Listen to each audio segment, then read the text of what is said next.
The House will be in order. The chair lays before the House a communication from the Speaker. The Speaker's Rooms, Washington, D.C., January 31st, 2023. I hereby appoint the Honorable Mike Flood to act as Speaker Pro Tempore on this day. Signed, Kevin McCarthy, Speaker of the House of Representatives. Pursuant to the order of the House of January 9, 2023, the Chair will now recognize members from lists submitted by the majority and minority leaders for morning hour debate. The Chair will alternate recognition between the parties with time equally allocated between the parties, and each member other than the majority and minority leaders and the minority whip will be limited to 5 minutes, but in no event shall debate extend beyond 11:50 a.m. The Chair recognizes the gentlewoman from New Jersey, Ms. Watson Coleman, for 5 minutes.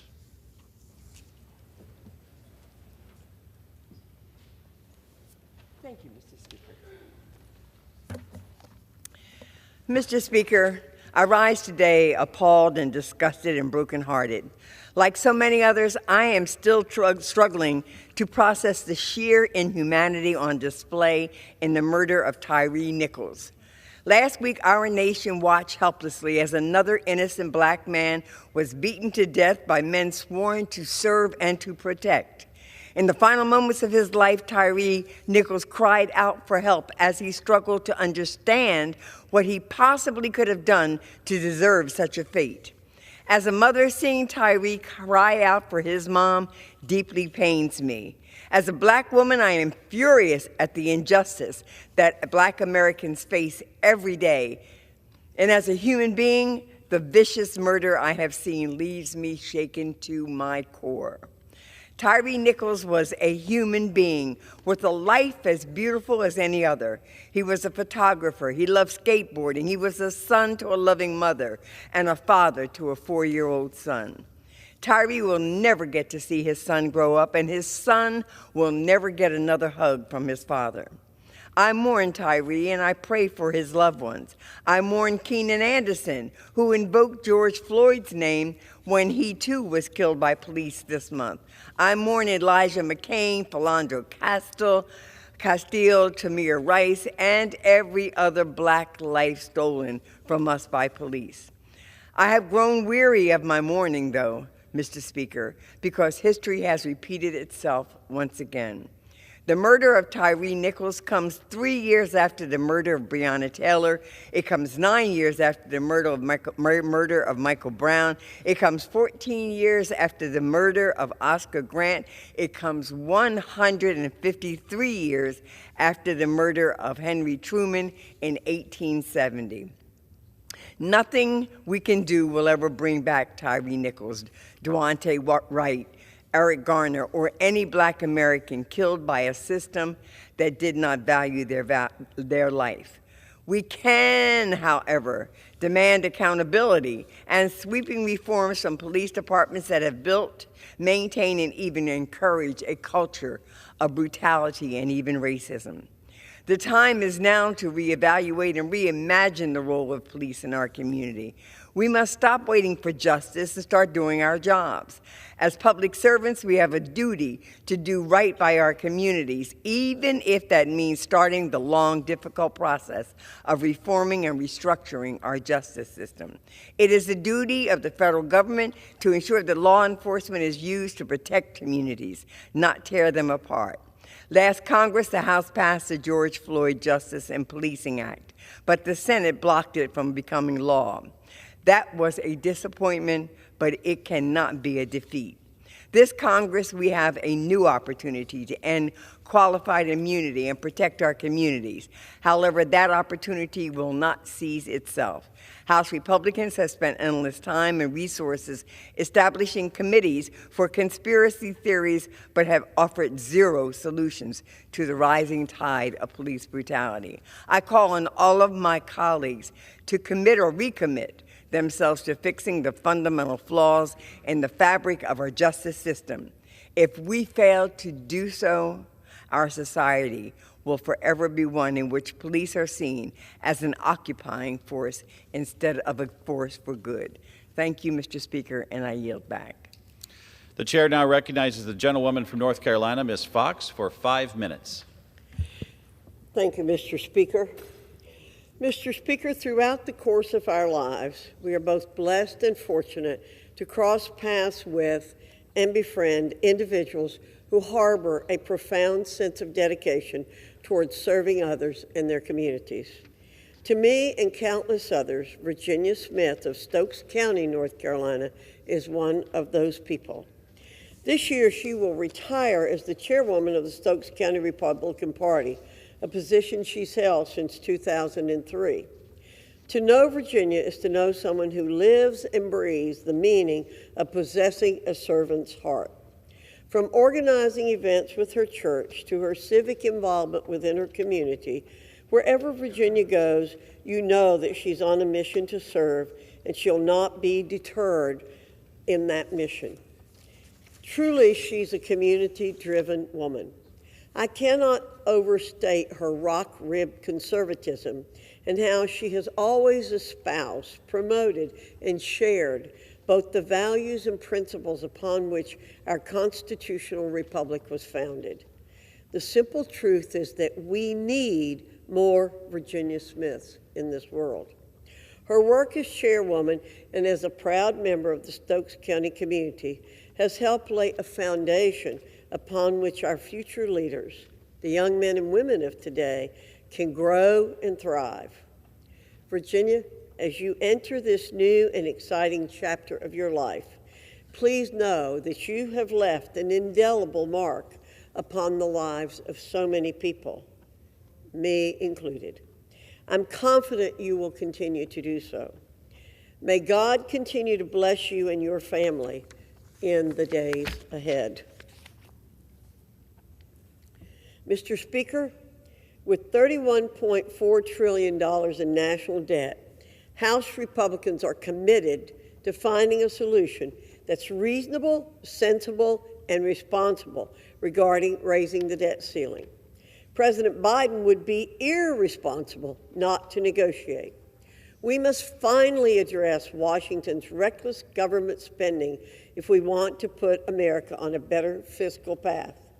After 2 years of reckless deficit spending, the Biden administration is refusing to negotiate with Republicans to protect taxpayers and solve our nation's debt crisis. Democrats accelerated spending following the last massive debt limit increase. After passing the largest debt limit increase in American history, it took Democrats only a little over a year to max out the federal government's credit card again. Democrats outspent record high revenue. Despite record tax revenues from the Republican-passed Tax Cuts and Jobs Act, federal spending has continued to balloon, increasing by $10 trillion over the last 2 years, a record for a new president. There's a bipartisan path forward. Instead of refusing to negotiate, Democrats need to join Republicans in crafting a plan that protects taxpayers. All 8 major spending reforms since 1985 have been attached to debt ceiling legislation. We must be, again, as Republicans say, reasonable, sensible, and responsible regarding raising the debt ceiling. And we call on President Biden and the Democrats to join us in this effort. I yield back, Mr. Speaker. The chair recognizes the gentlewoman from Washington, Ms. Perez, for 5 minutes. Mr. Speaker, I ask unanimous consent to address the House for 5 minutes. Gentlelady is recognized. I rise today to be a voice for my rural community and celebrate the passage of the Wind River Administrative Site Conveyance Act. Before being sworn into Congress, I act with my predecessor, Jamie Herrera Butler, Senator Cantwell, and members of the Skamania County Commission to pass the Wind River Conveyance Act in the fiscal year 2023 spending bill. As a Skamania County resident, I know that only 1.8% of our land is fully taxable, generating necessary revenue for community services.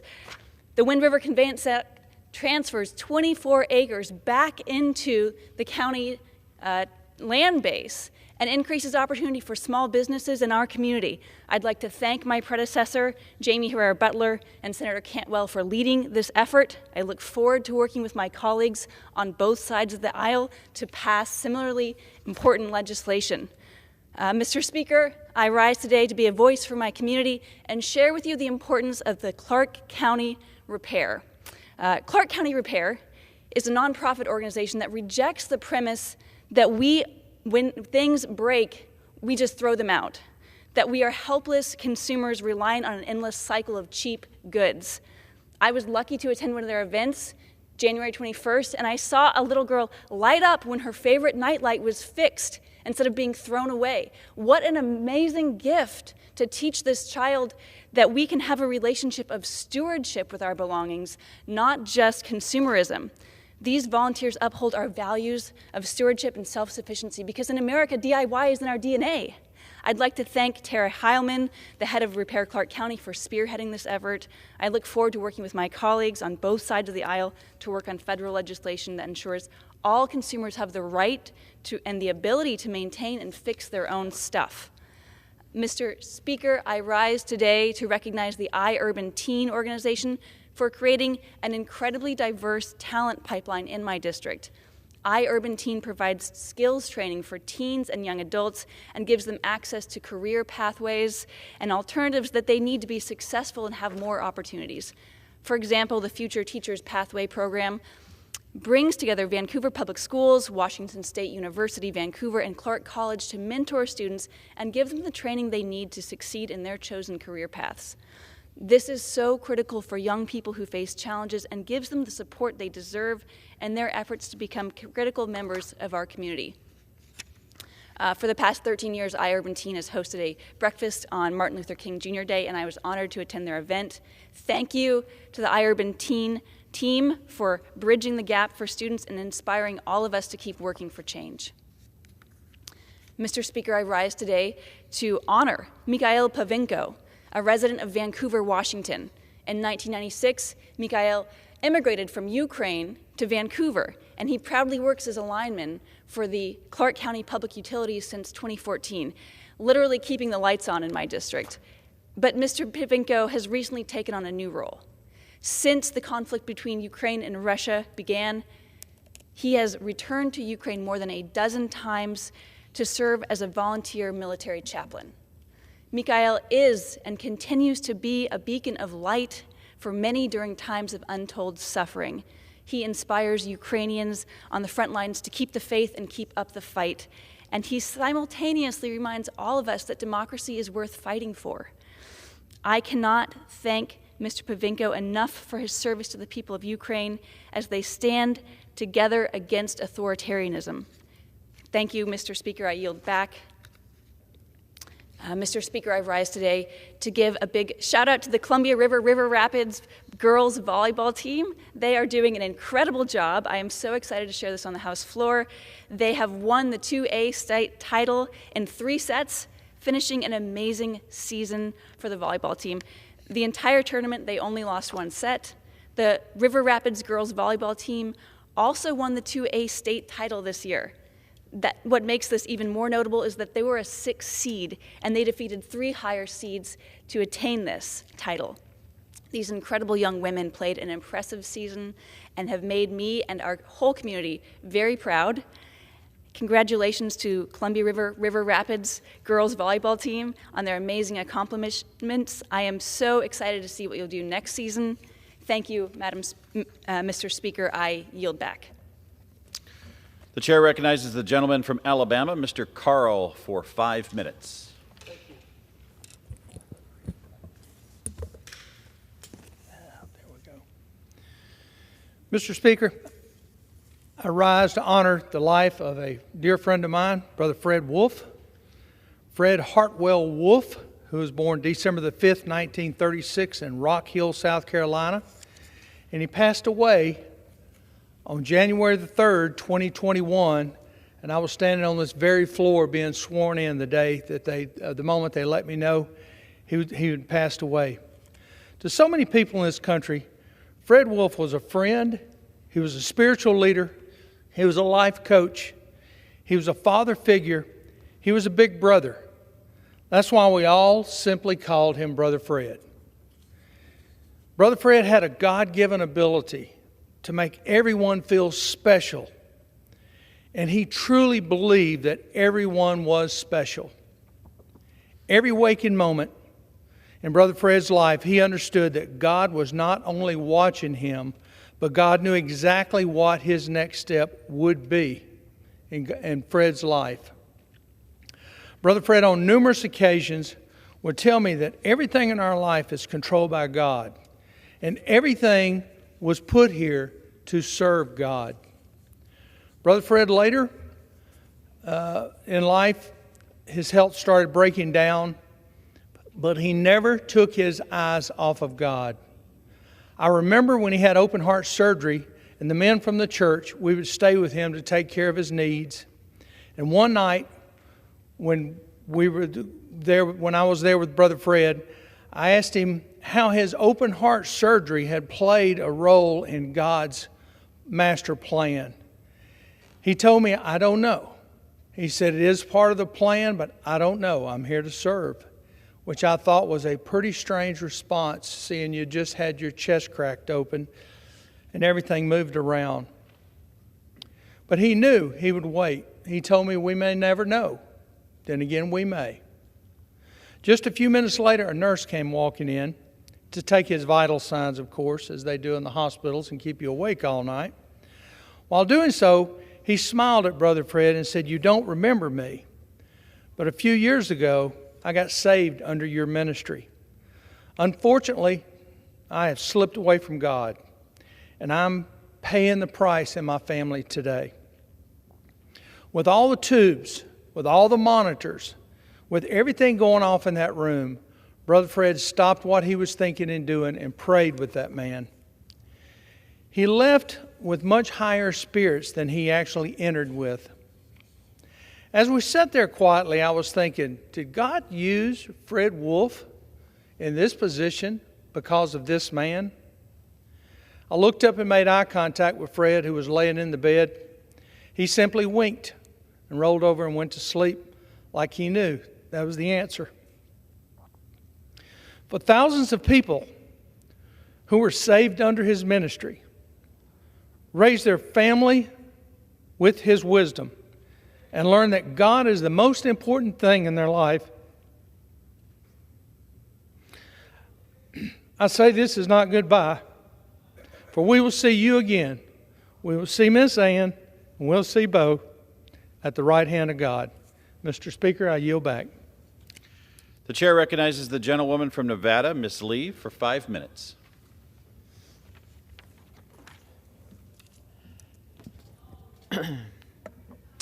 Thank you, Mr. Speaker. I rise today as some extraordinary Durango High School students are making news and scientific history. A team from Nevada's 3rd District, Durango High School, recently became one of only 60 teams nationwide to win the NASA TechRise Student Challenge. This year, the challenge was to design an experiment that could be tested on a NASA-sponsored balloon flight. The Durango team won with their entry, Project Nighthawk, which they will continue to work on for the rest of the school year. And this summer, the project will be tested in a high-altitude balloon flight. This is a big deal, but I know it's just the start of some amazing endeavors into STEM that these Durango trailblazers will make in their future careers. These students will be mentored by the best and the brightest researchers and have an invaluable opportunity to learn about the edge of the Earth's atmosphere. The ingenuity of these talented Nevadans reminds us that when it comes to exploration of our final frontier, the best is yet to come. I have no doubt that we will all benefit from their contributions in years to come. Congratulations, Durango High School's Project Nighthawk. And with that, I yield the balance of my time. The chair recognizes the gentleman from Pennsylvania, Mr. Thompson, for 5 minutes.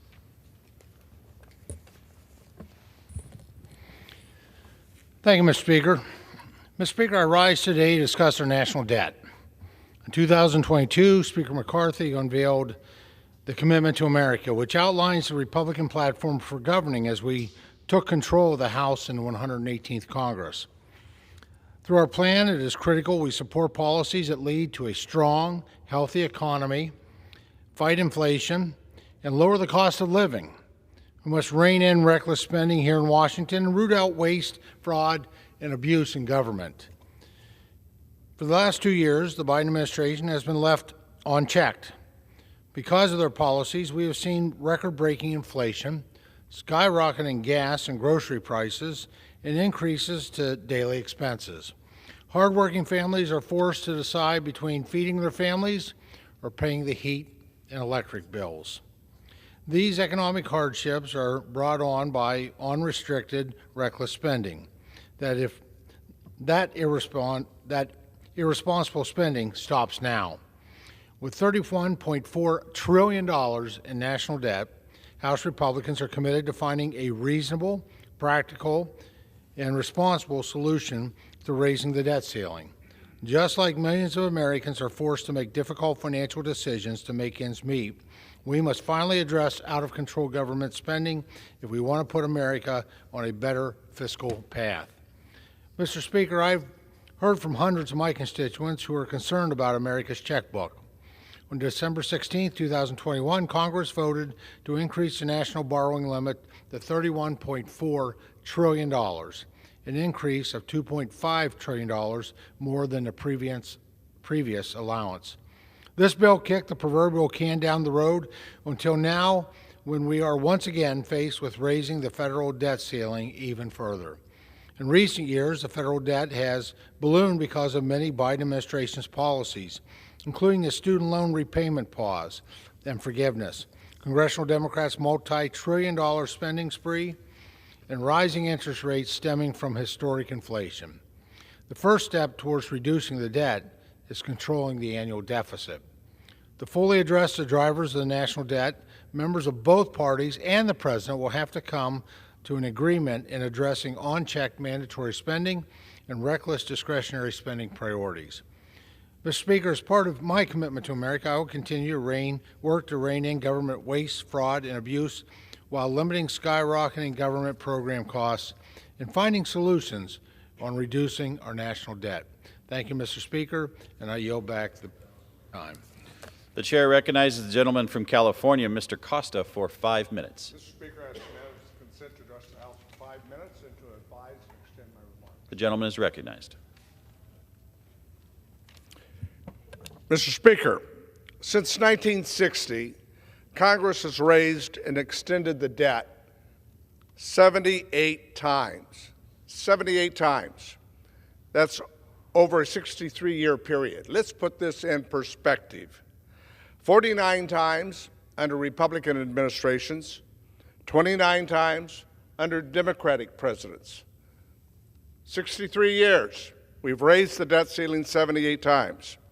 We are one of only 2 democratic nations with a statutory debt ceiling, and the only one because of the magnificent extent of our country, the U.S. dollar being the common currency of the world, that can threaten a global economic crisis. Think about that by playing around with the debt ceiling. The debt ceiling has no impact on government spending. Why? Because it only commences to pay the bills that we've already committed ourselves to.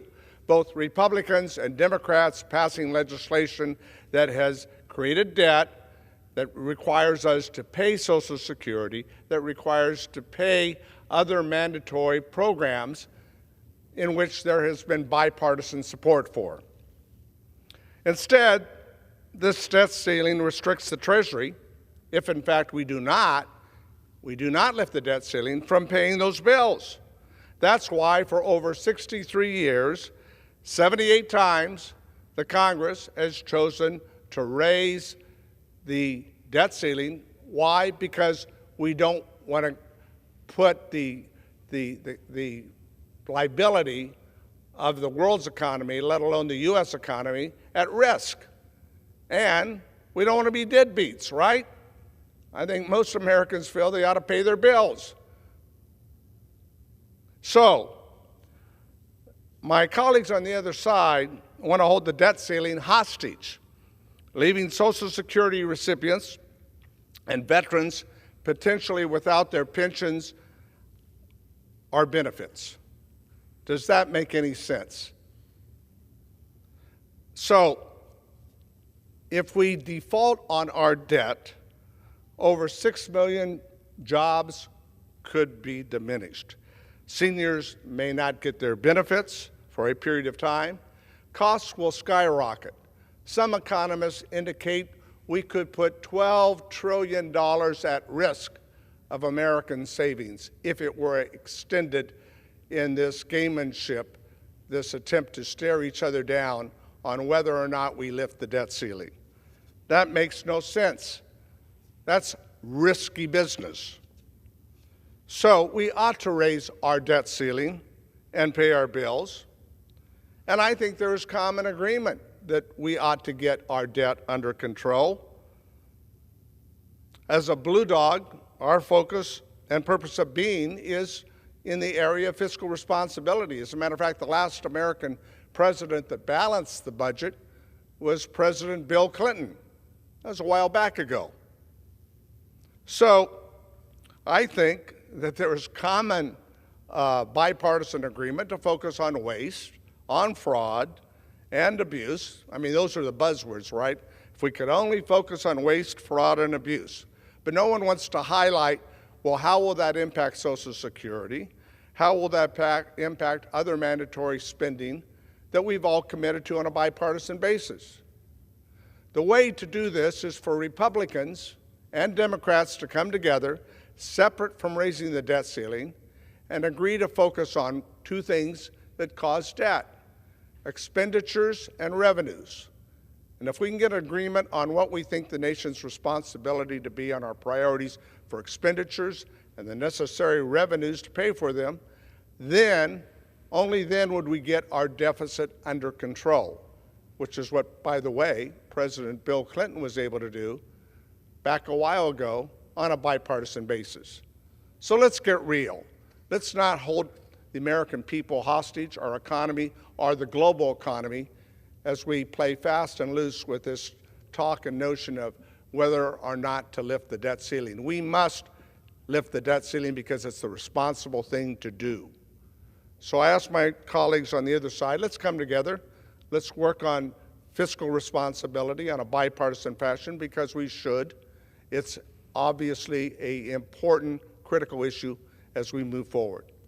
But let's not play fast and loose with whether or not we're going to be deadbeats and whether or not we're going to pay our bills. That is putting the American economy at risk. It's something we should not do. Gentleman's time I has yield expired. back the balance of my time. The chair recognizes the gentleman from Ohio, Mr. Davidson, for 5 minutes. I thank the chair.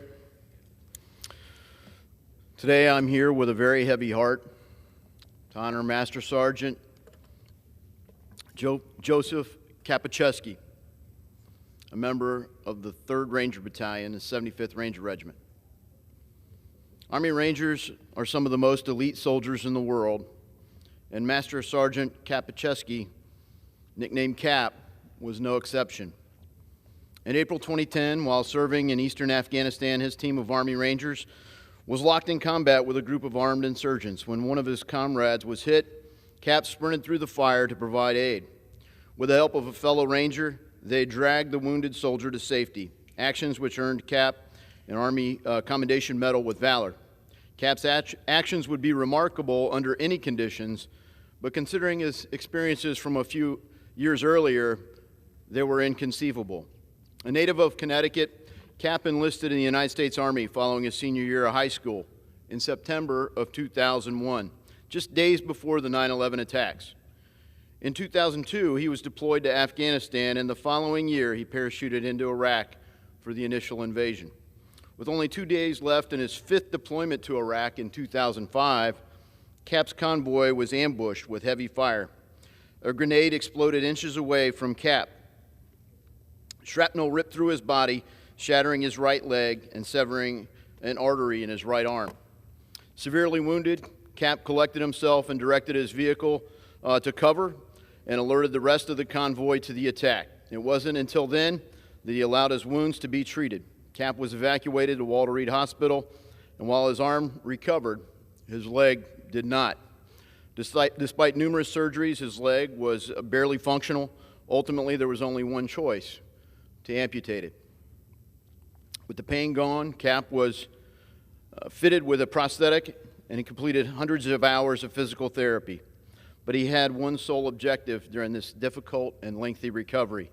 He wanted to return to combat with his unit. Everyone thought it would be impossible for Cap to achieve that goal. No one under his circumstances had ever returned to combat, and they agreed Cap had completed his service to our nation. But Cap didn't care. He completed 12-mile ruck marches, parachuted with combat loads, and not only regained his squad leader title, but was promoted to platoon sergeant. Cap became the first Ranger in the United States Army history to return to combat action with a prosthetic limb. He was awarded the Bronze Star with Valor, the Purple Heart, and numerous other decorations. Cap was deployed to combat 11 times to fight the global war on terrorism, 5 of which were while he had a prosthetic leg. He wrote a book about it called Back in the Fight.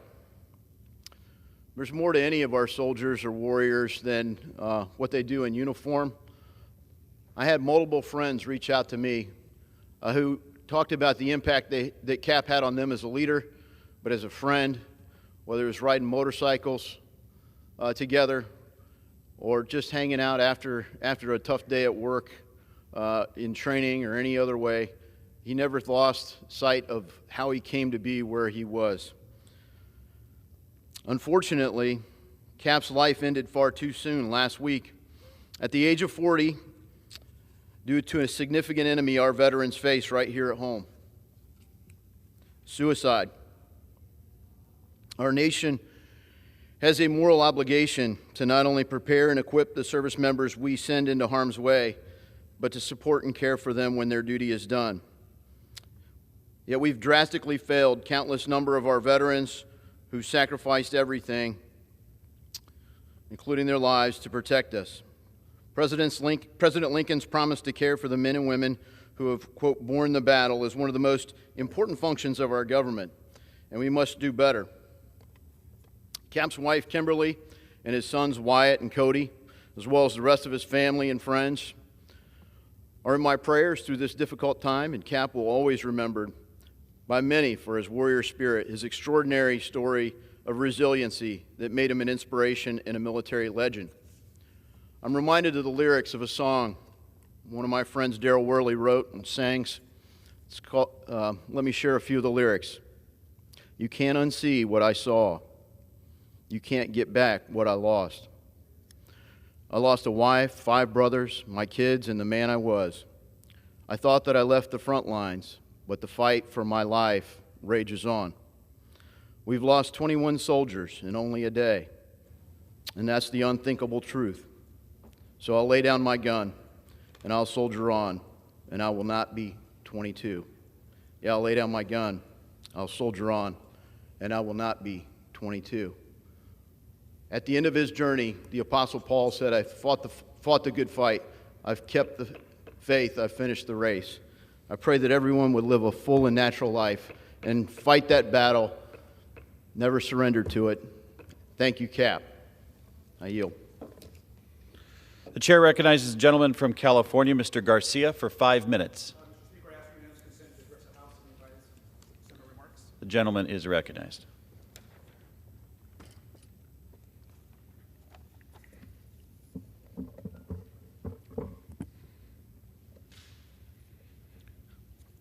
I rise today to urge my colleagues to pass the Trust Act, to ban individual stock trading by members of Congress and their spouses. Now, representatives are elected to serve their communities back home, and this bill builds trust and makes important reforms. While the American people are working hard to keep their small businesses afloat and keep food on the table, the last thing members of Congress should be doing is trading stocks with any inside information. As we work to restore Americans' trust in government, this is a common sense step in ensuring that Americans throughout the country have no doubt about the work that we were sent here to do. This bill ensures more transparency in our government and is another step forward as we make our Congress more accountable to the people. I'm honored that this is my first co-sponsored bill in the House. Mr. Speaker, I yield back my time. The chair recognizes the gentleman from Kansas, Mr. Mann, for 5 minutes. Mr. Speaker, I rise today to highlight a few of the ways that I'm keeping my commitment to the people of the Big First. A few weeks ago, I released my Commitment to the Big First, which is a legislative roadmap for the 118th Congress that details my plans for an economy that's strong, a government that's accountable, a future that's built on freedom, and a nation that's safe. Here are some of the ways I'm working to get America back on track. To create an economy that's strong, I voted yes on the Family and Small Business Taxpayer Protection Act, which the House just passed. Kansas families and small businesses are already paying the price of President Biden's inflation tax. The last thing we need is 87,000 more IRS agents and 1.2 million more audits. I voted yes on the Family and Small Business Taxpayer Protection Act because it's a clear-cut way to fight back against one of the most egregious pieces of legislation from this last Congress. The $72 billion of taxpayer money that Washington Democrats allocated to the IRS last year would have ballooned the agency to a size larger than the Pentagon, State Department, FBI, and Border Control combined. I committed to create an economy that's strong by stopping President Biden's audit army, and I'm keeping my commitment. To create a government that's accountable, I voted yes on the Strategic Production Response Act, which the House also passed. President Biden has been playing fast and loose with one of our country's most important national security assets. His administration's energy policies have caused prices to skyrocket at the pump, and using the Strategic Petroleum Reserve as a political tool to mask that failure has led to a severe U.S. energy insecurity and the depletion of our oil reserves, which poses a threat to our national security. I voted yes on the Strategic Production Response Act, which is a step towards ending the President Biden's war on fossil fuels, empowering domestic energy producers, and resurrecting American energy independence by protecting our SPR from an administration that clearly doesn't understand how important it is. I made a commitment to holding the government accountable, and I'm keeping that commitment. To create a future that's built on freedom, I voted yes on the Born Alive Survivors Protection Act, which the House passed. This vote was crystal clear. If a child is born alive following an abortion or an attempted abortion, that newborn child deserves the same standard of medical care that any newborn deserves. It is horrifying that we need to address issues like this in a free country, but Washington Democrats have advocated for unthinkable, gruesome policies that constitute an all-out attack on human life. I'm proud to be a pro-life member of Congress, and I will always support policies that protect life. I made a commitment to building a future based on freedom by supporting the God-given right to life held by unborn American citizens, and I'm keeping my commitment. To create a nation that's safe, I will vote to denounce the horrors of socialism later this week. I hope that all my colleagues can get behind this. Socialist ideology runs counter to everything we stand for in America because it requires a concentration of power, which results in totalitarianism. Democracy, on the other hand, enshrines individual liberty and gives people a voice in who governs them. Socialism creates famine, devastation, and bloodshed. It tears families apart, creates exile and mass theft, and flatly denies individual rights as fundamental as personal property. You don't have to look very far into history of socialism to find these abuses and atrocities. They happen every time a country tries socialism on for size. It seems that certain people in America would like to experiment with socialism, but enough socialist experiments have been conducted already, and the verdict is clear. Socialism has no place in American soil. I made a commitment to ensuring that America is a nation that's safe, which means continuing to stand strong as a world leader in democracy and freedom. I'm keeping that commitment. When we reflect on our work, it helps us to stay on the course in the future, and we still have a lot of work to do in the 118th Congress. We need to create a balanced budget and strengthen the supply chain. We need to lower taxes and secure the southern border. We need to fully fund a robust police and military. We need a comprehensive reauthorization of the Farm Bill with strengthened crop insurance. And we need to maintain stepped-up basis tax provision and global food security legislation that stops wars before they start. I will be keeping all of these commitments to the people of the Big First, and I will continue to spend time thinking, praying, and reflecting on how best to serve the people in my district. I did not come to Congress to be a caretaker in the slow demise of America. I'm here to fight and work to make America stronger. With all of us working together, our brightest days are yet to come. Thank you, Mr. Speaker, and with that, I yield back. The chair recognizes the gentleman from Rhode Island, Mr. Magaziner, for 5 minutes. I ask unanimous consent to revise and extend and include extraneous material. The gentleman is recognized.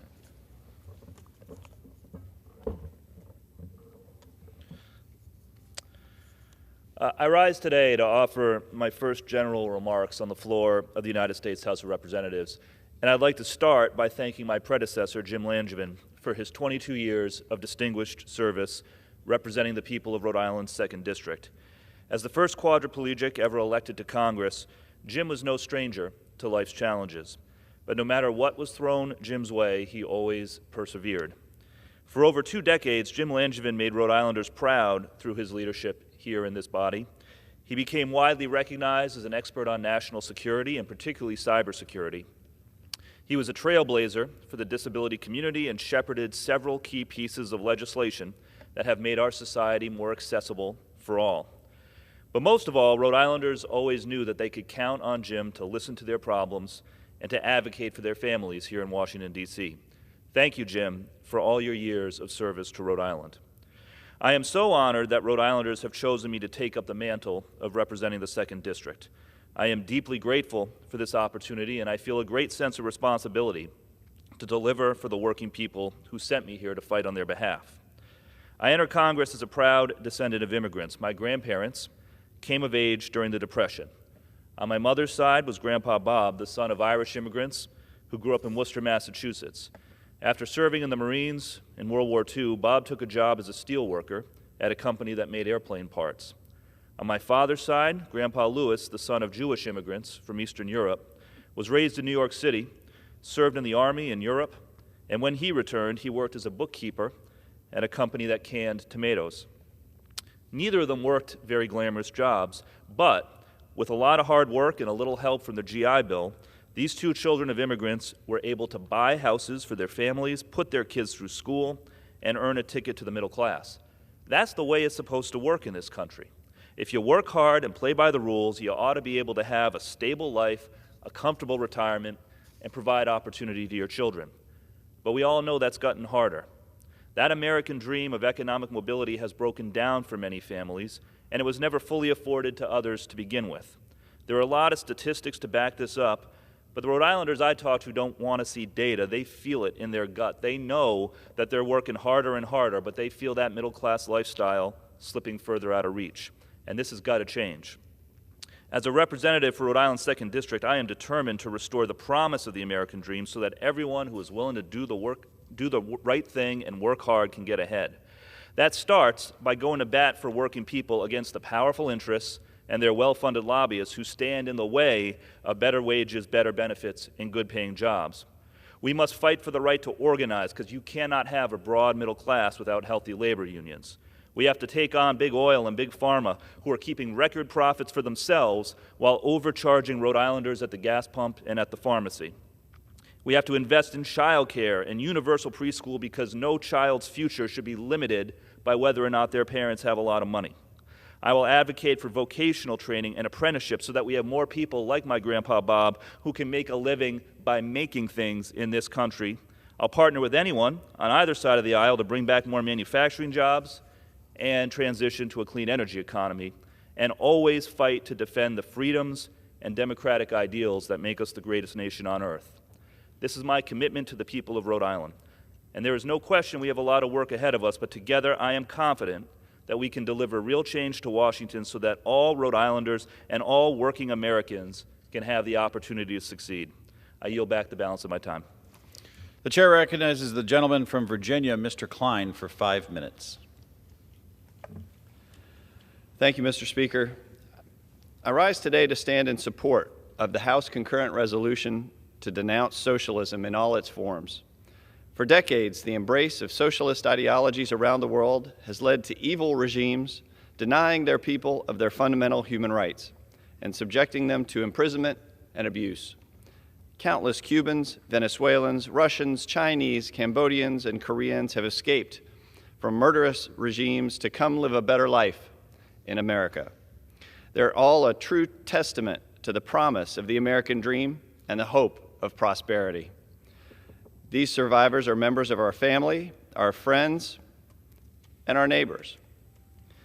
Like Pablo Cuevas from Rockingham County.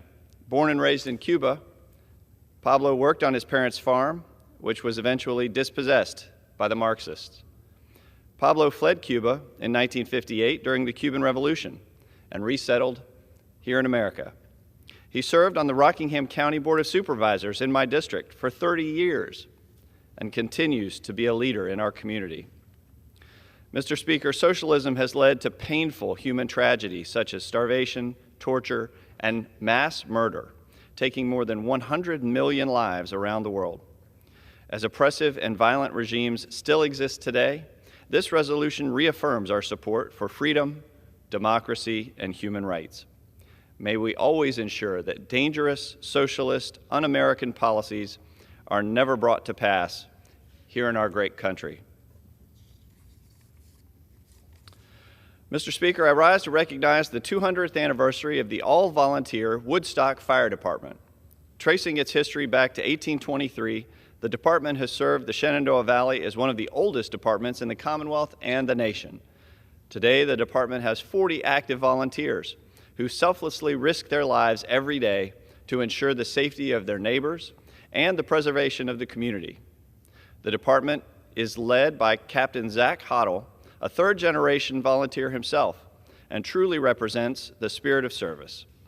Captain Hoddle and the volunteers' dedication to serving others who are sometimes experiencing the unimaginable defines what it means to serve your neighbor. It's an example we should all strive to follow every day. The Woodstock Fire Department is commemorating its founding of February 8, 1823, with a bicentennial birthday bash at the Woodstock Fire Station. Congratulations again to the Woodstock Fire Department on this incredible milestone, and I wish another 200 years of success in serving the people of the Shenandoah Valley. I yield back.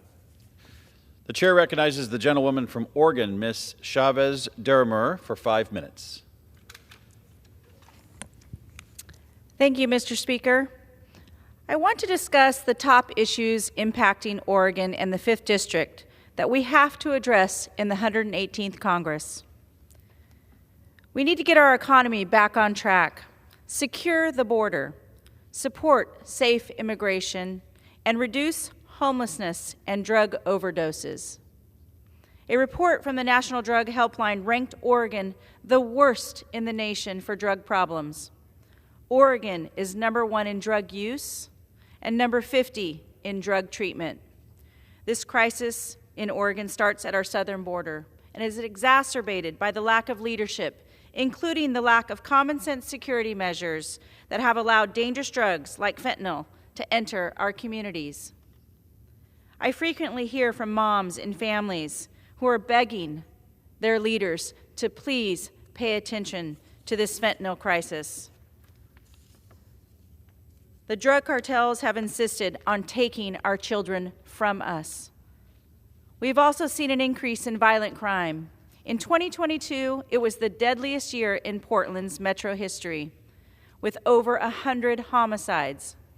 And we're already on track to break that record this year, a record that we should never want to break. Rising crime rates have forced businesses to close their doors, further weakening our economy. We have seen businesses leave the metro area for suburbia or leave the state altogether. Tackling the drug crisis will in turn begin to help Oregon's homelessness crisis. You know, in Oregon, at least 18,000 homeless people every day live on the streets. Mr. Speaker, I look forward to working with my colleagues from across the aisle to address these issues in the 118th Congress. Mr. Speaker, I rise today to say a name of a gentleman that I heard passed yesterday from Happy Valley, Oregon. He was a pillar of the community, and I want to address the families back home that we will miss Lowell Miles from Miles Fiberglass. He was a pillar in the community not only in Happy Valley, Oregon, where I reside, but in Clackamas County. And so with that, I wanted to address the family and let them know that you have my support here in Washington, D.C., and I look forward to coming home this weekend and paying my respects. And with that, Mr. Speaker, I yield back. Pursuant to Clause 12, Sub A of Rule 1, the Chair declares the House in recess until noon today.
The House will be in order.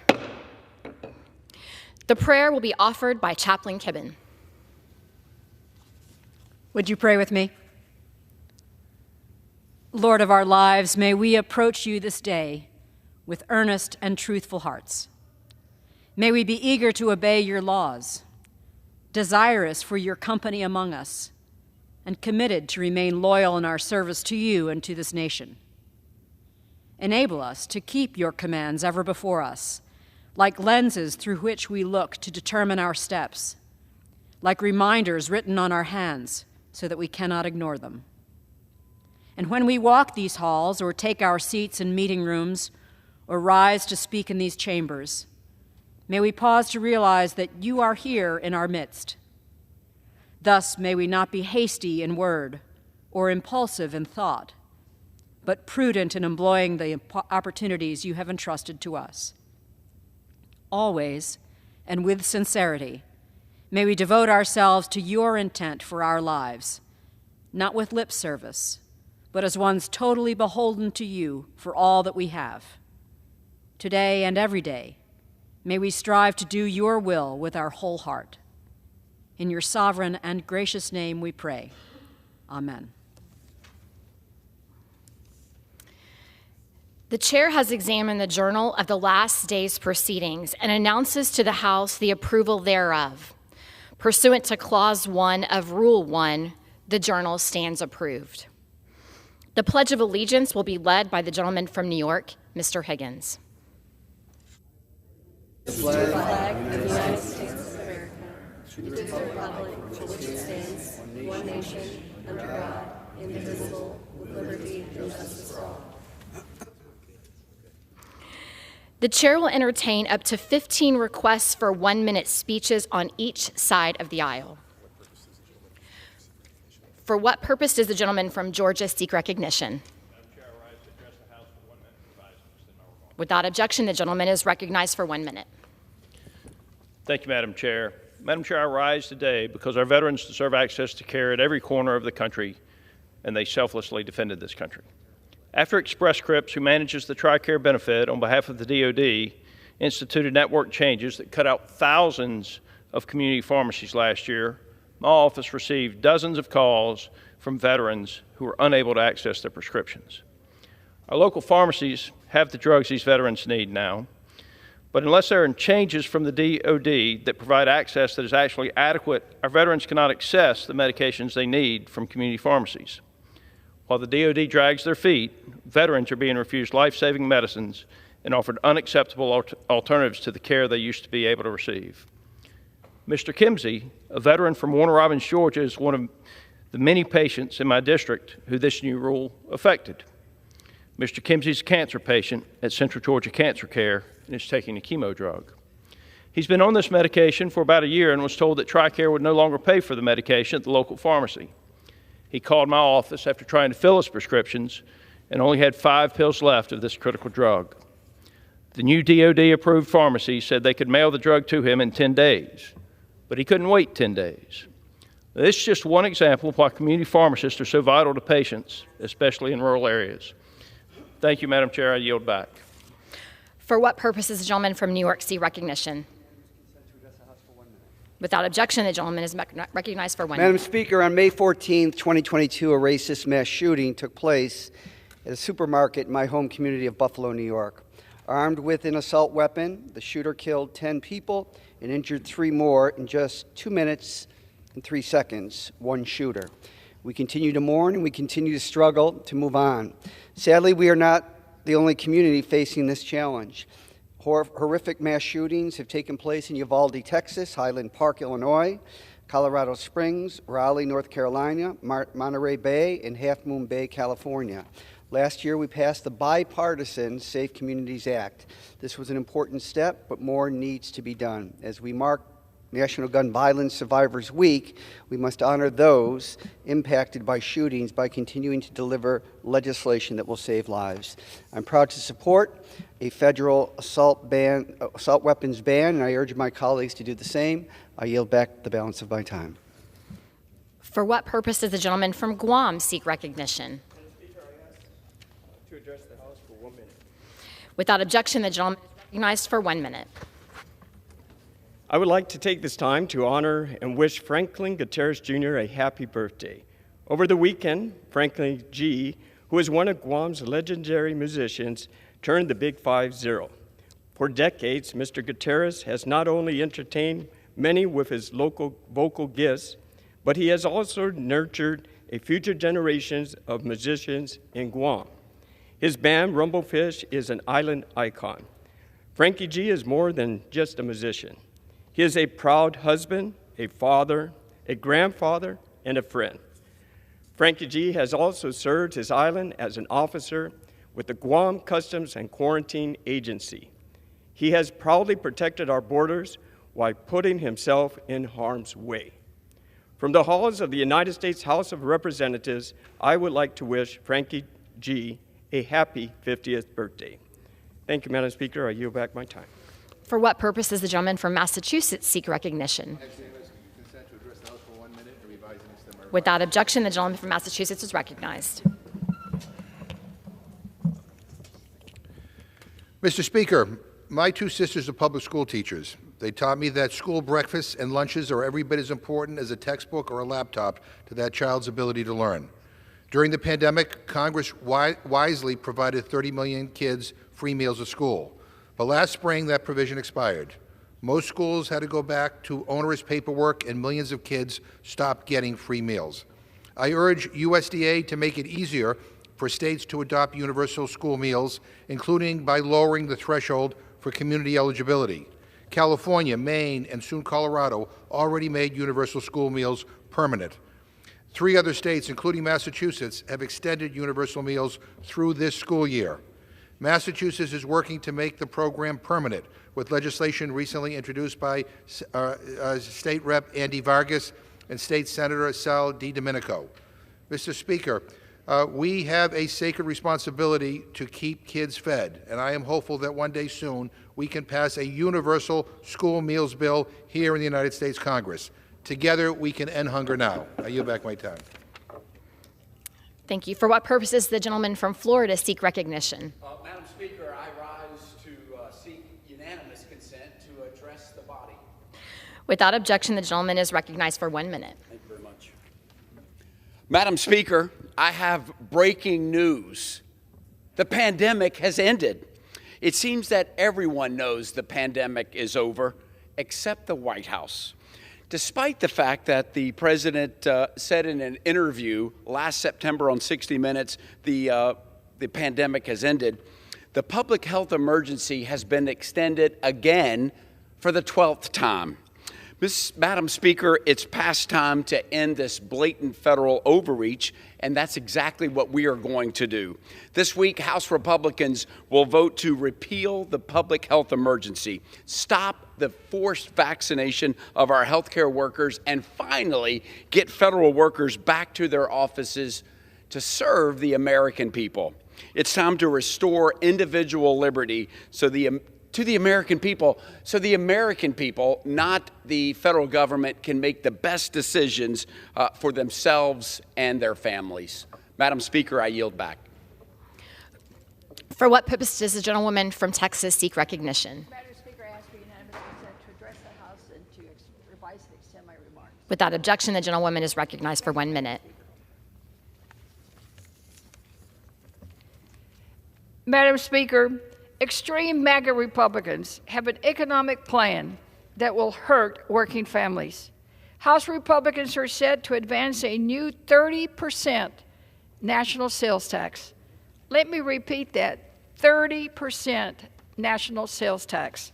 This will increase the average family's cost for groceries and everyday essentials by about $100 every single month. On top of that, they want to cut Social Security, cut Medicare. Working families will lose their hard-earned benefits. They are putting their special interests over the working class. They're putting special interests over people. Rest assured, Madam Speaker, no matter what extreme MAGA Republicans do, House Democrats will continue to fight for working families. It is the middle class that makes our country strong. We will be there to put them over politics, We will be there to put people first. Thank you, Madam Speaker. I yield back. For what purpose does the gentleman from California seek recognition? Seek unanimous consent to address the House for 1 minute and revise and extend my remarks. Without objection, the gentleman from California is recognized for 1 minute. Thank you, Madam Speaker. Our nation is currently $31 trillion in debt. Unfunded liabilities, meaning debt we can't fund, are almost $124 trillion. For the past 2 years, Democrat majorities have added $300 billion in new extra federal spending. This level of spending is actually driving inflation. It's fueling runaway inflation that's driving up the price of everything from gasoline, you've been known about that for a long time, to eggs, which seems to be a more recent phenomenon. Why do we have to keep doing this? We shouldn't. America is the land of plenty. America is the land of innovation. We can produce anything we want. We can innovate new and better ways to do it in this country. We're being hampered by government, regulations, lack of planning, overspending by government has taken away the initiative of people to be able to do things on their own instead of being harmed by government spending and regulation. We have to address Washington, D.C.'s reckless spending, which is driving inflation and a massive amount of debt. Gentleman's time if is the interest expired. rates keep going up, we won't even be able to service the debt the way we should. I yield back.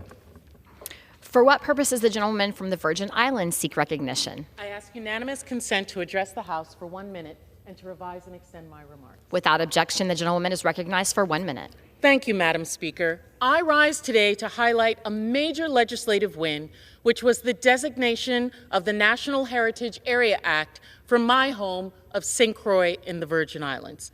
I want to thank and for the support of Senator Angus King, who introduced the Senate companion bill, which was signed into law by President Biden. St. Croix, with its place of landing, the only place in the United States in which Christopher Columbus actually set his foot, home to native Caribs as well as Taino Indians who engaged in fight with Christopher Columbus, the home of Alexander Hamilton, our history of enslavement, and the struggle to maintain our African ancestors' culture on that island. 7 nations have owned the U.S. Virgin Islands at one point or another, adding to a rich blend of many cultures and ideas, the epitome of Americanism, how the innovation and continual change in our country takes place.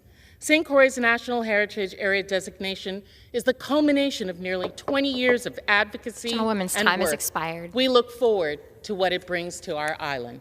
I yield back. For what purpose does the gentleman from Florida seek recognition?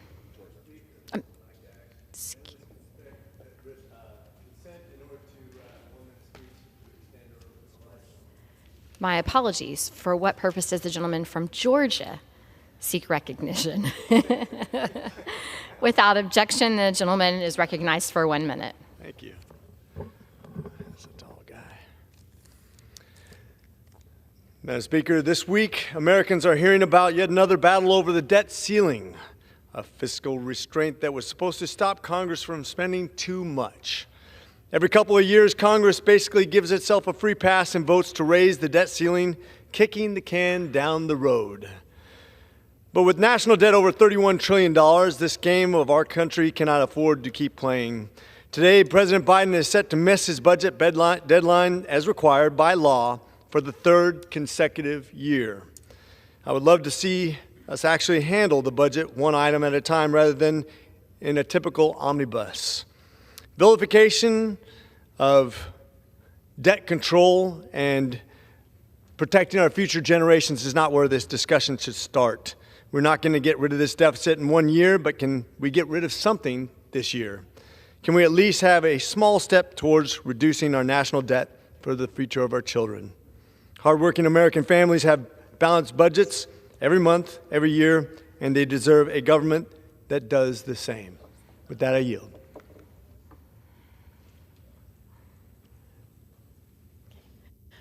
For what purpose does the gentleman from Texas seek recognition? Madam Speaker, by the direction of the Committee on Rules, I call up House Resolution 75 and ask for its immediate consideration. The clerk will report the resolution. House Calendar Number 1, House Resolution 75. Resolved that upon adoption of this resolution, it shall be in order to consider in the House the joint resolution, House Joint Resolution 7, relating to a national emergency declared by the President on March 13, 2020. All points of order against consideration of the joint resolution are waived. The joint resolution shall be considered as read. All points of order against provisions in the joint resolution are waived. The previous question shall be considered as ordered on the joint resolution and on any amendment thereto to final passage without intervening motion except one. 1 hour of debate equally divided and controlled by the chair and ranking minority member of the Committee on Transportation and Infrastructure or their respective designees. And 2, 1 motion to recommit. Section 2. Upon adoption of this resolution, it shall be in order to consider in the House the bill, H.R. 139, to require executive agencies to submit to Congress a study of the impacts of expanded telework and remote work by agency employees during the COVID-19 pandemic and a plan for the agency's future use of telework and remote work and for other purposes. All points of order against consideration of the bill are waived. The bill shall be considered as read. All points of order against provisions in the bill are waived. The previous question shall be considered as ordered on the bill and on any amendment thereto to final passage without intervening motion except one. 1 hour of debate equally divided and controlled by the chair and ranking minority member of the Committee on Oversight and Accountability or their respective designees. And 2, 1 motion to recommit. Section 3. Upon adoption of this resolution, it shall be in order to consider in the House the bill, H.R. 382, to terminate the public health emergency declared with respect to COVID-19. All points of order against consideration of the bill are waived. The bill shall be considered as read. All points of order against provisions in the bill are waived. The previous question shall be considered as ordered on the bill and on any amendment thereto to final passage without intervening motion except one. 1 hour of debate equally divided and controlled by the chair and ranking minority member of the Committee on Energy and Commerce or their respective designees. And 2, 1 motion to recommit. Section 4.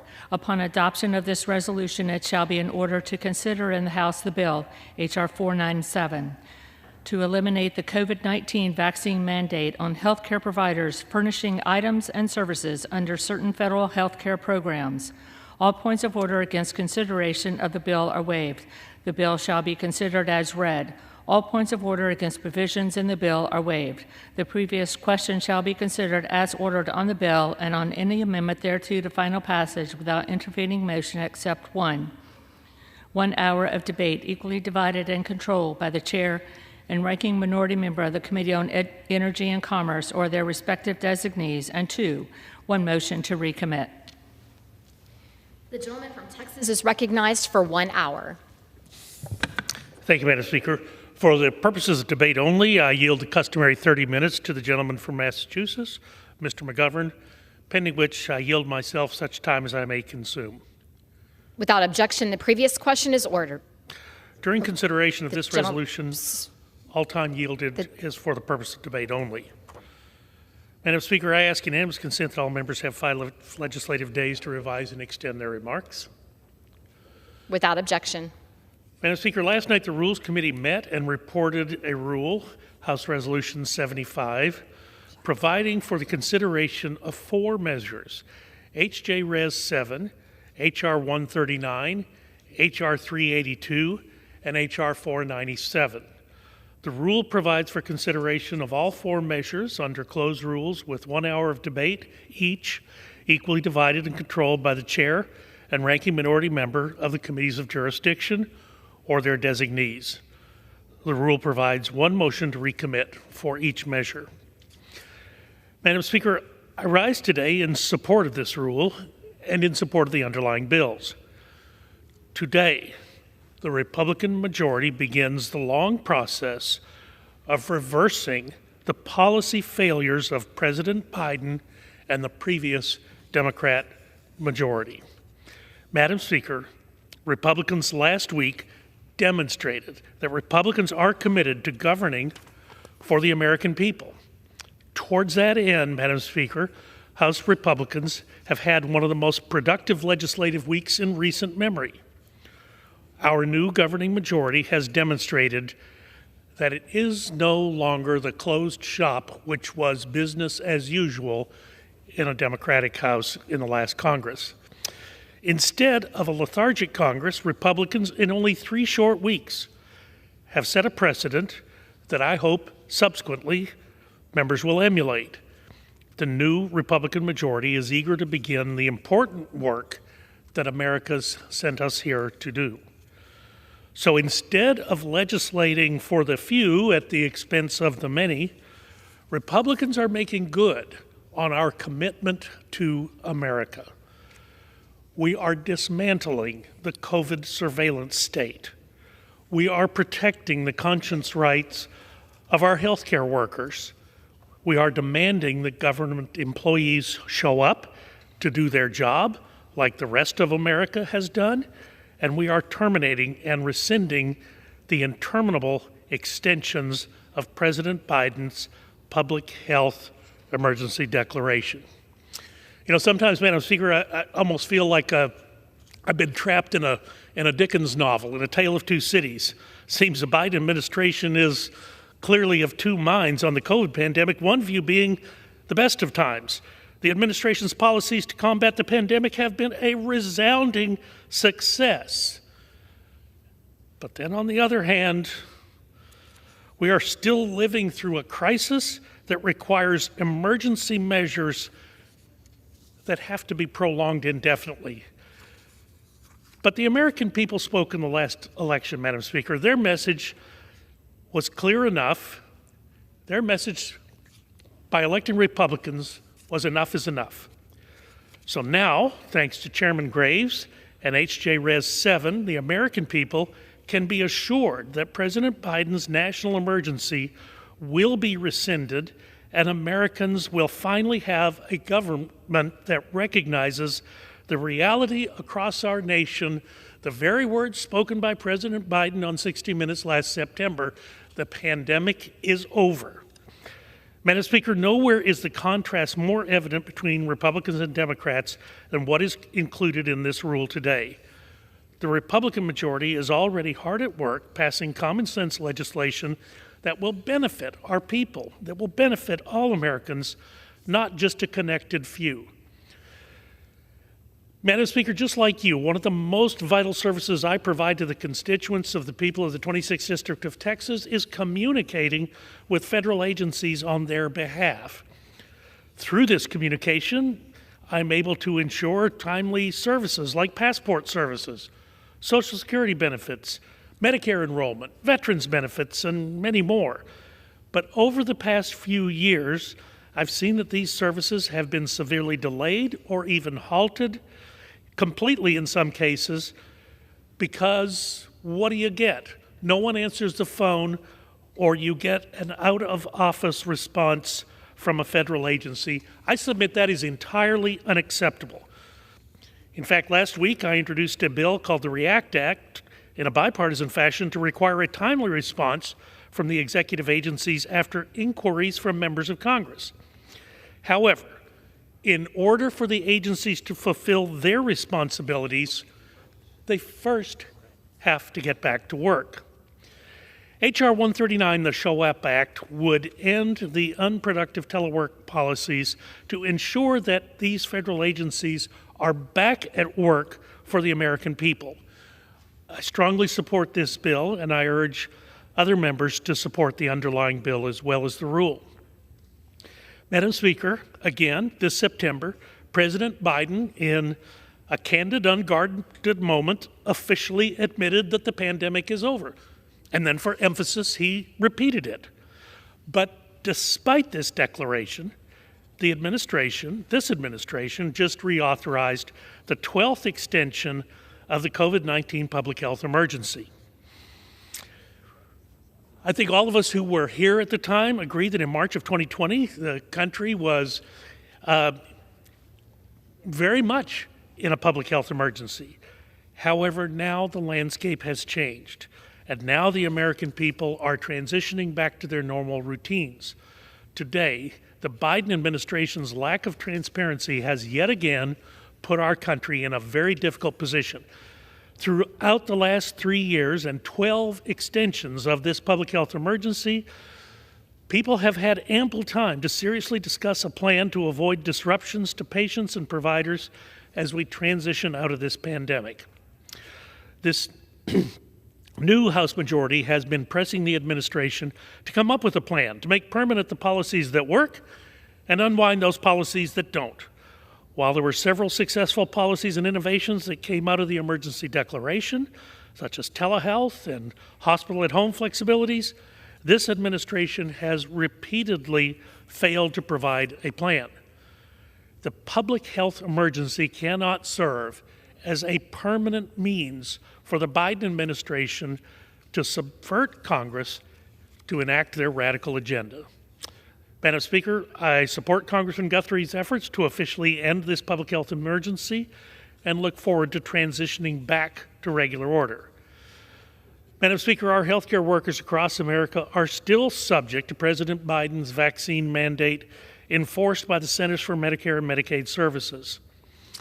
The healthcare industry is already suffering from a severe workforce shortage that will have drastic effects on our ability to take care of patients.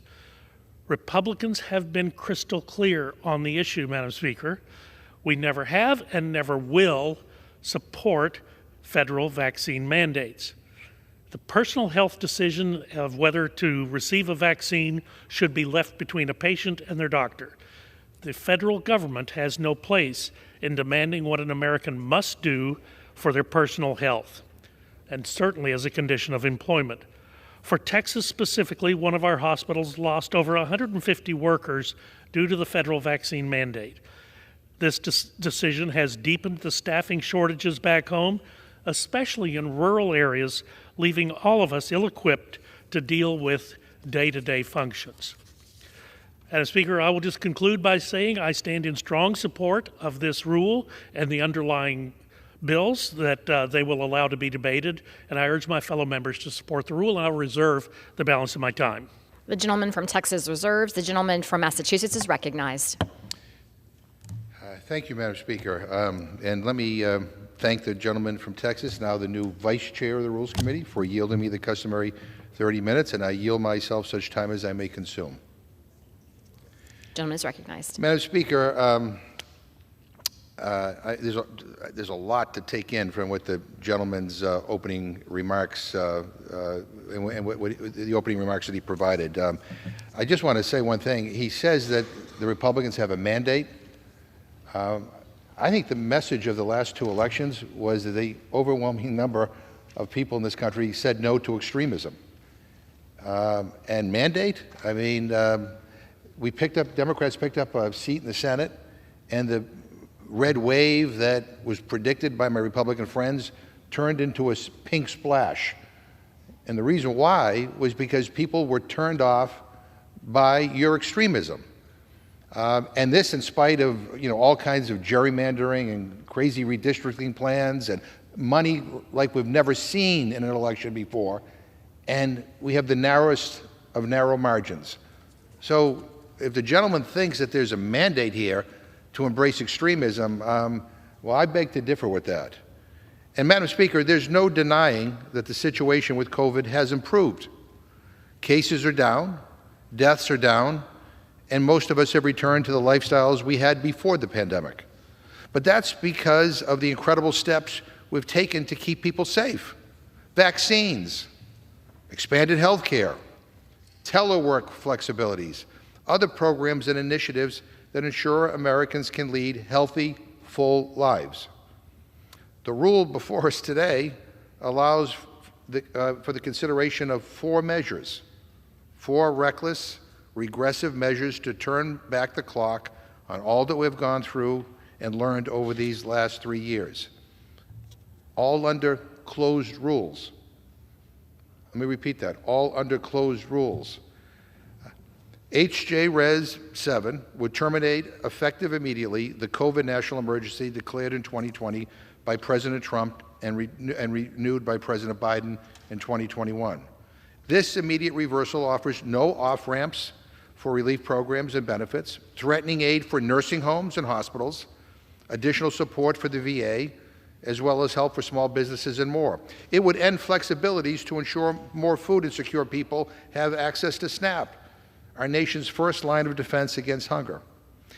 H.R. 382, the Pandemic is Over Act, would similarly repeal Health and Human Services public health emergency declarations. This would roll back significant expansions to health care access and services for millions across the country. H.R. 139, the Show Up Act, would force federal agencies to return to pre-pandemic telework policies, despite the fact that the pandemic demonstrated workers from many industries could complete their jobs remotely. In H.R. 497, the Freedom for a Healthcare Workers Act would remove COVID vaccine requirements for Medicare and Medicaid healthcare workers. Now, if you take a second to think about these bills, not a single one makes things easier, safer, or more effective. They're sound bites. That's what my Republican friends are good at. Sound bites, not legislating. They're good at making political statements, but not solving problems. Eliminating vaccine mandates for healthcare providers will not help healthcare providers. Instead, it increases their chances of getting sick and increases their patients' chances of getting sick. COVID vaccines are safe and effective. You wouldn't know that if you listened to some of the commentary in the Rules Committee last night, but they are. And they have protected millions of healthcare workers, patients, and their families from infections, hospitalization, and death. Pulling the plug on the national and public health emergency declarations will throw federal programs and our healthcare system into chaos. No longer will Americans be able to receive free COVID testing and treatments. Hospitals that already struggle to stock their shelves with proper PPE will face an even greater uphill battle. Now, I'm not saying that these declarations should continue indefinitely. Nobody is saying that. President Biden announced yesterday that he plans to end the declaration on May 11th. But we need time to understand the impact that ending the declarations will have on our country. The responsible thing to do is to provide an orderly off-ramp for these agencies so that essential benefits aren't suddenly ripped away from those who need them most. And essentially getting rid of telework for federal agencies when it has allowed our nation and government to function through this historic pandemic is nonsense. Studies have shown that telework has been largely beneficial, resulting in increased productivity, reduced absences, reduced turnover, and reduced office costs. If corporate America has chosen to harness the net positive effects of teleworking, government and agencies should too.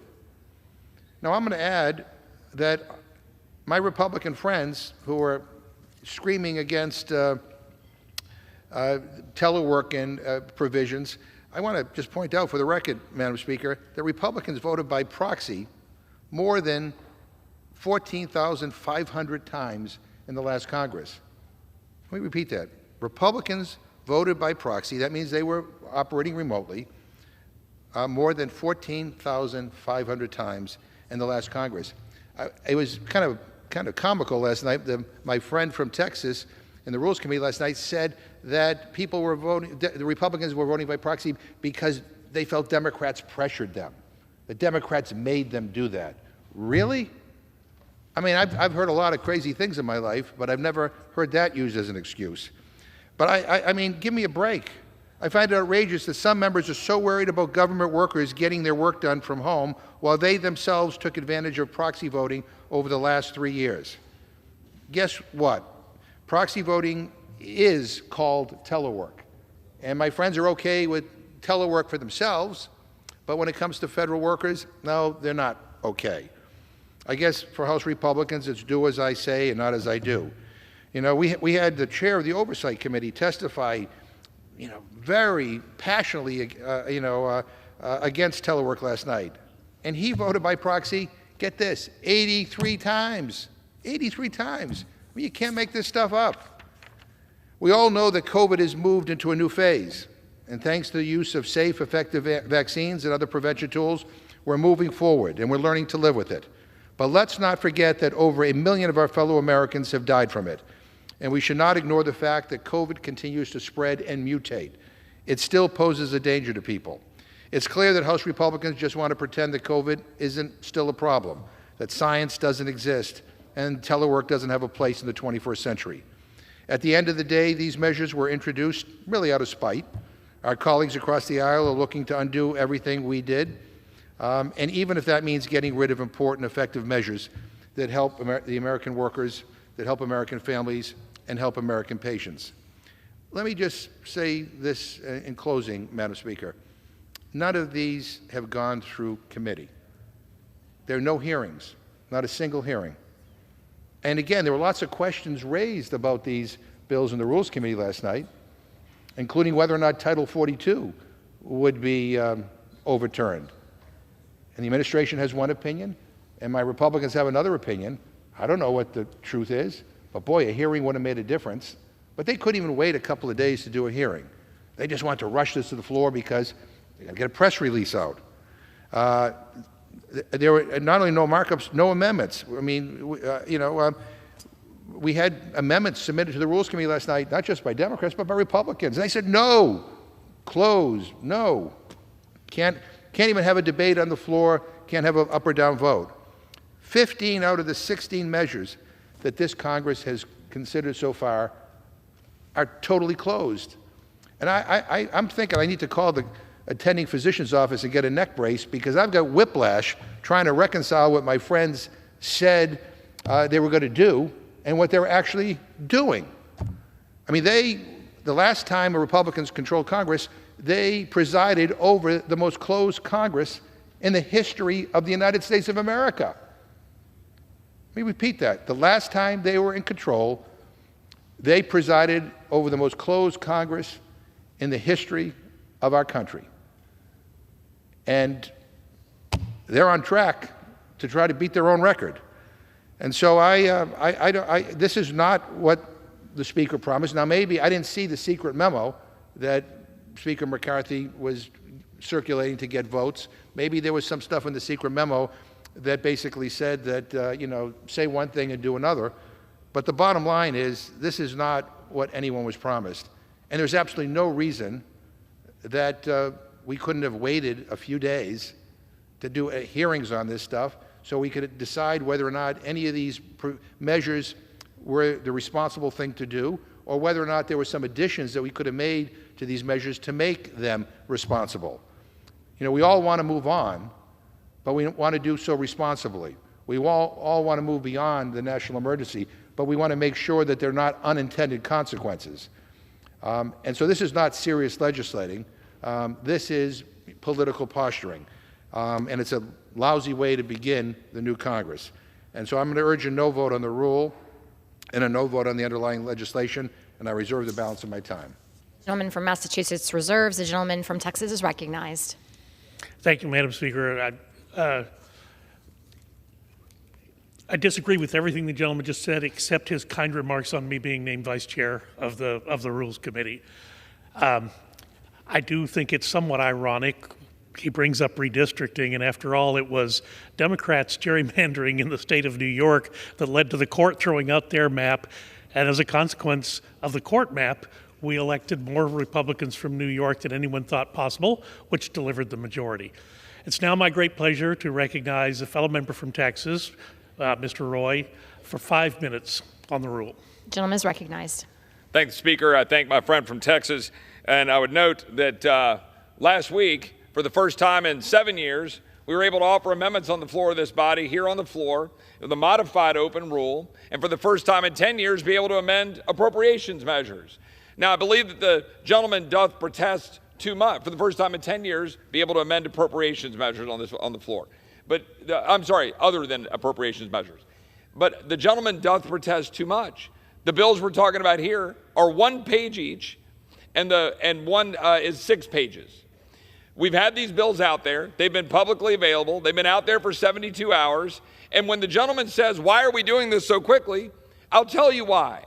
Because I'm not going to look at another nurse, another doctor, another healthcare practitioner in my district who is begging to go do his or her job, to go care for the American people that they represent, that they want to take care of, and have to look at them and say, you can't do it because the federal government is telling you you can't, without any basis in science, without any basis rooted in any defense whatsoever. Keep in mind this, The OSHA mandate put forward by this president, struck down by SCOTUS. The federal employee mandate enjoined by the Fifth Circuit. Federal contractor mandate enjoined by federal courts. Head Start mandate enjoined by federal courts. Leaving the CMS mandate remaining in effect. Still making it impossible for some of the men and women who want to serve their constituents and take care of them to be able to do so. But let's just keep in mind what we're operating under. Something that dates back to September of 21, keeping in mind that Dr. Walensky, the CDC director, said in August of 21, quote, what they can't do, they being the vaccines, what they can't do anymore is prevent transmission. The CDC's own website right now says on the website that the vaccine does nothing for transmission, zero. Yet that was the whole basis for the vaccine mandates, the whole reason given to have the power of the federal government unconstitutionally and wrongly stepping into the purview of American people wanting to carry out their livelihoods. And you have to look at them in the eye, you being us broadly, look at them in the eye and say, sorry, you can't do your job. You can't do your job because some bureaucrats in Washington said so. Now the President of the United States, lo and behold, says, oh, the groundhog has come out, and now on May 11th, suddenly we can go ahead and end these emergencies. We can go ahead and end the public health emergencies, end the national emergencies, so that we can move on. On May 11th, the magic date that the groundhog has thus spoken. Right now, the American people are dying for us to actually stop the madness out of this town, interfering with their lives, and the Republican Party and the majority in the House are now doing that. With all due respect to the ranking member on Rules Committee, this rule is allowing for us to bring forward 4 very simple measures. They don't need a whole lot of going back and forth and debate and discussion. They're 4 simple measures. We debated them last night. They've been put forward. They're one-page bills, one-page bills. And American people understand what those bills say, is that these emergencies need to end. Now, let me be clear. I'm an equal opportunity basher of national emergencies that have been in existence for too long or shouldn't be here. I introduced legislation when President Trump was president, saying that we should end 40 years of national emergencies. The Article 1 Act, Senator Mike Lee and I introduced. I invite my Democratic colleagues to just jump across the aisle and let's work together to end 40-year-old national emergencies, because we have no business carrying out business under emergency. Why aren't we praising and applauding the end of the emergencies? Why aren't we saying this is a great day in America that we can move forward? And one last point on the efficacy of the vaccines. There are enormous questions that have been raised about the vaccines. There are the Americans that are around this country that are saying, I don't want to have something put into my arm through the force of government mandate. Why are we stepping over that for a vaccine that has been admitted by our own CDC director, by the CDC, by the NIH, to do nothing to stop transmission?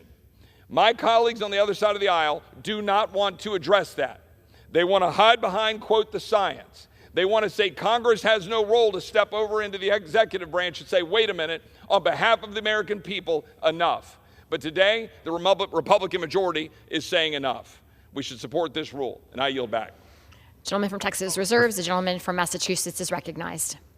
Well, Madam Speaker, there's a lot to unpack here, but let me just tell the gentleman that on the issue of national emergencies, and by the way, I'll add war powers, we did a hearing in the Rules Committee on that in the last Congress. I did it with now Chairman Cole, and we thought it was appropriate to do a hearing because we wanted to avoid any unintended consequences. So we have done that. But it's now becoming very clear to me how this Congress is going to operate in the Rules Committee. The gentleman just made it clear about that everything should go through regular order, except what he thinks is important. And then if he thinks it's important, then we can come here with a closed rule. And then I'm a little confused over the gentleman's pontificating on the fact that these are only one-page bills and therefore they shouldn't be amended. I point out that the bill that they had the modified open rule on was a 3-page bill, but is the number of pages of a bill going to be determinative of whether or not we have amendments or not? The bottom line is people had some good ideas that they offered to the Rules Committee last night. And not only that, people had a lot of questions. And if you read the President's Statement of Administration Policy, I mean, he raises issues about Title 42 that we seem to have a dispute on. But boy, if you did a hearing and you did a markup, you might have been able to address those things. And I'm not saying we're moving too quickly. I'm just saying we're not moving responsibly. Once your committees are constituted, you can have a hearing immediately. You can bring this to the floor next Monday or Tuesday if you want. But you chose to shut the system down, notwithstanding all of your rhetoric, notwithstanding all of the pontificating on the need for more amendments to be made in order, a more open process, a more transparent process. You are beginning this session with closed rule after closed rule after closed rule. Last night, the Rules Committee reported out 4 more closed rules. That's the choice you have made. So we have a sense where you're going. The last time you were in charge, you presided over the most closed Congress in the history of the United States government. I wouldn't be surprised if you beat your own record.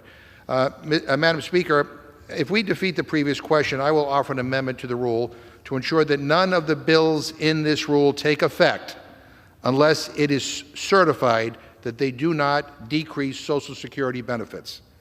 Madam Speaker, I ask unanimous consent to insert the text of my amendment into the record along with any extraneous material immediately prior to the vote on the previous question. Without objection. Madam Speaker, Social Security is the bedrock of our nation's social safety net. Since its inception, it has lifted millions of our seniors out of poverty. Protecting the benefits it provides should be a priority for this Congress. As my Republican colleagues demand reckless cuts in exchange for paying our nation's bills, Democrats will continue taking action to protect Social Security. This is not the first time Social Security has been under attack by my friends on the other side of the aisle. And don't be fooled by their phraseology that they're only interested in, quote, protecting Social Security. We know that that is code for cutting benefits, for raising the retirement age, for throwing people off the benefit. And to discuss our proposal, I yield 3 minutes to the gentleman from Connecticut, Mr. Larson. Mr. Larson, you're recognized. I thank the gentleman from Massachusetts. Madam Speaker, I rise and first and foremost that today should be a day of celebration. 83 years ago today, Ida Mae Fuller received the first Social Security check. It is the nation's #1 insurance program. It's the nation's #1 anti-poverty program for the elderly. It is also the nation's #1 program to help children out of poverty, as well as the #1 disability program, especially for veterans and those who utilize Social Security more so than even the VA. And today, looking at this proposal, I commend the Rules Committee Chairman for having come up and situated because of everything we've heard from the other side. Imagine holding the American economy hostage so you can make cuts to Social Security and Medicare, the bedrock insurance policy for the nation, something that impacts your brothers, your sisters, your family members, people you go to church with, people you work with on a daily basis.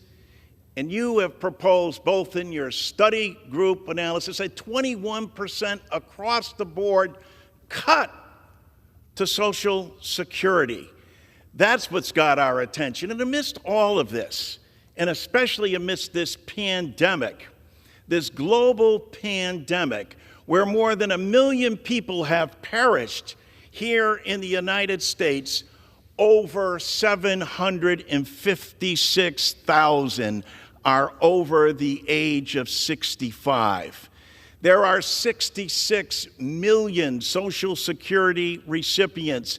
They are predominantly on fixed incomes and impacted the most by this pandemic and the most by inflation. And so, to call for 21% across the board cuts and to hold hostage the American economy is beyond the pale. I hope all of our citizens are aware of this, and we're going to continue to make everyone around the country aware of what's going to happen in the attempt to cut Social Security and Medicare. That's what this is about, Madam Speaker.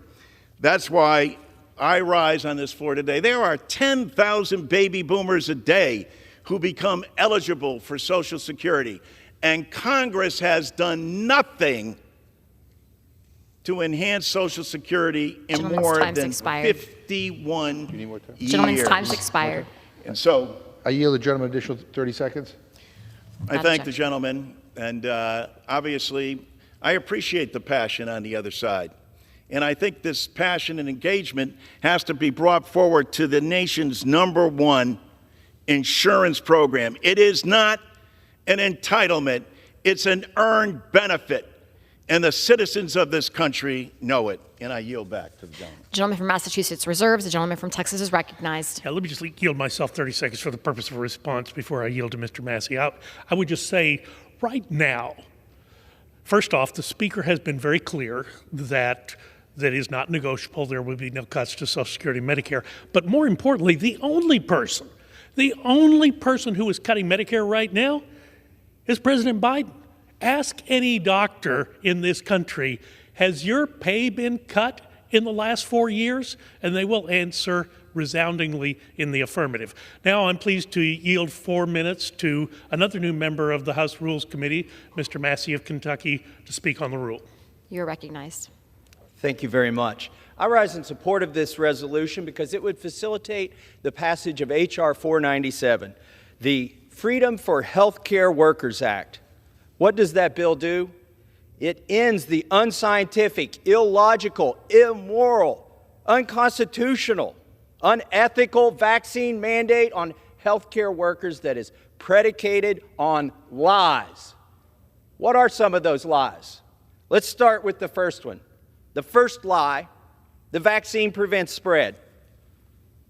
Who says that it doesn't prevent spread? Is this an internet conspiracy?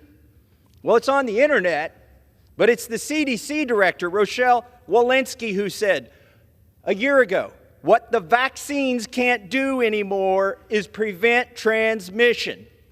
Pfizer admitted they were not asked by regulators to assess whether their shots reduce transmission, nor did their trials measure whether the shots reduce transmission. What's the second lie that this mandate is predicated on?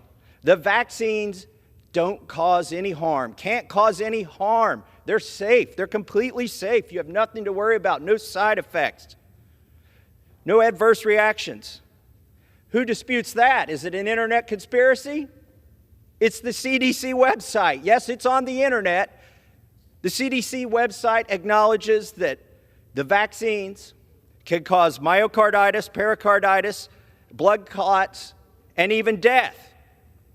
CDC and FDA recently announced they had identified a preliminary vaccine safety signal for persons 65 and older for the bivalent vaccine, that it could increase their chance of stroke in the 21 days following vaccination with Pfizer's new bivalent vaccine.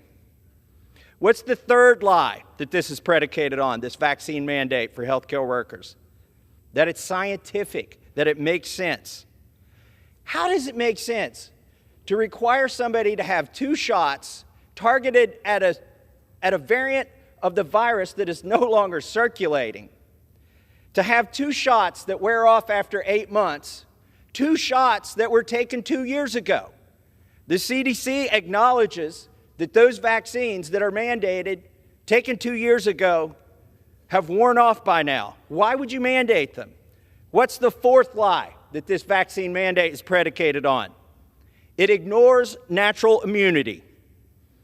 When the vaccines first came out, the CDC that said that the Pfizer trial showed that the vaccine was 92% efficacious for those who had already had COVID.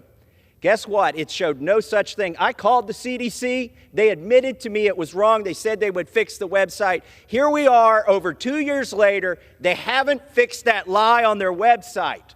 They know it's a lie. I have them on a recording if anybody over there wants to hear it. Finally, who's liable for the damage that this could cause? Nobody's liable. We're living under medical malpractice, martial law right now under the PrEP Act and the EUAs. Let me close with this.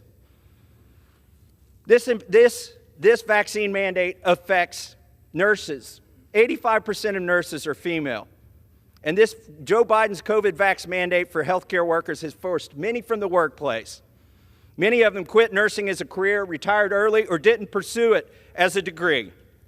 This is the epitome of hypocrisy. Nobody in this room was mandated to take a vaccine.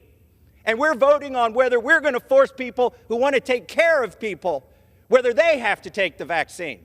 In the hypocrisy, none of us were mandated. None of the staff in this room were mandated to take this vaccine. Expired. End it now. Support this rule.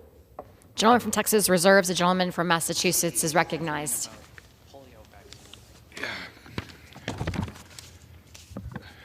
Madam Speaker, oh my God. There are doctors who serve in Congress, Democrats and Republicans, and I hope that they will stand up and correct the misinformation.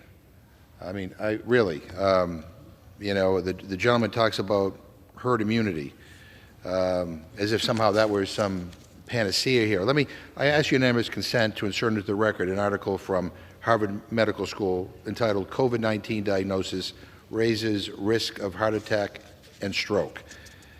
Madam Speaker, a study found— Without objection. A study found that in the week after a COVID diagnosis, the risk of a first heart attack increased by 3 to 8 times. The risk of a first stroke caused by a blood clot multiplied by 3 to 6 times. In the following weeks, both risks decreased steadily, but stayed elevated for at least a month. And I'd like to insert that in the record. The other thing, I ask unanimous consent to insert into the record a USA Today piece entitled Fact Check, COVID-19 Vaccines Primarily Designed to Prevent Serious Illness and Death. Without objection. And the quote, I want to highlight one of the quote here. It's attributed to Dr. Rochelle Walensky, who says, who said on CNN, I guess this is what the gentleman was referring to, in the original interview, which was aired in early August, not recently, that while it's true that vaccines cannot entirely halt transmission, experts say they do reduce it and reduce the chances of hospitalizations and death. And, Madam Speaker, I request unanimous consent to insert into the record a study by the Commonwealth Fund entitled 2 Years of U.S. COVID-19 Vaccines Have Prevented Millions of Hospitalizations and Deaths. Madam Speaker, we have lost over 1 million of our fellow citizens to COVID, over 1 million in the United States alone. Mothers, fathers, siblings, friends, and children as well. But the development of safe vaccines has meant that millions of more lives have been saved. There's no question whether or not the vaccination is effective. And let me highlight one of the findings in the Commonwealth Fund report. It says from December 2020 through November 2022, we estimate that the COVID-19 vaccination program in the United States prevented more than 18.5 million additional hospitalizations and 3.2 million additional deaths. Without vaccination, there would have been nearly 120 million more COVID-19 infections. The vaccination program also saved the U.S. $1.15 trillion in medical costs that would otherwise have been incurred. I mean, here we are, after having gone through what we went through, after knowing the benefits of these vaccinations, and to hear what we're hearing on the floor, it really is disappointing. But again, doctors in this chamber, Democrats and Republicans, please stand up, please correct the record, please tell people that vaccinations have been a good thing and that people should get vaccinated, that it could save their lives, and I reserve my time. Gentleman reserved. The gentleman from Texas is recognized. Thank you, Madam Speaker. At this time, I'm pleased to recognize Mr. Gosar of Arizona for 4 minutes to speak on the rule. Gentleman is recognized. Thank you, Madam Speaker. Thank you, Mr. Chair. I rise in support of my own bill, H.R. Resolution 7, terminating the COVID National Emergency Declaration. It's the same bill text that I sponsored in the 117th Congress, and the same bill text that passed the Senate twice last year, most recently in November, with the bipartisan support of all Republican senators and 12 Democratic senators. Now, emergency powers were created to give the executive branch flexibility to respond to a range of crises facing the United States. And the National Emergencies Act, which was passed in 1974 to rein in the presidential emergency powers that are activated when a formal declaration is declared. As I've said before, good process builds good policies, builds good politics. So let's look at the timeline. On March 13, 2020, President Trump rightfully declared a national emergency concerning COVID-19. Mr. Biden has since abused presidential authorities by repeatedly extending pandemic powers beyond their timeline and scope. Section 202 of the National Emergencies Act requires Congress to review termination of all national emergencies, stating that 6 months after declaration and every 6 months thereafter, emergency continues. Congress must meet to consider a resolution of termination. Sadly, rather than debate and vote on terminating the emergency declaration, the former Speaker changed the rules of the entire House of Representatives and handicapped Congress's ability to perform its most basic constitutional duty, check the powers of the executive branch and the power of the purse. As a result, Mr. Biden continues to extend the COVID national emergency into perpetuity. Until now, there has been zero oversight from the House, even though federal law requires congressional review. By now, and by any measure, the COVID-19 pandemic in the United States has ended. But Biden has dubiously continued to extend this pandemic power. Why? Under the continued COVID national emergency extension, more than 120 special statutory powers, only meant for times of actual emergency, continue to be available to Mr. Biden, including the power to draft Americans without consent, barricade the United States Capitol, place the Public Health Service under military control, and yes, even moving money around. Biden's unwillingness to let go of the temporary pandemic powers is tyranny, and the former Speaker is complicit. Thankfully, with our new Republican majority and restored House rules, members of Congress and millions of Americans that they represent are finally able to weigh in on their concerns with continued pandemic powers. The COVID pandemic emerging in the U.S. has ended, and most Americans have returned to pre-pandemic normalcy. Biden himself stated, quote, "The pandemic is over," unquote. So why does Biden continue to extend the COVID national emergency? The answer is simple: to force Americans to live under extreme measures that deprive us of our freedoms. It's sad to hear the other side talk about all this lack of tyranny and not following the rules. We were forbidden to do our job. The National Emergencies Act demands that Congress every 6 months look at this national emergency and decide whether to up or down. That's all it did. In the 2 years since he's been president, we have done neither. It is high time that we answer that call and do our job. At least the Senate has done it twice. I think we need to get back to getting back the power of the purse and holding this administration accountable. Time's up. I ask that everybody vote for these bills. Thank you. Serves. The gentleman from Massachusetts is recognized. Madam Speaker, I want to ask you unanimous request to unanimous consent to insert into the record a piece by the New York Post entitled "GOP Unveils Commitment to America, Plan to Halt Biden Inflation and Crime." Without objection. Madam Speaker, Republicans promised that as soon as they were in the majority that they would immediately move to address inflation. Well, we're a month into the 118th Congress with zero action to lower costs for families. My question is, what happened? Why have Republicans spent all of January on messaging bills and trying to get their house in order? I knew it was a tumultuous week to try to elect a speaker, and we made history, 4 days and 15 votes, unprecedented. But nonetheless, what happened to focusing on issues that were first and foremost on people's minds?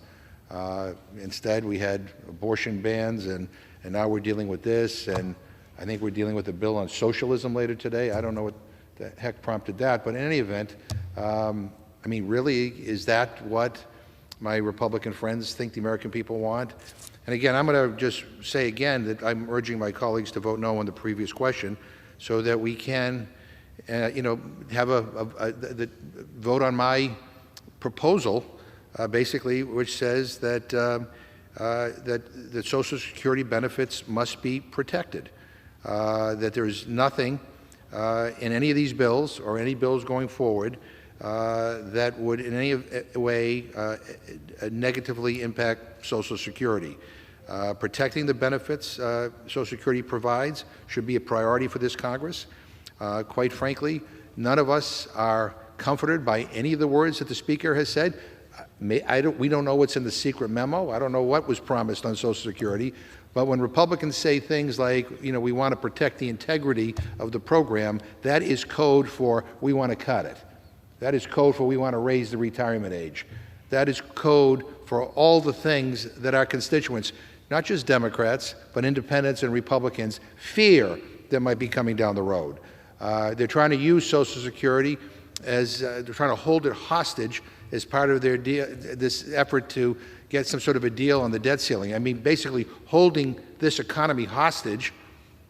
The good faith and credit of the United States, they're holding it hostage, ready to just throw it into the wind until they get these cuts in programs that help people. And again, I would just, before I yield back at this point and let the gentleman continue with any speakers he has, I would just say that, that the measures that we're dealing with today are concerning to us because there's a right way to wind down and there's a wrong way to wind down. And what we suggested last night in the Rules Committee is the right way to do this, and you can do it quickly, is do hearings and make sure there are no unintended consequences. Make sure that there aren't vulnerable people who are going to be adversely impacted by your quick change of the rules. And you would have none of it. So again, this isn't a serious effort. This is about messaging. And it's really disappointing. With that, I reserve my time. The gentleman from Massachusetts reserves. The gentleman from Texas is recognized. Madam Speaker, may I inquire as to the time remaining? The gentleman from Texas has 7.5 minutes. Thank you, Madam Speaker. At this time, it is my great pleasure to recognize one of the new members elected last November, Dr. McCormick from Georgia, to speak on the rule for 2 minutes. Gentleman from Georgia is recognized. Well, sir, you asked for a physician to stand. I am a physician. I'm an emergency medicine physician who served during the entire COVID pandemic. From before the pandemic began, I'm sure I was exposed to it over 1,000 times with thousands of patients that I treated for COVID, some of which I intubated. We had healthcare workers who had had decades of experience, exposed over and over again before there even was a vaccination. People went home sick. They had fevers. It may surprise you that I was never tested for COVID. Not in the entire career that I've had as an emergency physician have I ever been tested for COVID. And yet I came to work time and time again, putting my life on the line. I lost friends. I watched people put their lives on the line and come to work when everybody else got to call in or stay home based on congressional mandates or congressional exceptions, because we were essential, because we understand our profession, we understand how important it is to public service, to save the lives, to learn, and to continue to grow, to have the debate over what would and would not work for patients. And we evolved. It wasn't just one size fits all for medicine. People are not treated the same because people are different. Different exposures require different treatments. Once you've had the disease, you develop an immunity. If you have immunity and you're exposed to a vaccination within a certain time, you can have a hyperimmune response that can be harmful. This is not taken into account by congressional people who do not understand medicine, who have not been to medical school, who have not had a residency, who have not had decades of experience, either as a doctor, a nurse, a mid-level, or some other healthcare professional who understand healthcare far more than anybody who sits in these seats, who have never treated one patient, or read one book or had one test concerning the outcome of a patient. They've never held the hand of a patient who is dying. And so I would challenge you, sir, to consider a healthcare professional when they get to determine their own fate as they continue to put their lives on the line to serve the very people that we are supposed to be serving here in Congress. And with that, I yield. Members are reminded to direct the remarks to the chair. I'll reserve. Gentleman from Texas reserves. The gentleman from Massachusetts is recognized. Yeah, no, I appreciate the gentleman's response, but I'm not sure who he's responding to. I didn't. The question what I asked was for physicians to come down here and to make it clear, contrary to what was said before, that these vaccines are not dangerous, that people should get vaccinated, that it can save lives. People are still dying of COVID, by the way, and the idea that somehow we should be discouraging people from getting vaccinations by scaring them doesn't make a lot of sense to me. In fact, I think it's irresponsible. And I appreciate the gentleman's service to his patients, but I hope that he understands now his service is to the American people, and that service includes getting out the truth and what is accurate and what is not accurate about these vaccinations. I reserve my time. Gentleman reserves. The gentleman from Texas is recognized. Madam Speaker, I have no further speakers, so I would inquire to the gentleman from Massachusetts. Well, I'll reserve until I'll reserve. How many? Gentleman from Massachusetts is recognized. How much time do I have, Madam Speaker? Gentleman has 4.5 minutes. Thank you. Madam Speaker, our side isn't afraid to embrace change. We know that living in the 21st century means that we can and we should use technology to improve Americans' quality of life. We know that vaccines save lives, and we know that science is real.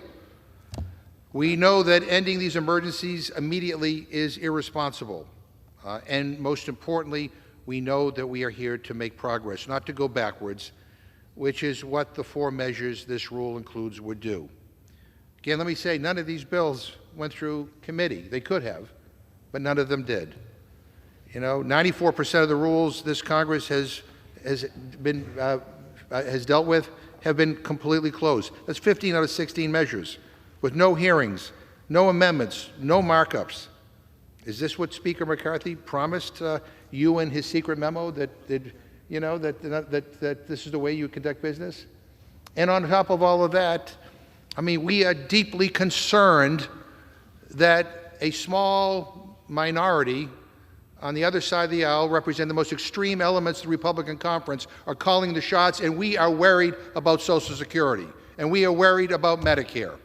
And that's why we are asking people to vote no on the previous question, because we want to be able to put in place protections so that a fringe group can't mess around with Social Security, can't take away from people what they have earned. It is not an entitlement, it is what people have earned in this country. So I urge a no vote on the previous question. I urge a strong no vote on this rule. There's a right way to do this and a wrong way to do this. You're in control, you're in charge, take the time, do the hearings, ask the questions, make sure there are no unintended consequences. This is about the health and well-being of the American people. They deserve at least a hearing rather than a messaging bill rushed to the floor. With that, Madam Speaker, I yield back the balance of my time. Gentleman yields. The gentleman from Texas is recognized. Thank you, Madam Speaker. I'll yield myself the balance of our time. You know, in preparing for this debate today on the rule, I reflected on the iconic photograph of the sailor kissing his girlfriend on the streets of New York at the end of the Second World War. And you think about that for a moment. My parents were married in 1946. My wife's parents were married in 1945.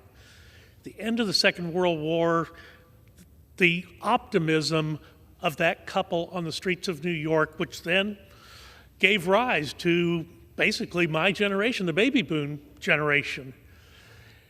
And I was thinking back to about a year ago when there was a video making the rounds on the internet of an elementary school class where the teacher said, masks are no longer required. And the unbridled joy of those young students as they ripped off their masks never to have to put them on again. Well, we are standing on the precipice of just such a moment today. And this truly is an historic moment, and it's one that the American people should look back on and say, this was the time. This is the time for optimism to, without fear, embrace the future, because we know the good things of which our country is capable. Now, I do need to thank some of our fellow members, specifically the chairwoman of my committee, the Energy and Commerce Committee, Chairwoman Morris Rogers, Chairman Sam Graves of the Transportation Committee, and Chairman Comer of the Oversight Government Reform Committee for their hard work in delivering for the American people by bringing these bills to the floor and helping ensure that commitment to America in the future. The Republican majority has again demonstrated that our governing agenda will be devoted to improving the lives of our nation's citizens. Our governing majority will continue to focus on the issues that matter most to our people and to combat the rising energy costs, sky-high inflation, rampant crime, and our porous southern border and the fentanyl crisis. These are the issues the American voters rightfully demand that their representatives address. The Republican majority is committed to solving the crises that the previous Democratic majority has inflicted on our nation. I yield back the balance of my time, and I move the previous question on the resolution. Gentleman yields. The question is on ordering the previous question on the resolution. Those in favor say aye. Those opposed, no. In the opinion of the chair, the ayes have it. Madam Speaker, I ask for the yeas and nays. Gentleman from Massachusetts is recognized. I ask for the yeas and nays, please. The yeas and nays are requested. Those favoring a vote by the yeas and nays will rise. A sufficient number having risen, the yeas and nays are ordered. Pursuant to Clause 8 of Rule 20, further proceedings on this question will be postponed. Pursuant to Clause 12A of Rule 1, the chair declares that the House in recess for a period of less than 15 minutes.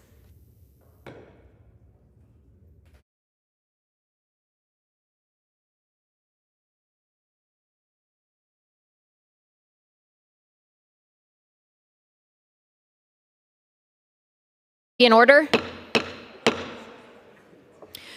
Proceedings will resume on questions previously postponed. Votes will be taken in the following order. Ordering the previous question on House Resolution 75 and adoption of the resolution if ordered.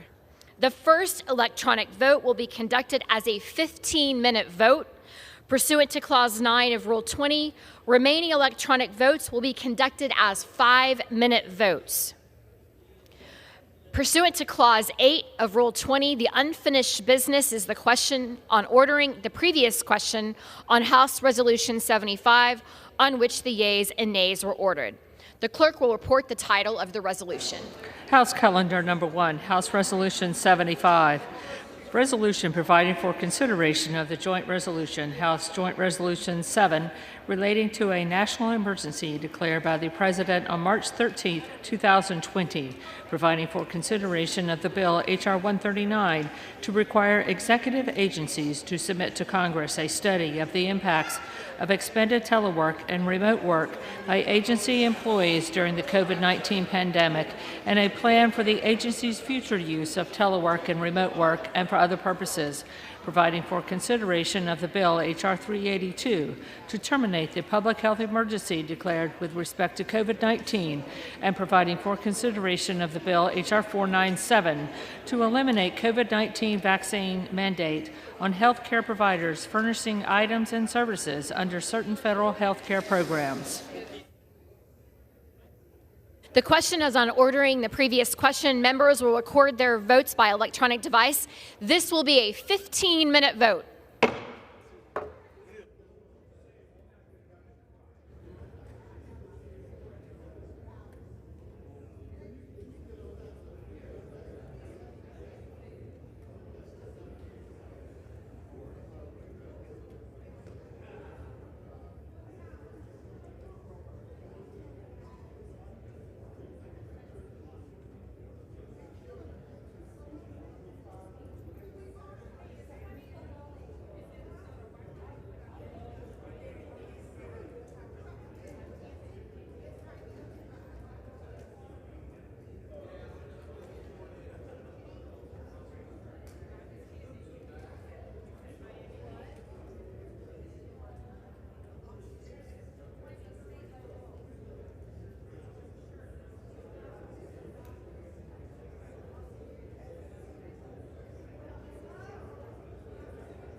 On this vote, the ayes are 218, the nays are 209.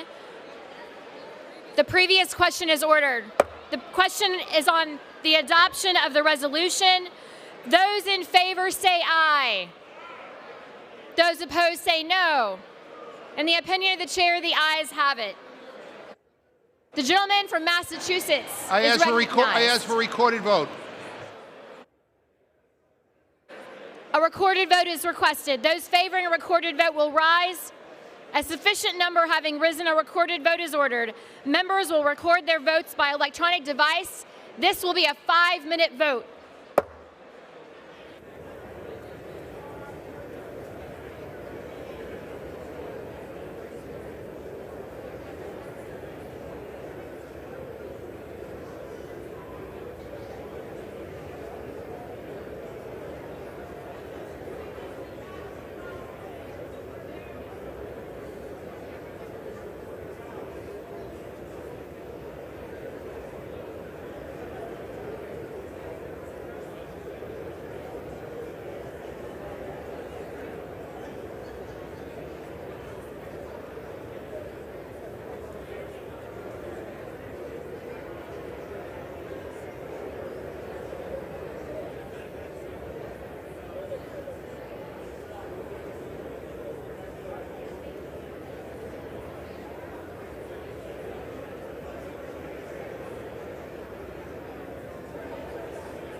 On this vote, the yeas are 216, the nays are 208.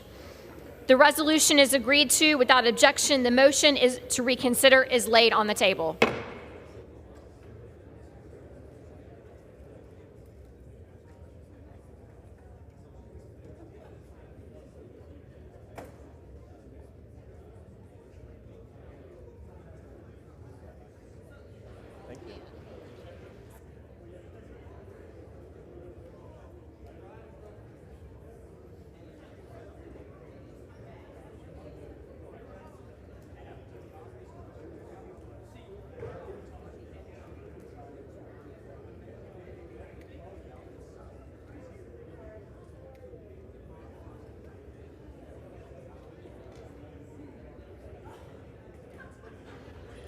The House will be in order.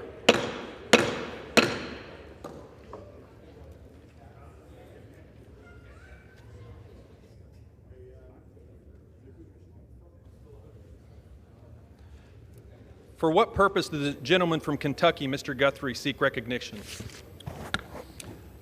Pursuant to House Resolution 75, I'll call up the bill H.R. 382 and ask for its immediate consideration in the House. The clerk will report the title of the bill. H.R. 382, a bill to terminate the public health emergency declared with respect to COVID-19. Pursuant to House Resolution 75, the bill is considered read. The bill shall be debatable for 1 hour, equally divided and controlled by the chair and ranking minority members of the Committee on Energy and Commerce or their respective designees. The gentleman from Kentucky, Mr. Guthrie, and the gentleman from New Jersey, Mr. Pallone, each will control 30 minutes. The chair recognizes the gentleman from Kentucky, Mr. Guthrie. Mr. Speaker, I ask unanimous consent that all members have 5 legislative days to revise and extend their remarks on the legislation and to insert extraneous material on H.R. 382. Without objection. Mr. Speaker, I yield myself as much time as I may consume. The gentleman is recognized. Thank you, Mr. Speaker. Today I rise to push for immediate and overwhelming passage of my legislation, H.R. 382, the Pandemic is Over Act. President Biden and I both agree the COVID-19 pandemic is over. In fact, on the eve of the Pandemic is Over Act going on the House floor, President Biden finally announced he is going to end the COVID-19 emergency declarations. I'm glad that my bill finally forced the Biden administration to act. However, President Biden has taken too long to act on his statement last September that the pandemic is over, which is why I am moving forward with my bill to end the COVID-19 public health emergency and finally restore checks and balances between Congress and the executive branch. There was a time and a place for COVID-19 public health emergency. On this day 3 years ago, then Department of Health and Human Services Secretary Azar first invoked the COVID-19 public health emergency. The COVID-19 public health emergency was used at the beginning of the pandemic to establish Operation Warp Speed and provide for CMS waivers that led to millions of seniors. The gentleman will suspend. The House will be in order. Please take conversations off of the House floor. The gentleman from Kentucky is recognized. The COVID-19 public health emergency was used at the beginning of the pandemic to establish Operation Warp Speed and provide CMS waivers that led to millions of seniors receiving critical health care services through mediums such as telehealth, removing various forms of red tape, getting in the way of health care providers' ability to care for their patients. Now, exactly 3 years later of the original disaster public health declaration, we're in much better position to address COVID-19. We have proven therapeutics in addition to 95% of the population either being previously infected with COVID-19 or vaccinated. Even a senior administration official even stated, quote, "We're in a pretty good place in the pandemic. Cases are down dramatically from where they were the past 2 winters," end quote, according to Politico reporting. It's long overdue for President Biden to unwind the public health emergency, despite the overwhelming evidence that COVID-19 is now endemic and that the pandemic is over. Secretary Becerra just renewed the public health emergency for the 12th time. The Pandemic is Over Act sends a loud and clear message to President Biden. The American people are tired of living in a perpetual state of emergency, and it's long overdue for Congress to take back the authorities granted under Article 1 of the Constitution. The Pandemic is Over Act would immediately terminate COVID-19 public health emergency. Nothing in my bill ends Title 42, despite the administration stating that it would. Let me repeat, nothing in this bill ends Title 42. The Biden administration and Biden administration alone controls Title 42. That statute was written in 1944, before the authority of the public health emergency even existed. If the Biden administration chooses to end Title 42 when the public health ends without working with us to secure the border, that's just another one of the failures to add to the list. To be clear, we support the ability to declare a public health emergency to address clear and serious public health threats. Maintaining these regulatory flexibilities during a public health emergency are crucial, but these authorities should only be used for limited periods of time based upon the particular circumstances and prevalence or immediacy of the public health threat. Now it's time to rescind the President's emergency powers, and Congress can address the present and future needs that may arise with COVID-19. Since President Biden took office, we have seen the pandemic used to justify countless executive overreaches. The President has used the pandemic one-size-fits-all vaccine mandates for healthcare workers, mask mandates, and eviction moratoriums. While ending the COVID-19 public health emergency will not relinquish all the President's power that has been used to make those decisions, it does make it more difficult to justify bypassing Congress to enact his policies. Finally, I want to address the arguments about the unwinding of the public health too quickly emergency. Democrats had unified control and could have extended, or the administration could have undertaken rulemaking to unwind the COVID-19 public health emergency. Congress is already we need to work together on extending a number of provisions to the COVID-19 public health emergency. Where are their bills and where are there bills that would extend or unwind these things? Where was the hearing last Congress if this was such an issue? Mr. Speaker, the pandemic is over, and I urge my colleagues to support H.R. 382, and I reserve the balance of my time. The gentleman from Kentucky reserves. The gentleman from New Jersey is recognized. Thank you, Mr. Speaker. I yield myself such time as it may consume. I rise in strong opposition to H.R. 382, which would abruptly and irresponsibly end the COVID-19 public health emergency virtually overnight. It would require this action immediately without providing patients, hospitals, providers, and states sufficient notice to safely unwind the numerous authorities, programs, and flexibilities that have been essential to protecting Americans throughout the pandemic. Last night, the Biden administration announced that the COVID-19 public health emergency will probably plans to be ended on May 11, 2023.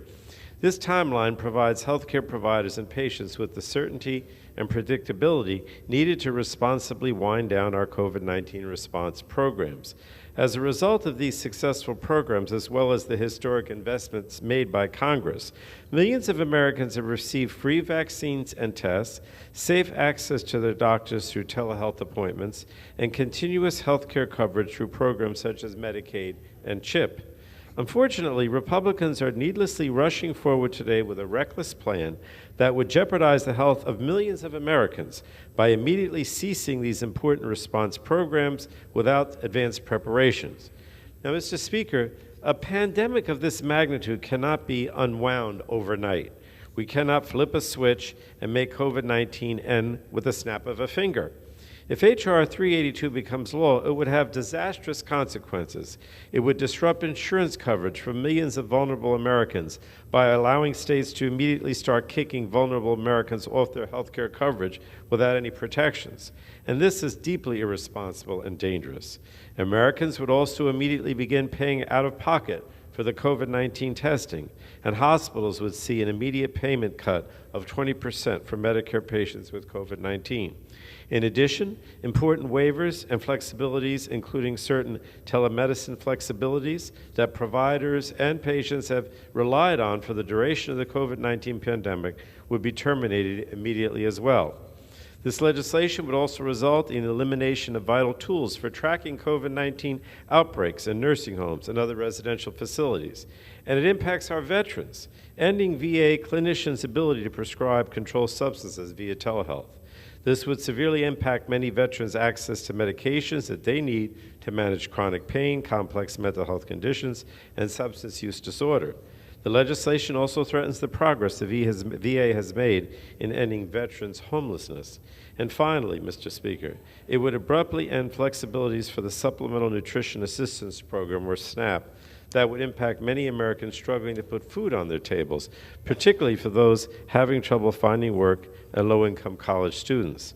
Now, Republicans began their House majority with chaos and confusion earlier this month, and this bill continues that chaos and confusion, but this time it will hurt millions of Americans directly, and that's simply not right. Responsibly transitioning to the post-emergency future requires careful planning and coordination with public health officials and policymakers.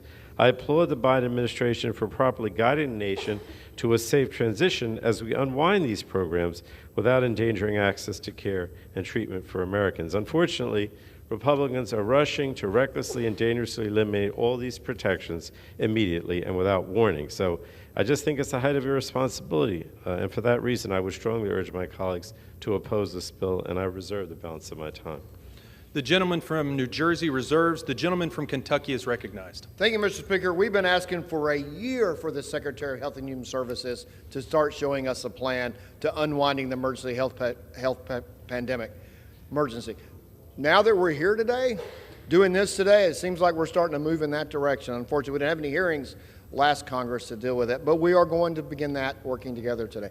I would like to yield 2 minutes to my friend from Indiana, Mr. Bashan. Is recognized. Thank you, Mr.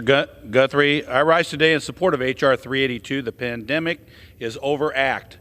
A public health emergency was first declared by Health and Human Services Secretary Alex Azar in January 2020. It was a different time.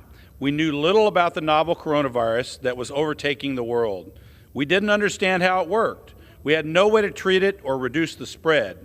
Now, over 3 years later, the landscape has completely changed. Reliable vaccines, tests, and treatments are widely available. Businesses are open, Americans are traveling freely, and folks are ready and willing to get back to work. As I've said from the beginning, it's unlikely we will ever fully rid ourselves of coronavirus, but it can and indeed has become something we have the ability to deal with. Society can and should be returning to normal. Even President Biden acknowledged as much in an interview last September, more than 4 months ago, when he said the COVID-19 pandemic is over. Yet this administration has continued to extend the length of the public health emergency, using it to retain fear in the American people and to justify continued requests for federal funding. In absence of the administration's willingness to immediately, rightfully end the public health emergency declaration, it is time for Congress to act. I am grateful for my colleague, Mr. Guthrie, for bringing this bill forward, and I urge all my colleagues to support a formal end to the public health emergency declaration. I yield back. The gentleman from Kentucky reserves. The gentleman from New Jersey is recognized. Thank you, Mr. Speaker. I yield 3 minutes now to the gentleman from California, Mr. Correa. Recognized. Mr. Speaker, I rise in opposition. COVID-19 has been the worst pandemic we've had in this world in 100 years. It's a medical issue to be addressed by doctors and not a political issue. Today, my colleagues are asking us to support a bill to terminate the COVID public health emergency. Yet the Biden administration's current extension of the public health emergency is a rational one. It's rational in the way we exit from this emergency declaration. We let our healthcare system adjust from this tremendous, terrible pandemic that continues to evolve in our society. I would say a politically driven end to COVID-19 is not the way to run our healthcare system. Furthermore, while my colleagues are saying that there's no need for a public health emergency, they want to keep Title 42 at the border because of its public health emergency implications. My colleagues, I would say to you, if you truly believe the pandemic is over, then you can't say that Title 42 is still needed at the border because of healthcare crisis. Mr. Speaker, I yield. The gentleman from New Jersey reserves. The gentleman from Kentucky is recognized. Mr. Speaker, we're ending the emergency powers of the president. We're not conceding that COVID-19 is over in this country, and it's not. People still have to be take mitigation. We certainly don't want it coming across our southern border, so we support keeping Title 42 in place. I will yield 2 minutes to my friend from Florida, Ms. Kamek. The gentlewoman is recognized. Thank you, Mr. Speaker. I rise today in strong support of H.R. 382, the Pandemic is Over Act. I want to thank my friend and colleague from Kentucky, Mr. Brett Guthrie, for leading this important effort. This action is long overdue. This week we are voting on several bills designed to do what we all in America have known for some time, that the emergency declaration should be gone away. Constituents have been asking, heck, demanding, that we end this perpetual state of COVID emergencies in the federal government and get back to normal. More than 4 months ago, President Biden declared that the COVID-19 pandemic was over. Yet, interestingly, the federal emergency declaration, it's still in place. It makes you wonder, why would the president declare that the pandemic is over but not officially rescind the emergency declaration? In fact, many of our colleagues on the other side of the aisle seem more concerned with keeping the public health emergency in place rather than addressing the problems we are now being faced with. Things like investigating the estimated $163 billion with a B in COVID unemployment fraud and recovering those funds that were stolen from the American taxpayers, or the approximately $150 billion in unobligated funds that's just sitting there for COVID. That's a pretty easy way to start reducing spending. Or how about the approximately $500 billion that's been obligated but hasn't been pushed out the door yet? Ask yourselves, who benefits from the emergency declaration remaining in place? It is a fact that the continuation of the public health emergency is costing taxpayers billions of dollars and worsening already crippling inflation. Inflation which is costing Florida families in my district an estimated $10,000 extra a year in basic goods and services. I don't know anyone who can afford an extra $10 grand a year. The federal mandates like this have increased private health insurance costs and grossly exacerbated the ever-increasing national debt that will be passed on to my generation, our children, and our grandchildren. It's time to get our kids back to school, folks back to work, and life back to normal. It's time for us to turn the page and end the COVID-19 public health emergency powers. Let's get back to common sense fixes to our healthcare system. Let's get back to work on lowering energy costs. Let's get back to work, and let's get back to work in person. I yield. The gentleman from Kentucky reserves. The gentleman from New Jersey is recognized. Thank you, Mr. Speaker. I yield 3 minutes now to the gentleman from Oregon, a member of the Ways and Means Committee, Mr. Blumenauer. The gentleman is recognized. I appreciate the gentleman's courtesy in permitting me to speak on this. It's not quite as simple as my friend from Florida implies. Today, we're voting to upend the healthcare system and interrupt patient care. Ending the public health emergency prematurely would have far-reaching applications, and this is a waste of time. The Biden administration has already made clear that they're planning on ending the emergency in May.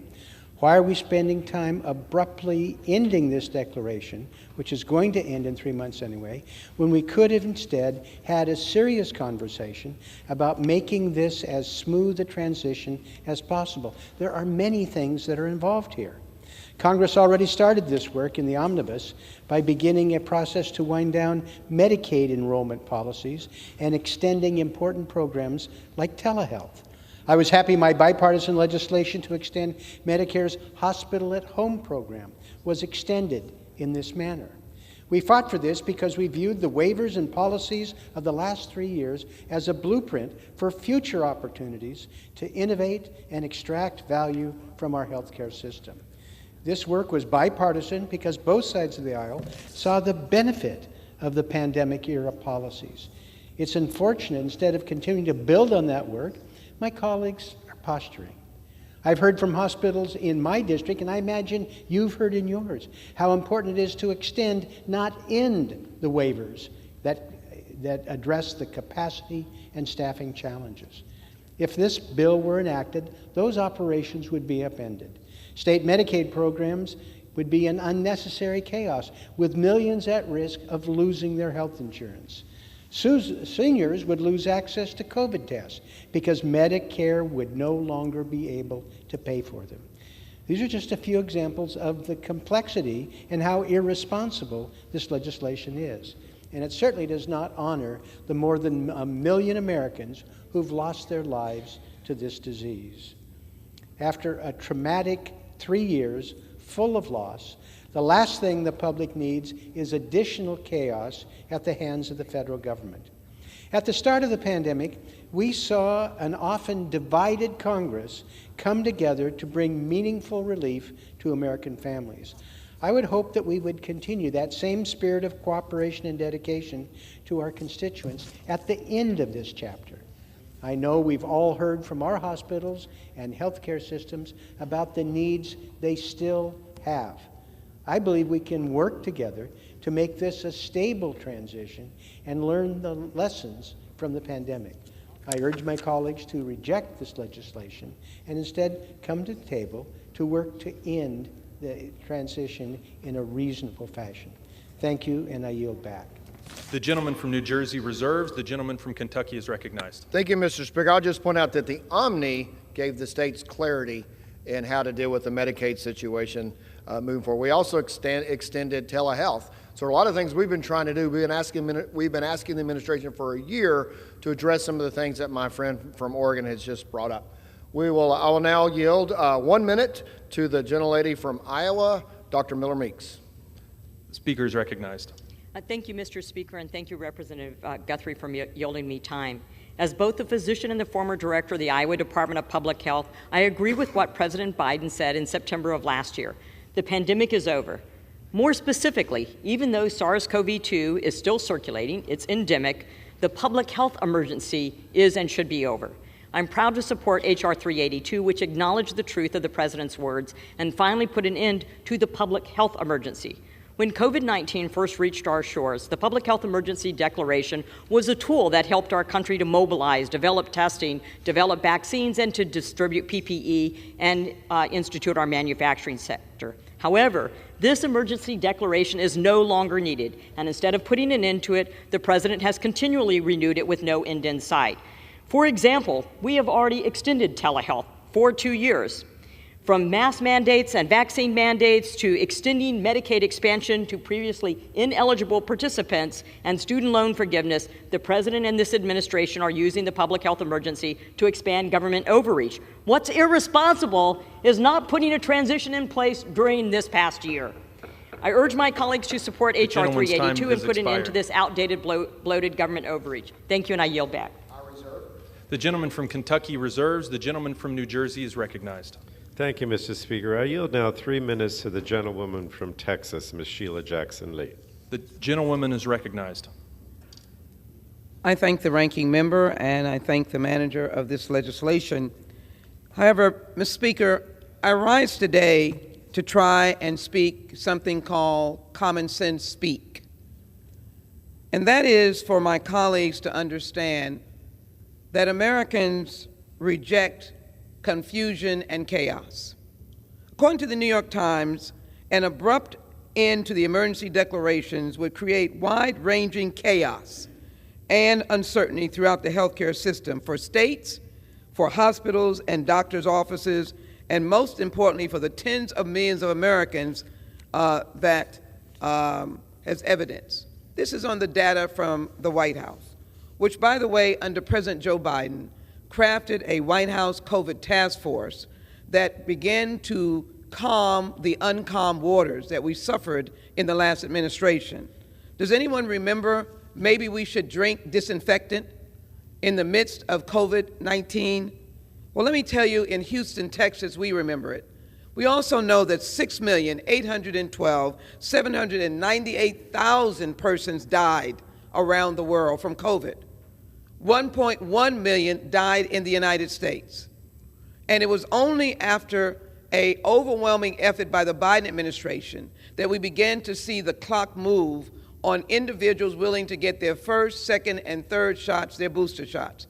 That's why we are living, because we were vaccinated, because we overcame the stigma and the wrong-headed information that was scaring people about vaccines.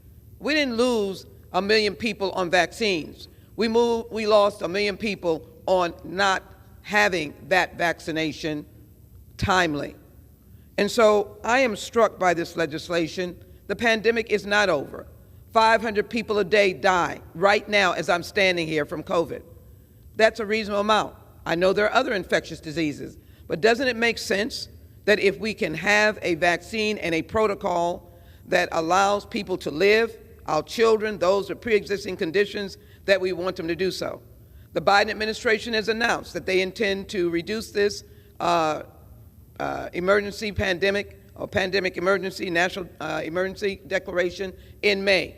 It will allow our health facilities to get themselves organized for the possible onslaught. It will also deprive impoverished persons from the ability to get free vaccinations, including possibly flu shots that we're doing in Houston, Texas. I remember over 70 testing sites that I put in my district with healthcare providers week after week after week so that people could be tested and so we could bring down COVID in Houston, Texas. I remember vaccination sites where people stood in line, 1,000 at a time, to get vaccinated for free. Are we jumping for joy to condemn and now undermine the emergency pandemic that was utilized? The gentlelady's time has expired. All I can say is health professionals say no. Would the gentlewoman like another minute? Yes, Or I would. Thank you. I yield another minute. The gentlelady is recognized. All I can say is that health professionals, by and large, in hospitals, clinics, doctor's office, will say no. They need their patients healthy. As many people that can get vaccinated with information should get vaccinated. And of course, guided by your healthcare provider. But I don't think it makes any good news or any good sense to be able to talk about how you never got tested, how you never got vaccinated. That's all well and good. I applaud an individual who was able to survive, not getting tested, not getting vaccinated. But you see, I know of so many of my close friends who died because there was not a vaccination. There was not good health care. They didn't come to the end stages of COVID, and COVID killed them.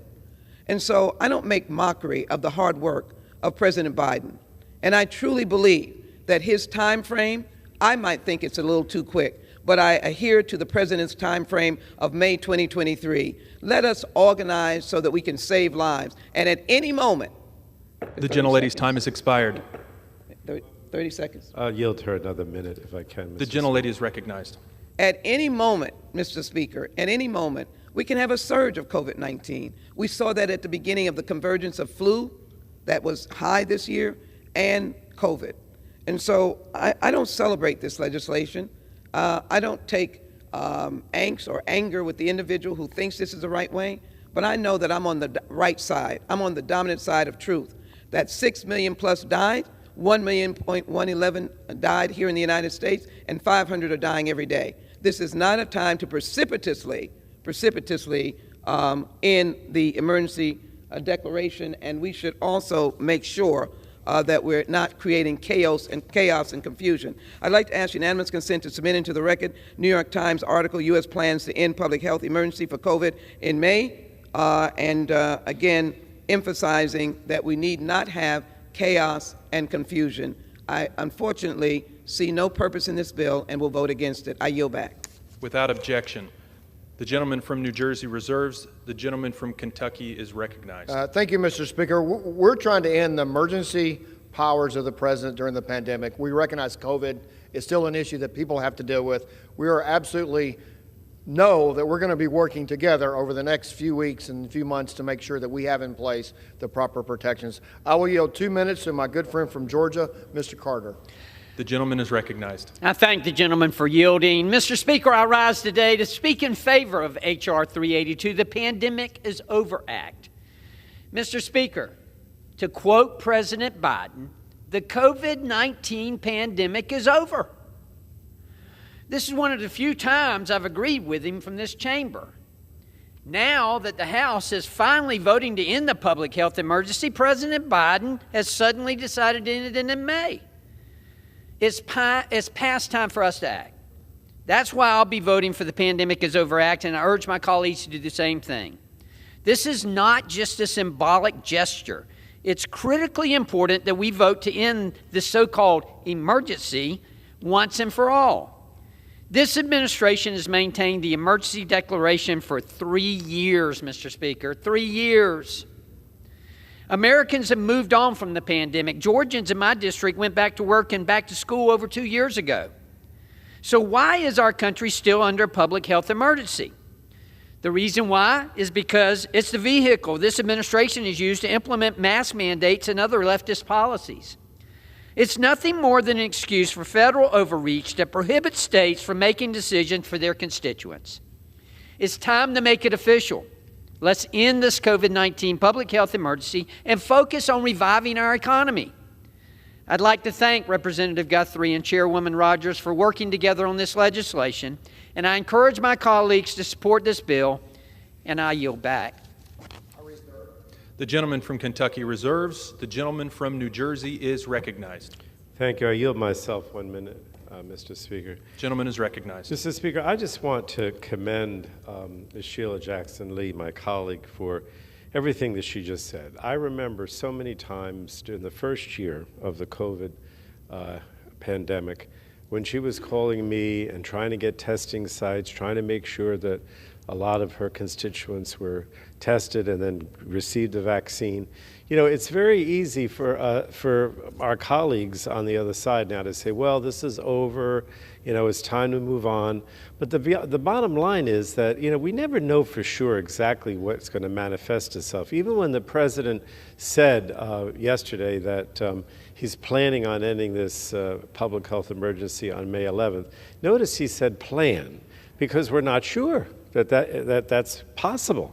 But in any case, it makes no sense to just say that we're going to do this immediately upon enactment of this bill, which is not going to be enacted, but nonetheless, because we need to do a lot of preparation and planning.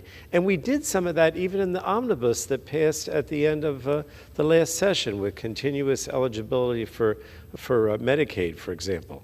My understanding is the way this bill is worded, that would end if this bill passed immediately as well. And so our point is that this is a pandemic that we just have to be very careful about what we do. We have to do adequate preparation. The president has said May 11th is the likely date. That's fine, but it has to be based on science. We shouldn't just be getting up here and saying, end it immediately. I yield back. I'm sorry, I reserve the balance of my time. The gentleman from New Jersey reserves. The gentleman from Kentucky is recognized. Mr. Speaker, I yield 2 minutes to the gentleman from Ohio, Mr. Balderson. The gentleman is recognized. Thank you, Mr. Speaker, and thank you, Mr. Guthrie. I rise in support of H.R. 382, the Pandemic is Over Act. As representatives for the American people, we owe it to them to assess our country's response to COVID-19 pandemic and look to better prepare for future pandemics. But most importantly, the American people deserve honesty and normalcy. The pandemic is over. Even President Biden said as much last September. That level of honesty from the president is a step in the right direction. But after the president publicly declared the pandemic over, he extended the public health emergency not just once, but 2 more times. Today marks 3 years since the original public health emergency declaration. Our country has been through a lot in the last 3 years, but it's time to get back to normal. It's time to give power back to the people. I urge passage of H.R. 382. The gentleman from Kentucky reserves. The gentleman from New Jersey is recognized. May I ask how much time remains on each side, Mr. Speaker? The gentleman from New Jersey has 15 and a half minutes remaining. If you have speakers, I'll continue to reserve. The gentleman from Kentucky has 17 and a half minutes remaining. The gentleman from Kentucky is recognized. Thank you, Mr. Speaker. I yield 2 minutes to the gentleman from California, Mr. Obernolte. The gentleman is recognized.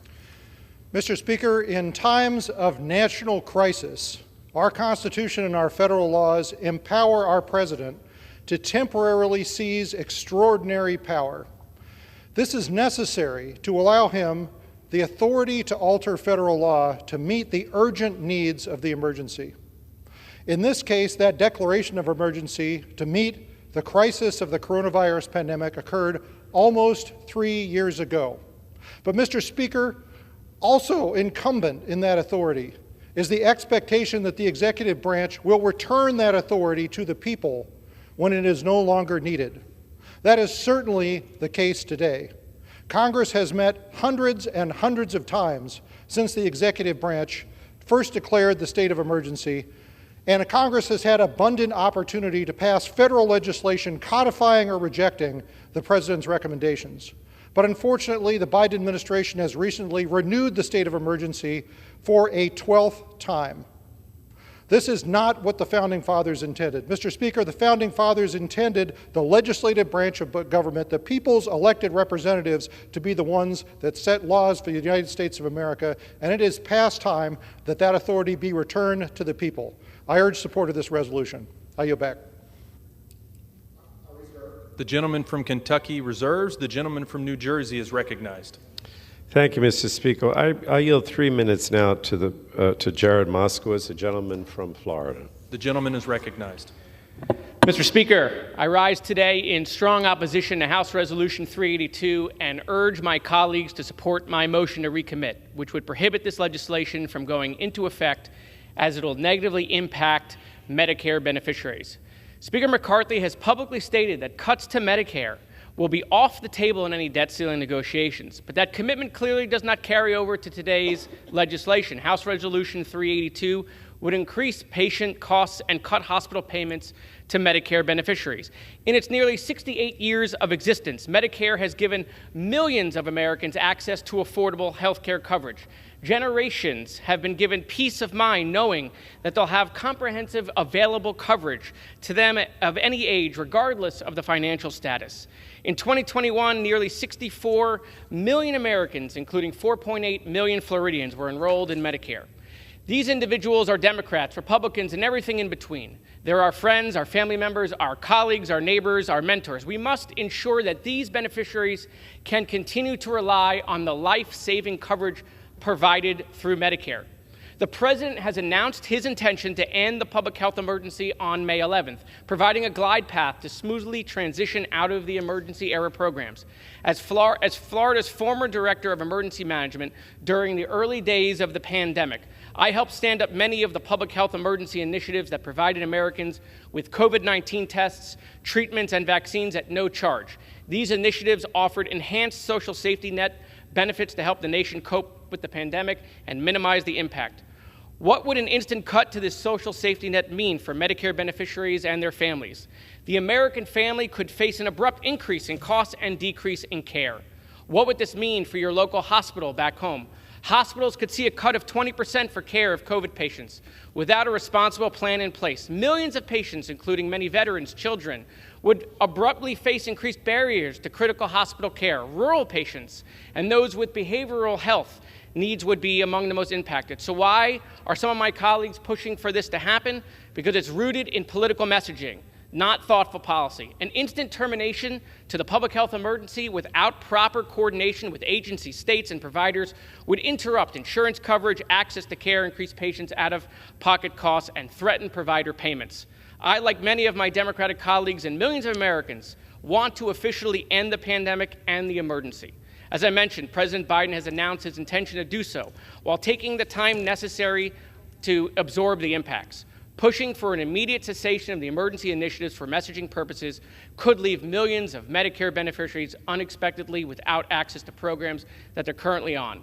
Mr. Speaker, it's for those reasons I submit a motion to recommit that will prohibit the bill from going into effect if it will negatively impact Medicare beneficiaries, and I ask for unanimous consent to add the text of this amendment to the record immediately prior to the vote of the motion to recommit.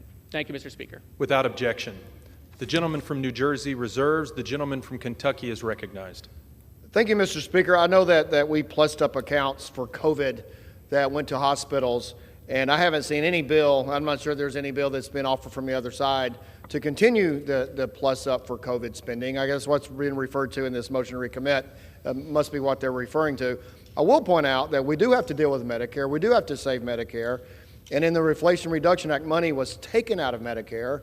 If you take Medicare Part D reform, if you take the rebate rule, $288 billion was taken out of Medicare with no Republican votes, taken from Medicare, and used to spend on some things in Medicare, but other programs without shoring Medicare up. So if we want to have an intellectual discussion on saving Medicare, that's going to be something we're going to have to work on over the next 2 years.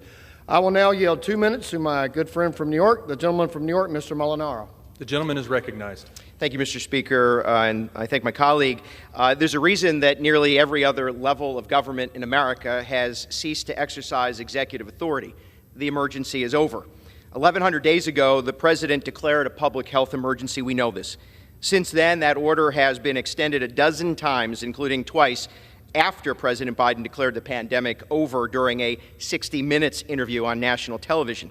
1,100 days ago, the public health emergency was warranted. I know this. I lived it as a county executive where I took immediate emergency action to protect our most vulnerable and help to save lives. I saw firsthand the flexibilities granted under such an emergency, expanding access to care and services during a time of essential need. I also simultaneously saw how the absolute power granted within such an order corrupted New York State government and enabled governors and the president to choose who was and was not essential. It is important that we find bipartisan solutions and agreements to extend those efficiencies and flexibilities we like, but it's time, it is past time, to end the executive and presidential overreach. The emergency executive authority should be limited and only for extraordinary circumstances, and this is no longer an extraordinary circumstance. And with that, I yield. The gentleman from Kentucky reserves. I reserve. The gentleman from New Jersey is recognized. Mr. Speaker, I yield 3 minutes now to the gentlewoman from Michigan, Ms. Tlaib. The gentlelady is recognized. Mr. Speaker, in the state of Michigan, there has been over 16,000 COVID-19 cases just in this month. Nearly 200 people have died. Death and illness and viruses should not be politicized. In both our Wayne and Oakland counties, we are still seeing nearly 3,000 cases per week. So the pandemic is far from over. We have residents being hospitalized and families having to say goodbye to their loved ones because of this deadly virus. This pandemic is not over. The pandemic is still preventing people from going to work, school, disrupting everyday lives. By ending resources and policies that have surely saved lives, we are leaving our residents and communities out to fend for themselves. They cannot do this alone. We must continue to provide resources to combat COVID-19, also the impacts of long COVID, from testing to treatment and care. We can continue to save lives together. Continuing to provide resources is not only the right and sensible thing to do, it is the moral thing to do. Please, again, we must vote no on H.R. 382. Thank you, and I yield. The gentleman from New Jersey reserves. The gentleman from Kentucky is recognized. I'll yield myself 1 minute. Gentleman is recognized. Thank you, Mr. Speaker. I agree with my friend from Michigan is that we absolutely have to look at putting things in place and keeping things in place that protect our citizens from COVID-19. We're not dismissing that. What I'm saying is, or what we're saying is, and it should be a legislative branch-wide issue, is that we believe that if things are going to stay in place or be put in place, it should be by an act of Congress signed by the President, as the Constitution says, instead of just the President making decisions for almost 3 years now. 2 administrations, almost 3 years now. And so that's what we're saying. We're looking forward to working together to solve these issues and moving forward. And I will reserve. Kentucky reserves. The gentleman from New Jersey is recognized. Mr. Speaker, I'll just yield myself such time as I may consume. Gentleman is recognized. I listened to my colleague from Kentucky, but I just, as much as I respect you, I totally disagree with what you've been saying here. Under the public law right now, the emergency, when it starts, when it ends, is done by the administration. Specifically, the Secretary of Health and Human Services, I guess, recommends to the President. And there's a reason for that, and that's because he gets all this information from various sources about the science, about when we should be doing this. And so I disagree to say that we, as the Congress, should be the ones that make that determination either to begin or end. But in addition to that, the gentleman from Kentucky mentioned in response to one of my Democratic colleagues the provision that we passed in the last Congress in the Inflation Reduction Act to negotiate prices for prescription drugs under Medicare. The fact of the matter is that wasn't a cut to Medicare. That was a way of trying to make drug prices more affordable for our seniors. To suggest that somehow that's a cut, I don't think is accurate. I mean, this is a major savings to seniors out of pocket once this program goes into effect. And, by way of background, again, some of my Democratic colleagues have stressed that we hear constantly from the other side of the aisle this idea that, that the Republicans are going to refuse to raise the debt ceiling unless they can cut Social Security or Medicare or Medicaid and other vital programs. They seem so determined to cut Americans' health care that they're willing to recklessly risk defaulting on the national debt and wreaking havoc on the economy.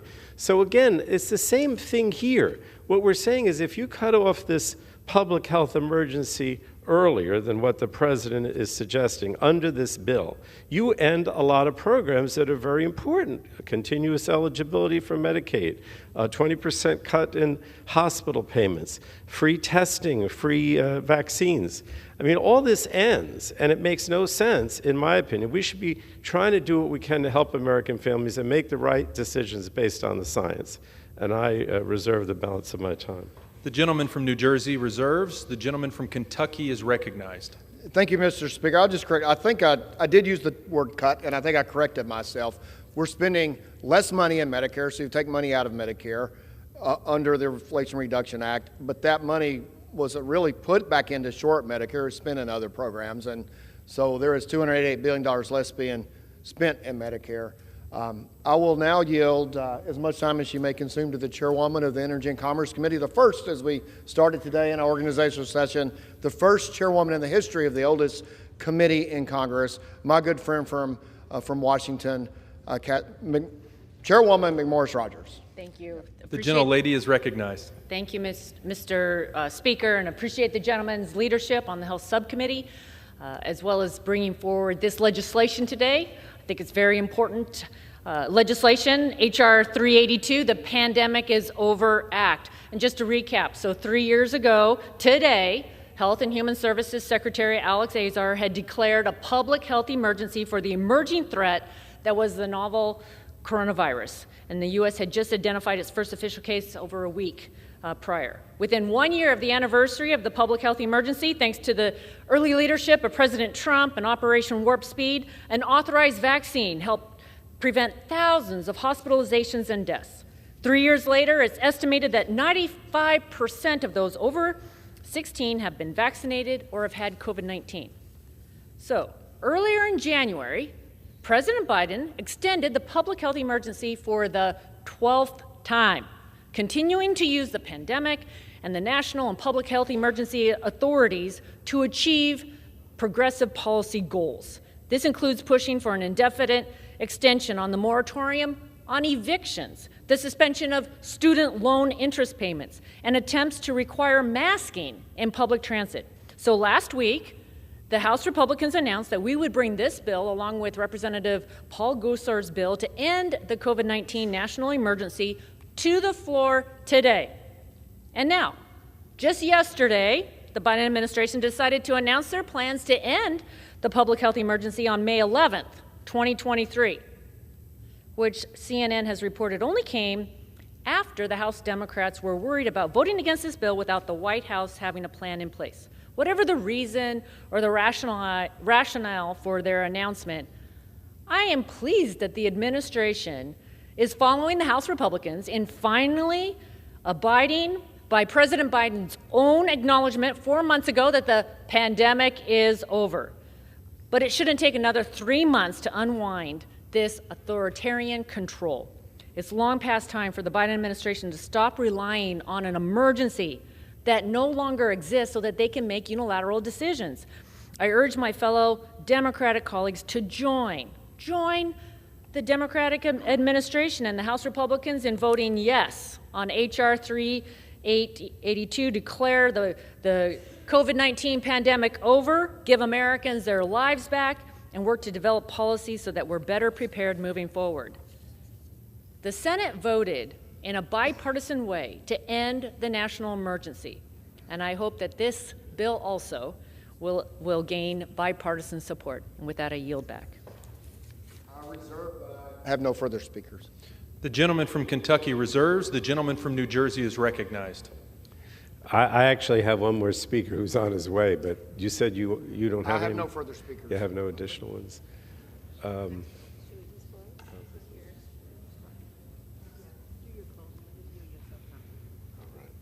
Well, I'm prepared to close, but if he comes down, we'll ask him to speak. So I'll reserve I'll reserve. Mr. Speaker, I yield myself such time as I may consume. The gentleman is recognized. Thank you. I just think he is here. Okay. Let me just say this in closing. We do have one more speaker, though. I just think that this legislation that's before us today is totally unnecessary and creates all kinds of problems, right? In other words, the president has indicated his plan is to end the emergency on, I believe he said May 12th. We estimated it would probably end sometime in April of this year when we were working on the omnibus at the end of last year. But we put in the omnibus a lot of protections and guardrails for when the COVID-19, when the public health emergency would end. But there's still more that needs to be done. And my concern is that the way this bill is written, it basically eliminates a lot of those guardrails, a lot of those protections, like the continuous eligibility for Medicaid, and at the same time doesn't allow, because it says immediately upon enactment, us to wind this down in an effective way so we don't have the problems like the 20% cut for hospitals, eliminating continuous eligibility, free testing, free vaccines. There's so many things here that the public relies on. I didn't even mention the veterans, the nursing homes, the SNAP program, that it just, to me, is reckless to say we're just going to end it immediately. Let's just shelve this legislation. I suggest a no vote, and let the president and this administration wind this process down in an effective way to protect Americans. Now, I reserve the balance of my time, and I will yield now 3 minutes to the gentleman from California, Mr. Takano, who chairs the Veterans Committee. I mean, who's the ranking member of the Veterans Committee. Thank you, Ranking Member Pallone. I rise today in opposition to H.R. 382, the Pandemic is Over Act.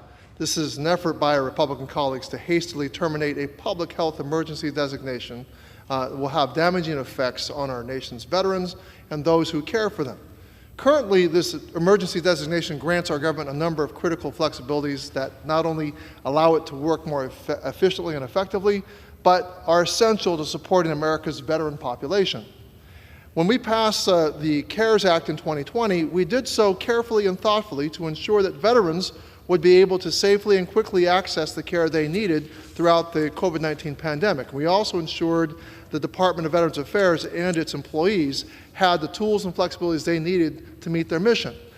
I'm especially concerned by the risk that would be caused by hastily terminating healthcare providers' ability to prescribe controlled substances via telehealth. This will severely impact millions of patients' access to medications they need to manage chronic pain, complex mental health conditions, and substance abuse disorder.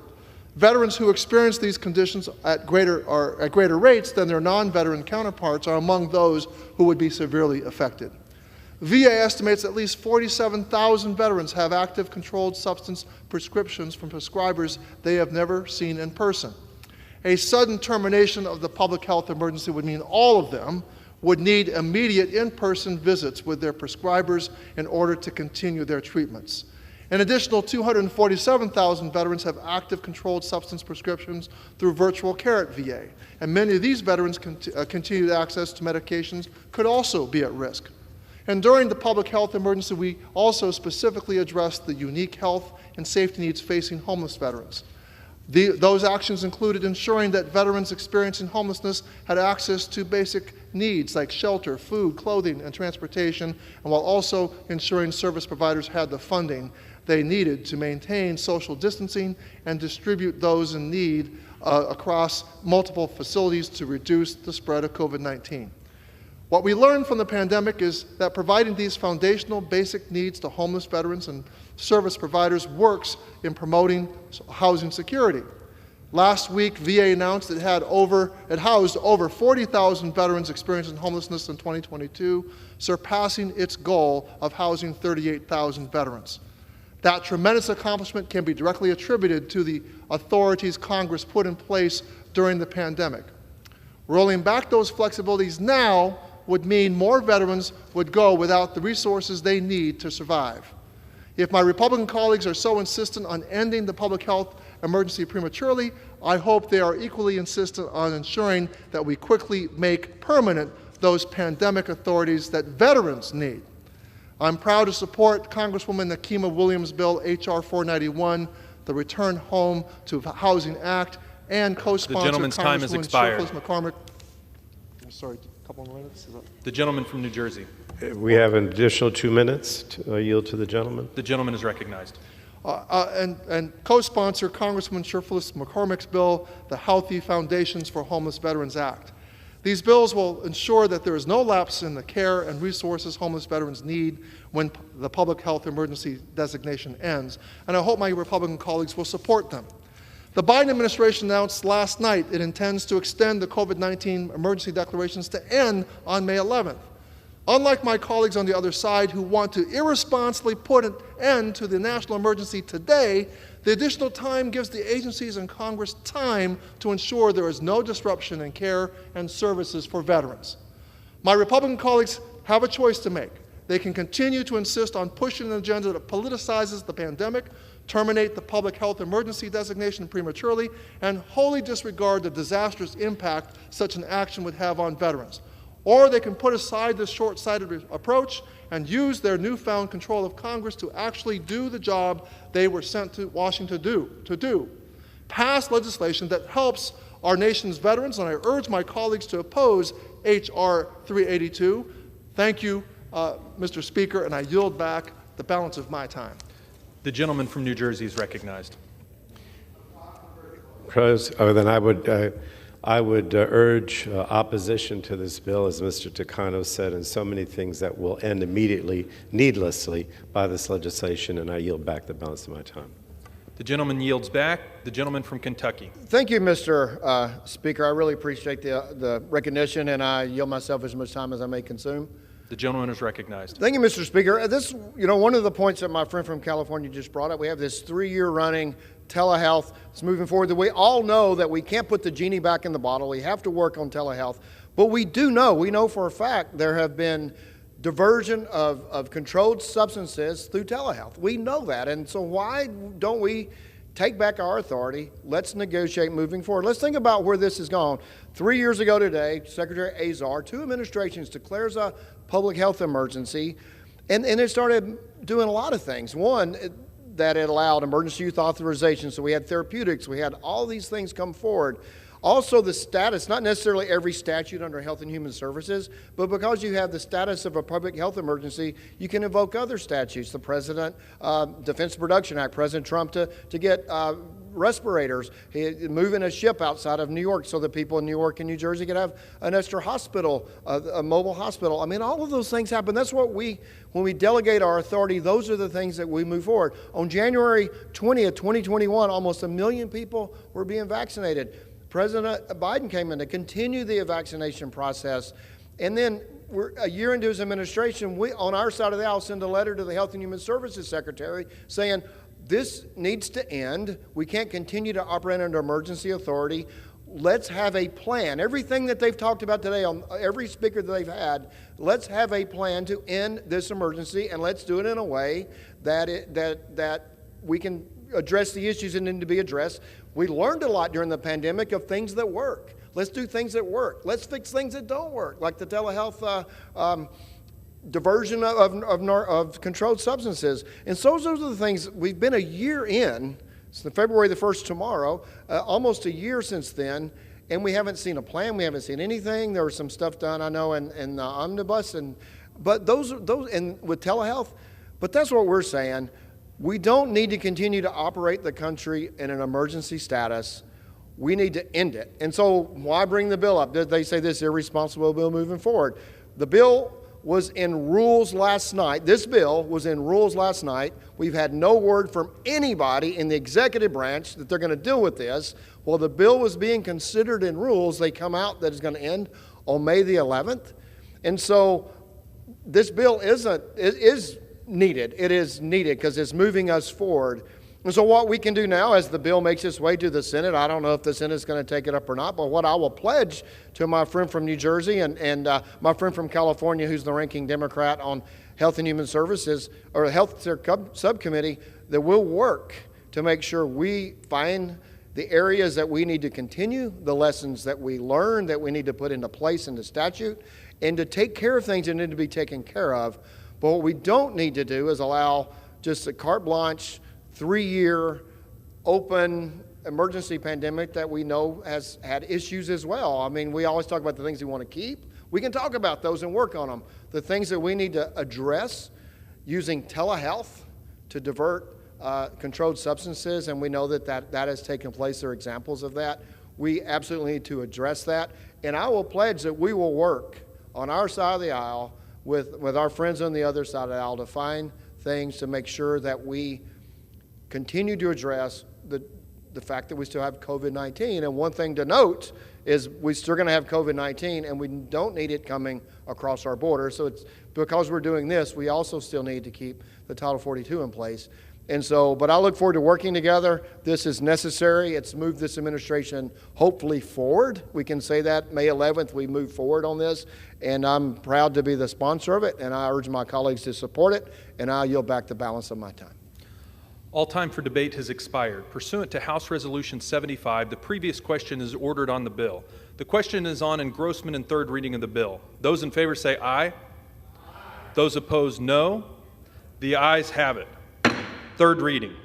A bill to terminate the public health emergency declared with respect to COVID-19. For what purpose does the gentleman from Florida seek recognition? Mr. Speaker, I have a motion to recommit at the desk. The clerk will report the motion. Mr. Moskowitz of Florida moves to recommit the bill H.R. 382 to the Committee on Energy and Commerce. Pursuant to Clause 2B of Rule 19, the previous question is ordered on the motion to recommit. The question is on the motion. All those in favor say aye. Those opposed, no. The noes have it. The motion is not agreed to. For what purpose does the gentleman from New Jersey seek recognition? I'd ask for a recorded vote, Mr. Chair. Does the gentleman request the yeas and nays? Oh, yes, now it's ayes and nays because we're in the full House. Yes, the yeas and nays. The yeas and nays are requested. Those favoring a vote by the yeas and nays will rise.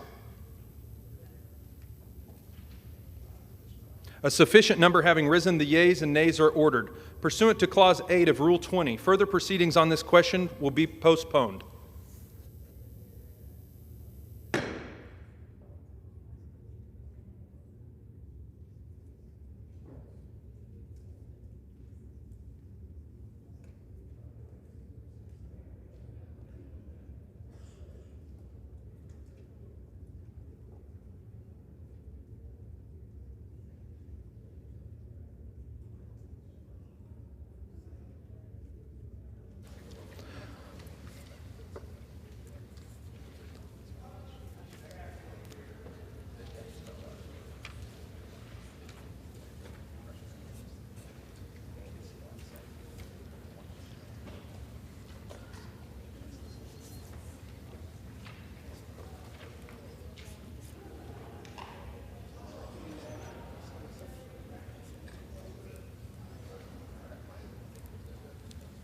For what purpose does the gentleman from Indiana, Mr. Bouchon, seek recognition? Mr. Speaker, pursuant to House Resolution 75, I call up the bill H.R. 497 and ask for its immediate consideration in the House.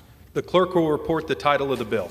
H.R. 497, a bill to eliminate the COVID-19 vaccine mandate on healthcare providers furnishing items and services under certain federal healthcare programs. Pursuant to House Resolution 75, the bill is considered read. The bill shall be debatable for 1 hour, equally divided and controlled by the chair and ranking minority member of the Committee on Energy and Commerce or their respective designees. The gentleman from Indiana, Mr. Bouchon, and the gentleman from New Jersey, Mr. Pallone, each will control 30 minutes. The chair recognizes the gentleman from Indiana, Mr. Bouchon. Mr. Speaker, I ask unanimous consent that all members may have 5 legislative days to revise and extend their remarks on the legislation and to insert extraneous material on H.R. 497.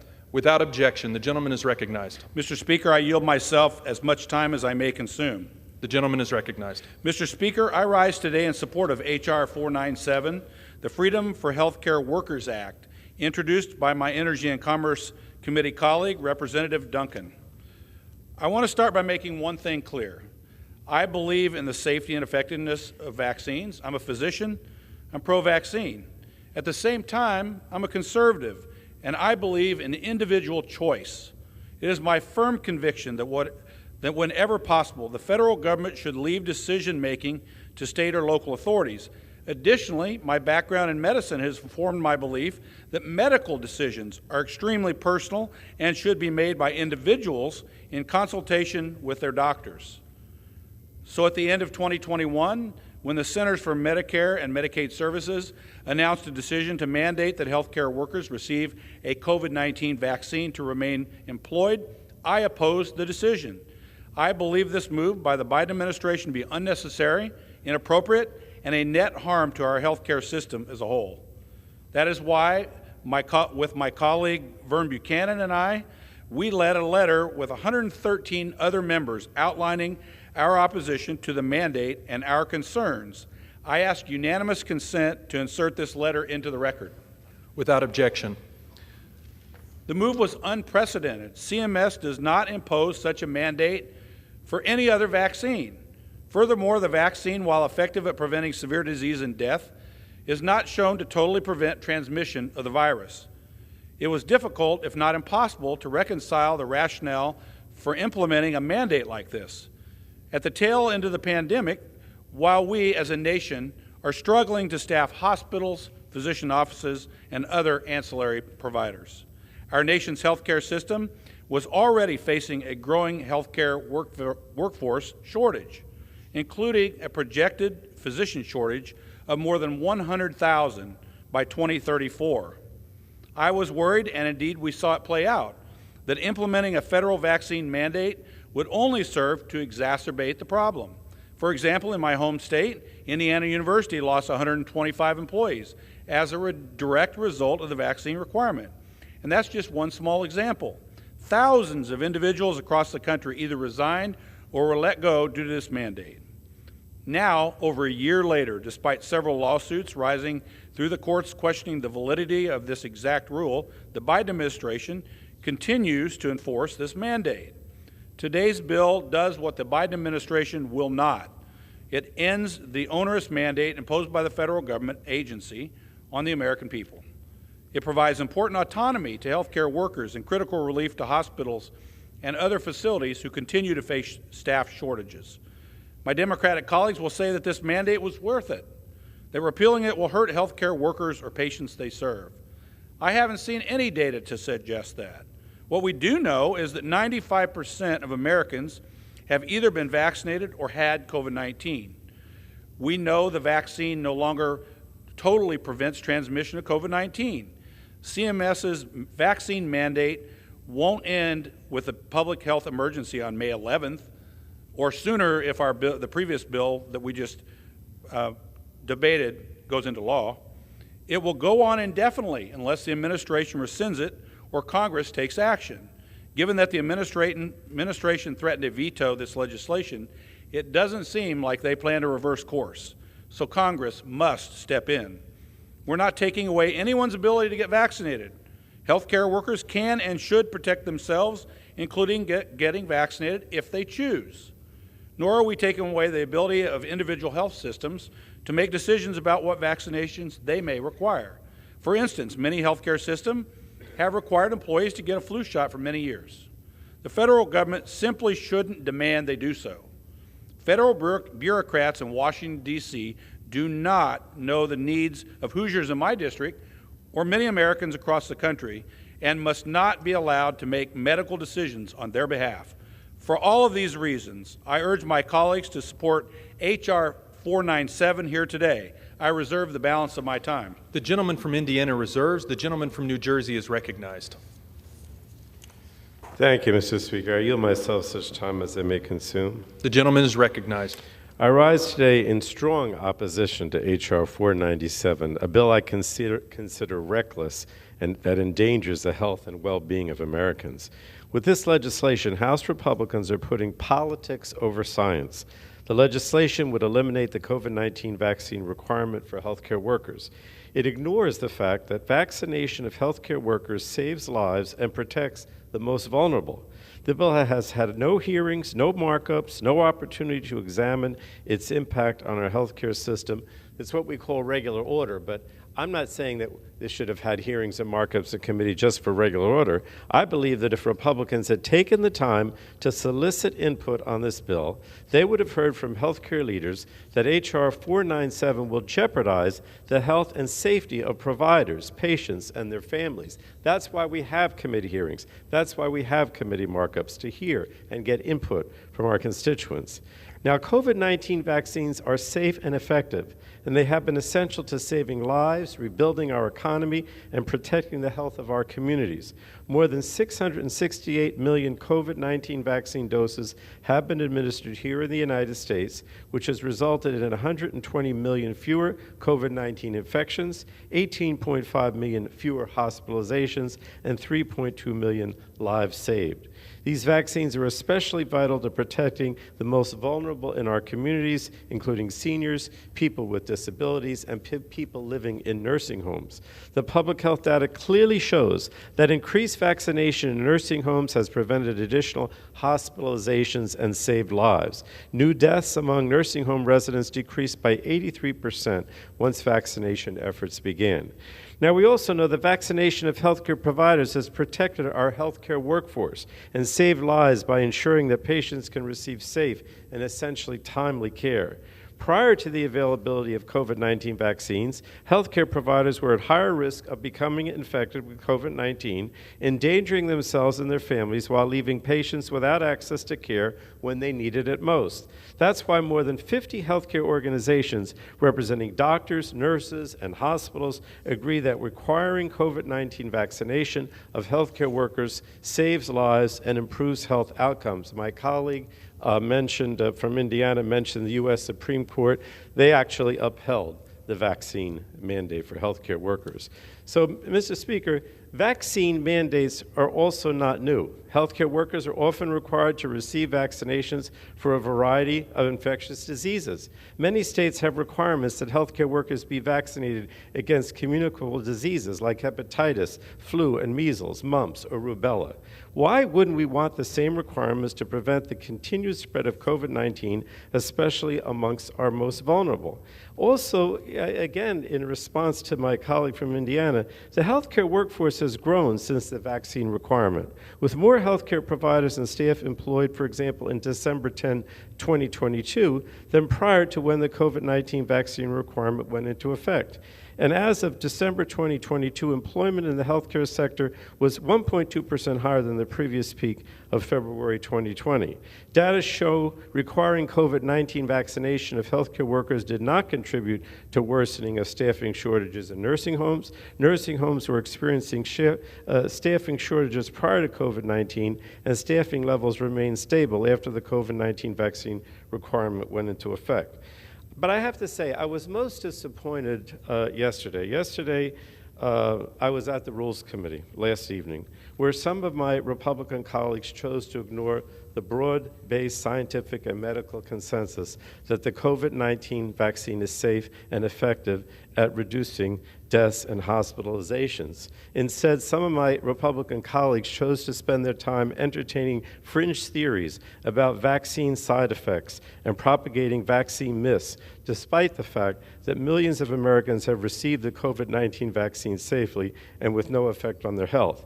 And I just think it's just truly disappointing to me that this is what we have come to in the United States Congress. The last thing that I want on either side of this aisle is for any of us to make statements on this floor, and I know you're not saying that, my colleague from Indiana, but I'm just so afraid that so much of this rhetoric, particularly last night in Rules, is giving the impression to the public that they shouldn't take the vaccine. If you listened to the Rules Committee last night and the Republican comments, you would have assumed that. You would suggest that. And I think it's very dangerous. People should be taking the vaccine. Now, this legislation, finally, I want to say, is also a distraction from Republicans' true agenda on health care. which they are continuing to work on behind closed doors, and that is to cut health care and retirement for millions of Americans. Republicans have repeatedly pledged that they will refuse to raise the debt limit unless they can cut Social Security, Medicare, Medicaid, and other vital programs. And they're so determined to cut Americans' health care that they're willing to recklessly risk defaulting on the national debt and wreaking havoc on the economy in order to do so. If successful, their actions will result in millions of Americans losing benefits and life-saving protections, including seniors, children with complex medical needs, people with disabilities, and pregnant and postpartum women. This is unconscionable, and I want to underscore that Democrats will not fall for this manufactured crisis, and we will not, under any circumstances, agree to cut these vital programs. I hope I'm wrong. I hope I don't see the other side moving towards these types of cuts, but they're unacceptable to us. So I would just say Democrats are committed to putting families first. We'll continue to follow the science to fight COVID-19. We'll build on the success of the most productive Democratic Congress in modern history and fight to ensure that Americans have access to affordable and quality health care, further lower health care and prescription drug costs, and support our health care workforce. This legislation is dangerous, and I strongly urge my colleagues to oppose it, and with that, I reserve the balance of my time. The gentleman from New Jersey reserves. The gentleman from Indiana is recognized. Mr. Speaker, I just want to remind everyone that I'm a physician and I support vaccination. I just don't support the federal government mandating it. If local facilities want to mandate vaccination, that's up to them. I just don't believe the federal government at CMS should do it. And also in recent history, the only ones that have cut Medicare is the administration and the Democrats, not Republicans. With that, Mr. Speaker, I yield 2 minutes to the gentleman from South Carolina, the primary sponsor of the bill, Mr. Duncan. The gentleman is recognized. I want to thank Dr. Bucshon, and I rise in support of my legislation to end Joe Biden's COVID-19 vaccine mandate for our nation's health care workers. We've had a lot of debate and conversation, and we've learned a lot about COVID since 2020. I'm proud to continue our work from last Congress to end this mandate, and I'll not stop leading the charge until this requirement is lifted. No American should be forced to choose between receiving a COVID shot or losing their livelihood. But CMS uses the purse strings to force policies on health care systems. I have serious concerns regarding the practicality, efficacy, and morality of a vaccine mandate for health care providers. The CMS mandate is one of the strictest mandates the Biden administration has implemented. With few permissible exceptions for health care workers, this mandate has only created resentment and distrust toward the government. And the loss of jobs, nursing jobs, CNA jobs, often replaced with traveling nurses at a higher rate, higher cost for the taxpayers and the hospitals. Joe Biden's draconian vaccine mandate's unscientific, un-American, and it's deeply damaging to health care workers as we already face a nationwide staff shortage. CMS's one-size-fits-all vaccine mandate exacerbates the ongoing staffing shortage by limiting the ability of health care providers to make important accommodations and set standards for their employees based on their staffing needs. No American should stand for this type of authoritarianism that is a detriment to our health care system. Last night, the Biden administration threatened to veto this legislation. The administration went on and on about protecting individuals from COVID-19, but there was no mention that the COVID-19 vaccine prevents transmission. That's because the CDC has confirmed that the shot does not prevent transmission.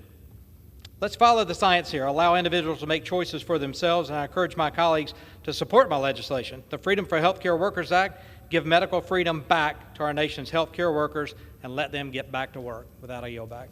Reserve. The gentleman from Indiana reserves. The gentleman from New Jersey is recognized. Mr. Speaker, I yield 2 minutes to the gentlewoman from Illinois, who's the ranking member of our subcommittee on Innovation, Data, and Commerce, Ms. Schakowsky. The gentlelady is recognized. I thank the gentleman for yielding to me. The Freedom for Healthcare Workers Act, really? Freedom? Freedom from what?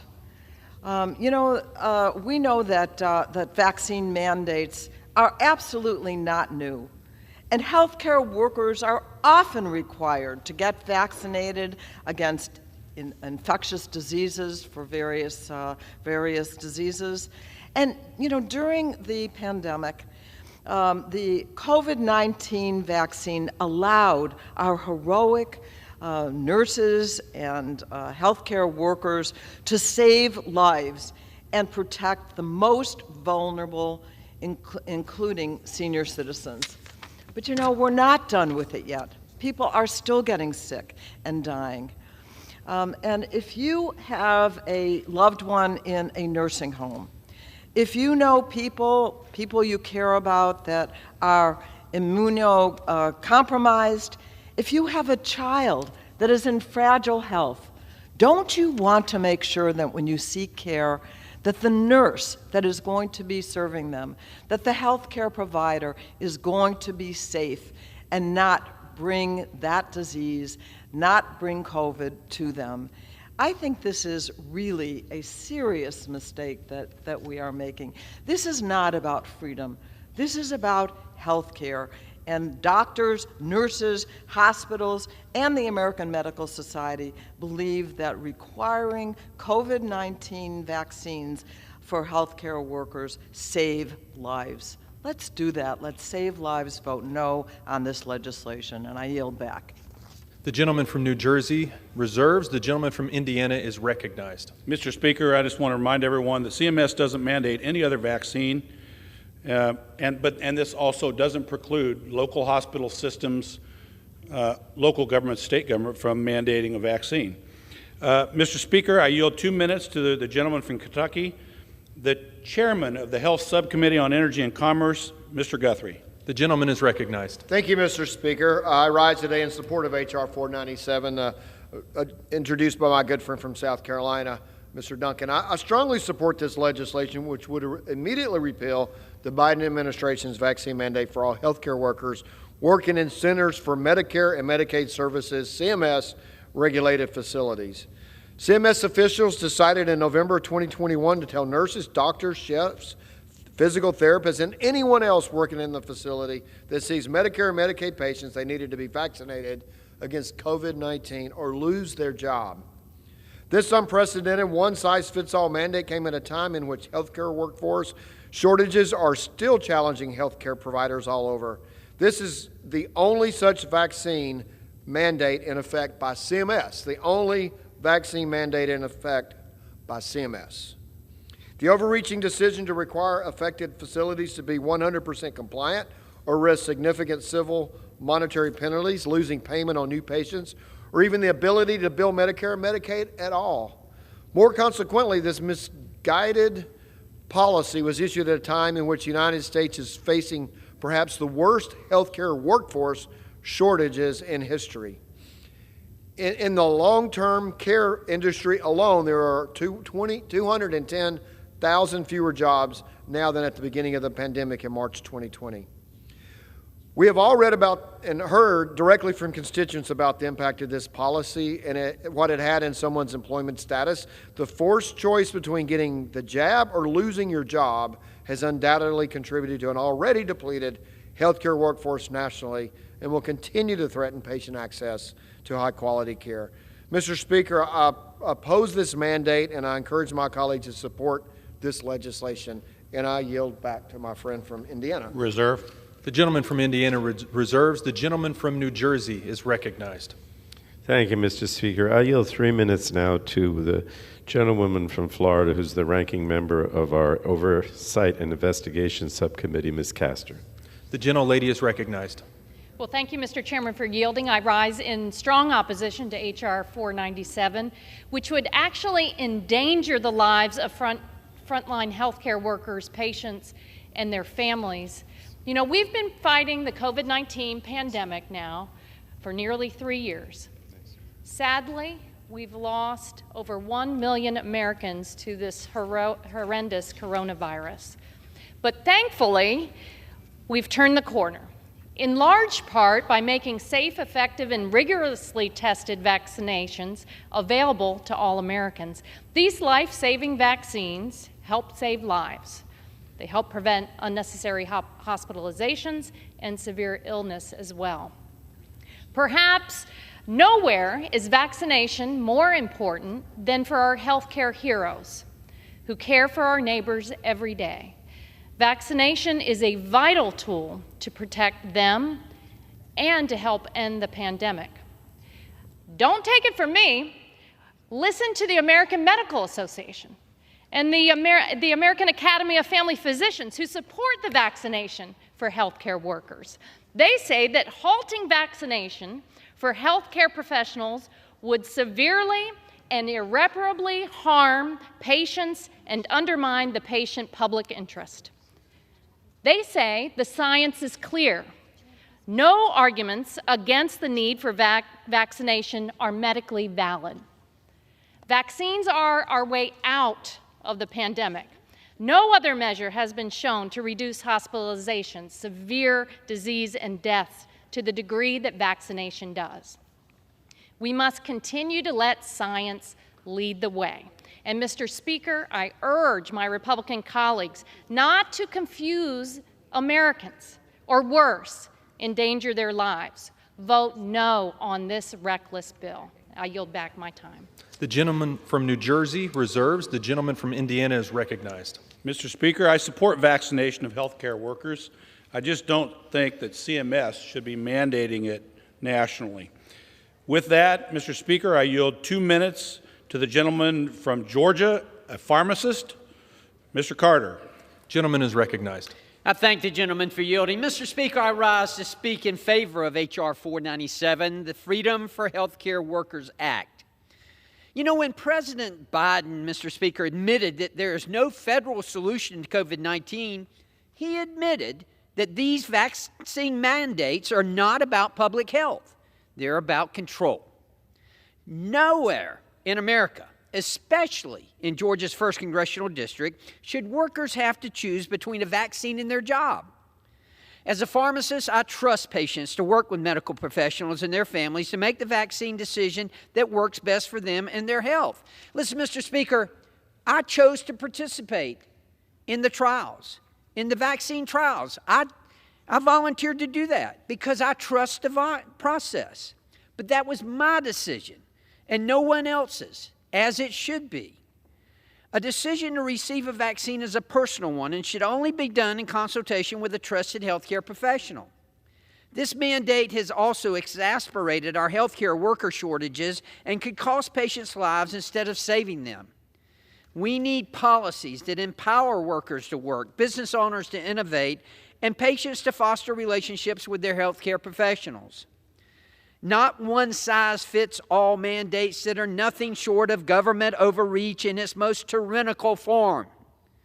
I thank Representative Duncan and Chairman Rogers for working together on this legislation, and I encourage my colleagues to support this bill, and I yield back. Reserve. Gentleman from Indiana reserves. Gentleman from New Jersey is recognized. Mr. Speaker, I yield 3 minutes to the gentleman from California, Mr. Robert Garcia. Gentleman's recognized. Thank you, Mr. Speaker. I want to thank Ranking Member Pallone for yielding his time and for his leadership in this legislative body. I rise today to discuss the so-called Freedom for Healthcare Workers Act. This legislation is an attack on public health and will endanger the lives of medical personnel and patients. Why should we remove vaccine protections for nurses and medical workers in our hospital and clinical settings? This bill is not supported by our public health officials and certainly not supported by our nurses on the ground. Why would we endanger vulnerable populations? This is cruel and irrational. Over 1 million people have died in this country due to the pandemic, many of them nurses and healthcare workers. One of them was my mother, Gabby Elena O'Donnell.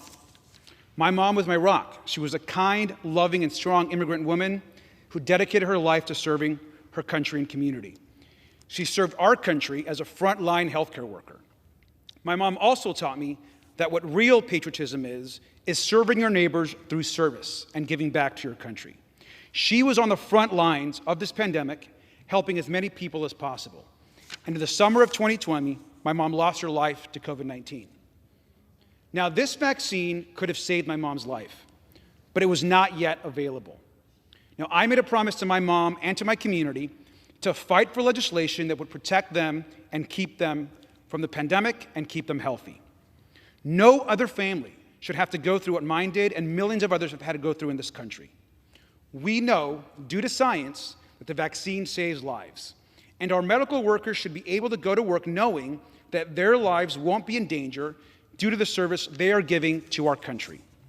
Vaccinating hospital and healthcare workers is a basic form of protection that they all deserve. For this reason, I urge my colleagues to vote no on the Freedom for Healthcare Workers Act. I yield back. Gentleman from New Jersey reserves. Gentleman from Indiana is recognized. Mr. Speaker, no one is endangered by this legislation. As I've said before, it doesn't prevent healthcare facilities from acquiring a COVID vaccine for their employees. Mr. Speaker, I yield 2 minutes to the gentleman from Texas, Mr. Fluker. Gentleman's recognized. I'd like to thank my colleague and Mr. Speaker, I rise today in strong support of H.R. 497, Freedom for Healthcare Workers Act, and I'd also like to offer my condolences to my colleague on the other side of the aisle for the loss of his mother. And I think that, in a stark contrast of what CMS is doing to mandate this, which is the only vaccine that is mandated, I think what we should be doing is investigating the origins of COVID, the billions of dollars that have been spent, the countless lives that have been lost. I'm proud to serve on Energy and Commerce, to be the only rural Texan serving on that committee. And growing up in rural Texas, it gave me a strong appreciation for health care, for workers just like my colleague's mother, the heroes that were on the front line during the pandemic and those that have served as doctors and nurses and techs, quite literally saving lives every single day. We're facing a massive shortage of healthcare workers throughout our nation, and unfortunately this crisis is amplified in rural America. Rural healthcare workers and providers are among the most negatively impacted by the president's tyrannical COVID vaccine mandate, which remains in effect for Medicare and Medicaid certified providers. The Biden administration should not be forcing American workers to take the vaccine or face the possibility of losing their job. Instead, they should be listening to the reasons that so many people in my district, throughout the state of Texas, and throughout the country, quite frankly, may not want to take it. That choice should not have to be made. Unfortunately, the overreach never ends. Republicans are standing up today to free our healthcare heroes from this unconstitutional mandate. And I'm proud to join Representative Jeff Duncan on his legislation and his leadership, and I urge my colleagues to support it. With that, I yield back. Gentleman from Indiana reserves. Gentleman from New Jersey is recognized. Mr. Speaker, I yield now 3 minutes to the gentlewoman from Texas, Ms. Sheila Jackson Lee. Gentlelady is recognized.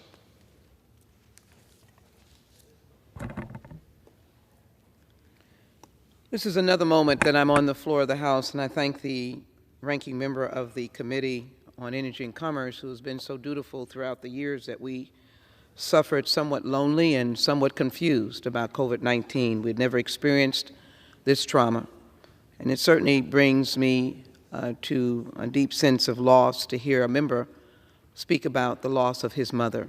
These are personal matters for many of us, some having lost dear friends, but nothing can equate to losing a beloved loved one. And so when we stand on the floor, we speak with a sense of compassion and concern. I think it is certainly fine for there to be individual, I turn the card, I flip the coin, individual examples of individuals seeking not to be vaccinated. They can find medical facilities that would allow them to work there. But it is no doubt that the actions of the Biden administration save lives. There is no doubt that on our side of this issue, 50 healthcare organizations, professional societies, and others believe that vaccinations help healthcare workers save their own lives and save the lives of others. It is well known that prior to the widespread availability of COVID-19, healthcare workers in the United States were more than 3 times more likely to die. I've seen them myself. In my community is the Texas Medical Center. All of the beds in every medical facility within the reach of my district and others had people in hallways, in emergency rooms, individuals who couldn't see their loved ones take their last breath, individuals who flew in from other jurisdictions, other states, desperate to get the care they thought was here in Houston, Texas, because yes, we did have the ability to save lives with the technology, medical technology that we were using. Many states have requirements that healthcare workers be vaccinated against many things: hepatitis, flu, measles, mumps, or rubella. Why are we trying to stand against COVID-19, which is a long litany of infectious diseases? COVID-19 vaccines have resulted in 120 million fewer cases and 18.5 million less hospitalizations and saved $1.15 trillion. So if we just talked about the numbers, that in and of itself would say that this legislation is wrong-headed. But it is also important to recognize that the Mental Health America, 76% of the respondents were worried about bringing COVID home to their children. These are healthcare professionals. We know of some of them who died, unfortunately, because they got COVID and they didn't even see their families because of this whole issue of separating people who had COVID. Half of the respondents worried about bringing COVID to their partners or an older family member. Many U.S. physicians found that the portion of the day spent treating COVID-19 patients was associated with higher PTSD scores, depression, and anxiety. This was not a fun time, but it was the commitment of medical professionals and those who wanted to get to be saved to use the vaccines and use all precautions. Can I get 30 seconds? Lady is recognized. I thank the Speaker for his indulgence. These medical professionals in the early stages were suffering from higher PTSD scores, depression, and anxiety. Many healthcare workers at the beginning of the pandemic saw workers get sick and die from COVID almost right in front of them, and this contributed to their increased stress and anxiety. We did push them to the limit when we didn't have massive testing or massive vaccines. I hate to say it, in the past administration. According to the University of Chicago, it was found that an increase in staff vaccination rates resulted in fewer COVID cases among staff and patients. My final words, Mr. Speaker, is, yeah, this is a free country, laissez-faire, do as you will.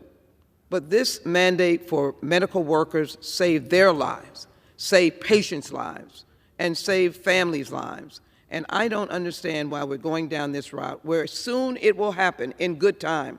But since I remember 6 million dead around the world as a number that is gleaming, and 1.11 million in the United States, this legislation is not going in the right direction. I ask for opposition to the underlying legislation. I yield back. Thank you. Gentleman from New Jersey reserved. Gentleman from Indiana is recognized. Mr. Speaker, CMS mandates one vaccine, COVID-19. They don't mandate any other vaccines. That doesn't mean healthcare workers don't get the COVID-19 vaccine. Mr. Speaker, I yield 3 minutes to the gentlewoman from Washington, the chairwoman of the Energy and Commerce Committee, Ms. McMorris-Rodgers. Gentlelady is recognized. Appreciate the leadership, Dr. Bucshon, and the time. I rise in strong support of this legislation, Representative Duncan's bill, H.R. 497, the Freedom for Healthcare Workers Act. And I want to join in offering my heartfelt condolences to the gentleman from California, Representative Garcia, who lost his mom early on in this pandemic, early on in 2020. I also want to note that in November of 2021, long after the data became available, that the vaccines did not prevent the transmission of COVID-19. So we've known since November of 2021 that the vaccines do not prevent transmission of COVID-19, yet the Biden administration released their interim final regulation requiring this vaccination for all Medicare and Medicaid providers. This bill is long overdue to repeal what is an egregious mandate and to return the decision-making to our healthcare workers, as well as providing relief to our healthcare facilities who are struggling to hire frontline healthcare workers today. Because of this mandate, facilities all across this country are being forced to require all their employees, including support staff such as cooks and cleaners, to get the COVID-19 vaccination, regardless of whether they even had their infection prior. Or they face civil monetary penalties, a denial of payment for new patients, or even termination of their entire Medicare or Medicaid provider agreement. Healthcare workers have been forced to choose between violating their own personally held beliefs and their healthcare decisions informed by their doctor's medical advice, or potentially lose their job and livelihood, be forced to move from their communities, and struggle to pay their bills during record high inflation. This mandate did not build trust in the vaccine. It's only further eroded trust, Americans' trust in our public health officials and institutions. The CDC and other institutions have acknowledged that the vaccines do not prevent transmission of the COVID-19 virus, which reinforces that this is just an authoritarian mandate and it does not protect vulnerable patients. This is not about science. In Washington state, the Washington Hospital Association estimates that 2% of the workforce has been lost because of the state mandate, this healthcare vaccine mandate. Now, that may not sound like a lot, but at a time when we have unprecedented shortages, we need every nurse, every doctor available to be able to be hired and help meet the needs of patients. This is a burden on already struggling system. There's no reason that this administration should continue this policy, but since they haven't taken action, Congress must step in again, as we did when we removed the mandate for our troops last year. I'm hopeful that some of our Democrat colleagues will recognize the toll of this mandate on an already stressed workforce and join us in supporting this legislation. Let's return critical healthcare decisions to doctors and their patients. It's time to close the chapter, this chapter on the pandemic and the mandates, and start looking ahead. I urge my colleagues to support this legislation. Reserve. Gentleman from Indiana reserved. Gentleman from New Jersey is recognized. Thank you, Mr. Speaker. I yield myself such time as I may consume. I just wanted to correct certain things that are being said on the other side of the aisle.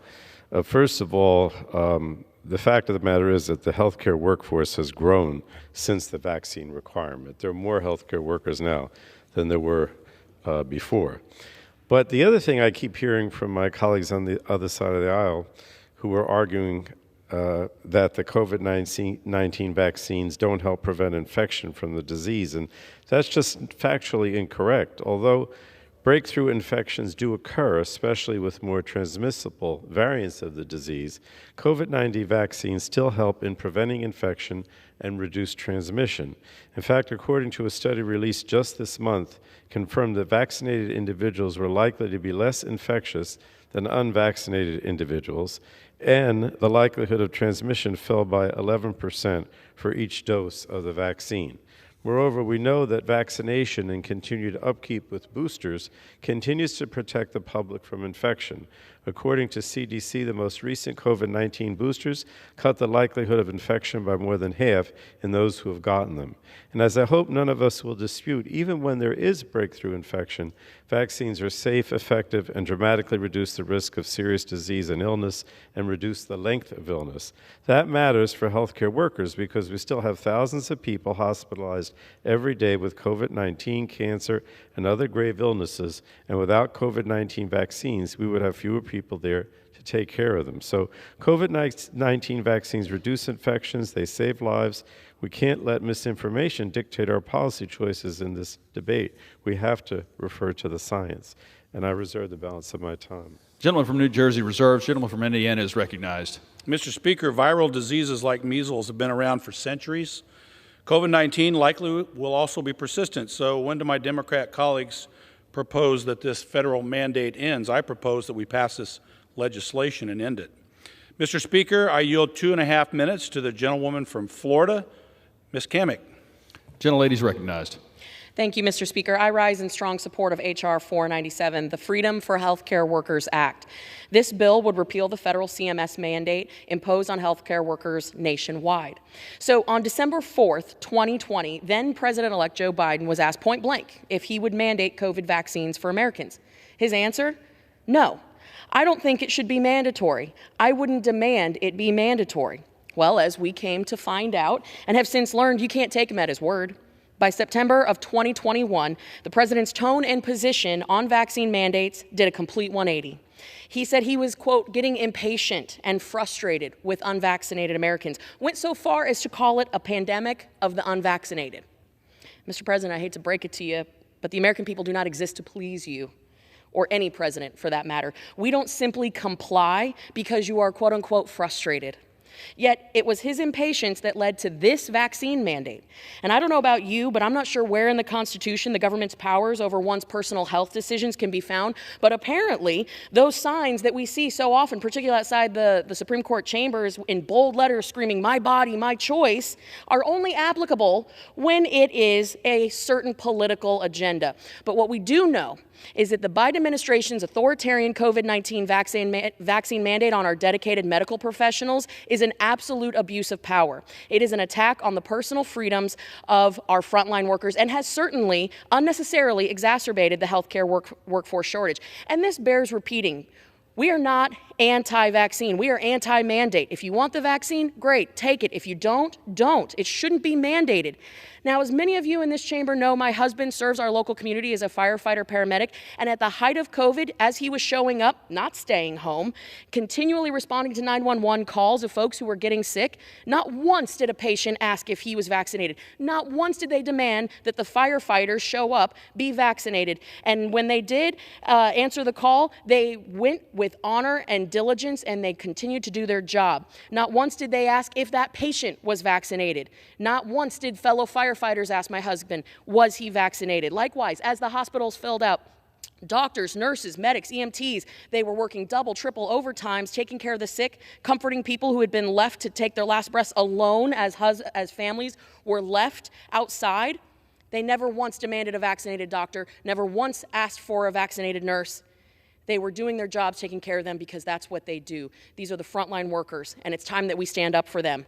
Today, in every congressional district in America, hospitals are struggling with staffing shortages. We can address these shortages by looking to the thousands of healthcare workers who were fired or left their job because of this mandate. Let's stand up to the big government one-size-fits-all power grab. It's wrong. It ends today. I urge my colleagues to support this legislation, and Members I yield are directed to reminded to direct their comments to the chair. Gentleman from Indiana reserves. Gentleman from New Jersey is recognized. Mr. Speaker, I yield 5 minutes now to the gentlewoman from California, Ms. Sarah Jacobs. Gentlelady is recognized. Well, thank you, Ranking Member Pallone, for your leadership on this issue and for yielding. Vaccinating healthcare workers against COVID-19 is a simple and effective way to save lives. It's helped protect our healthcare workers and the most vulnerable from serious illness, hospitalization, and death. And it's prevented our healthcare workforce shortage from getting worse by keeping workers healthy and able to continue their essential work. H.R. 497 is nonsense and would expose patients to unnecessary risk, all because Republicans are trying to score political points. That's why my motion to recommit would strike this bill and insert the Women's Health Protection Act, legislation that would actually keep the American people safe and healthy. Since the Supreme Court overturned the constitutional right to abortion access, 24 states have banned abortion or are likely to do so. Without Roe, Americans are now facing a confusing patchwork of state laws, dictating who can make decisions about their health care and when. Without Roe, state governments are forcing pregnancy on people. Maternal and infant health care outcomes are worsening, and it's harder for people to access medications to treat arthritis, cancer, lupus, and more, all because they could also be used for medication abortion. This is deeply personal for me. As a 33-year-old woman, reproductive health care is my health care, as it is for millions of Americans. I want the freedom to make the best choices for my body and my life, and so do other Americans. And that's why Congress needs to pass the Women's Health Protection Act, to guarantee a pregnant person's right to access an abortion and a provider's ability to deliver these services regardless of state laws. Whether we admit it or not, we all know that conversations about reproductive health care in the House chamber aren't reflective of America. Because in real America, whether you're living in a red state or a blue state or a purple state, the average American wants the freedom and the ability to make their own healthcare decisions, including if, when, and how to have a family. We saw that clearly reflected in the midterms, with Americans mobilizing to defend abortion rights in places as disparate as California, Vermont, Michigan, Montana, and Kentucky. The American people want the Women's Health Protection Act, and the House should pass it again today. That is why, Mr. Chair, I ask for unanimous consent to add the text of this amendment to the record immediately prior to the vote on the motion to recommit. Without objection. I yield back. Gentleman from New Jersey is reserved. Gentleman from Indiana is recognized. Mr. Speaker, now I yield 2 minutes to the gentlewoman from Iowa and a physician, Dr. Miller Meeks. Gentlelady is recognized. Thank you, Mr. Speaker, and thank you, Dr. Bouchon, for yielding me time. And before I acknowledge my support for Freedom for Healthcare Workers Act, H.R. 497, I just want to respond as a physician, as a mother, as a working woman my entire life, and a former director of the public health. Let me just say unequivocally that the care of ectopic pregnancy is not an abortion. That is a lie, that is a misconstruction, and I want to just put that to rest right now. Now on to H.R. 497. This overdue legislation repeals the Biden administration's invasive vaccine mandate for America's healthcare workers who have borne a significant brunt of the COVID-19 pandemic. And as I've listened to this discourse, I thought we were back in 2020. It was deja vu all over again when we just started to have vaccines. We are not at the beginning of a pandemic. We are 2 years, almost 3 years into a pandemic. And even before this pandemic, rural areas in southeastern Iowa, such as in my district, were already struggling with maintaining healthcare staffing levels. Existing challenges were exacerbated by the pandemic, which were then compounded by the vaccine mandates. Healthcare workers, if you'll remember, were lauded for over a year for going to work every single day, and I was part of that, administering vaccines in all 24 counties in my district. They were lauded for going to work, putting themselves and their families at risk for a novel coronavirus of which we knew very little. But yet, even though they put themselves and their families at risk, we're going to insult them by telling them that we demand, despite a plethora of research and data, that infection-acquired immunity can be even superior to the vaccine, that we're going to demand that they be vaccinated even though they worked over a year with no vaccine available, putting themselves at risk. We also have further data after the Delta variant that COVID-19 vaccine does not prevent transmission. Yes, there's rebound illness. Yes, it does reduce maybe illness and death, but it doesn't prevent transmission. As a physician, I understand the importance and the meaning of the doctor-patient relationship. And healthcare workers have a variety of knowledge and information available about the vaccine. I yield 15 and seconds. They should be able, like any other individual, they should be able to make healthcare decisions for themselves with the guidance of their physicians. This vaccine mandate is almost malpractice, and I'm so proud to support the repeal through this legislation. Thank you, and I yield back. Reserve. Gentleman from Indiana reserved. Gentleman from New Jersey is recognized. Thank you, Mr. Speaker. I just yield myself just time as I may consume. Gentleman's recognized. Again, I know that the previous speaker is a physician, and I respect her, but I have to continue to point out that this idea that that vaccines don't help prevent infection from the disease is just factually incorrect. I mentioned before various studies, but I would like now to ask unanimous consent to enter into the record 2 studies that show that say that the vaccine does cut the infection risk, and that one is from by Berkeley Lovelace Jr. This is from a coronavirus article, and another one from the University of California at San Francisco about how COVID-19 vaccines reduce transmission. Without objection. And I reserve. Gentleman from New Jersey reserves. Gentleman from Indiana is recognized. Mr. Speaker, I now yield 1.5 minutes to the gentlewoman from Georgia, Ms. Green. Gentlelady is recognized. I rise in support for the Freedom of Healthcare Workers Act, and I'd like to take a minute to reflect on what one of my colleagues was talking about across the aisle, and that is about having the ability to choose when it comes to abortion. But yet, here's mandates that have been forced on our healthcare workers since the vaccines have been introduced through the Democrats and through the Biden administration, and it's been devastating for our healthcare industry. And it's pretty hypocritical to talk about abortion rights for healthcare workers and the workplace, when they're completely against the ability of healthcare workers, who I would call the experts, doctors and nurses and people that work in the healthcare field. They have the right to choose when it comes to the vaccines. Mandates are tyrannical, and they need to end. The COVID pandemic is over, and I'm glad Republicans are making sure that we declare that this week on the House floor. I'd also like to point out that we have a severe shortage of healthcare workers, many of whom were heroes that worked on the front lines saving lives throughout this pandemic, who have said they don't want a vaccine, they do not want to take it, and they want to trust their own natural immunity. We need to give these healthcare workers the right to choose their natural immunity and not be forced to take a jab or a vaccine that they know they do not need and they do not want.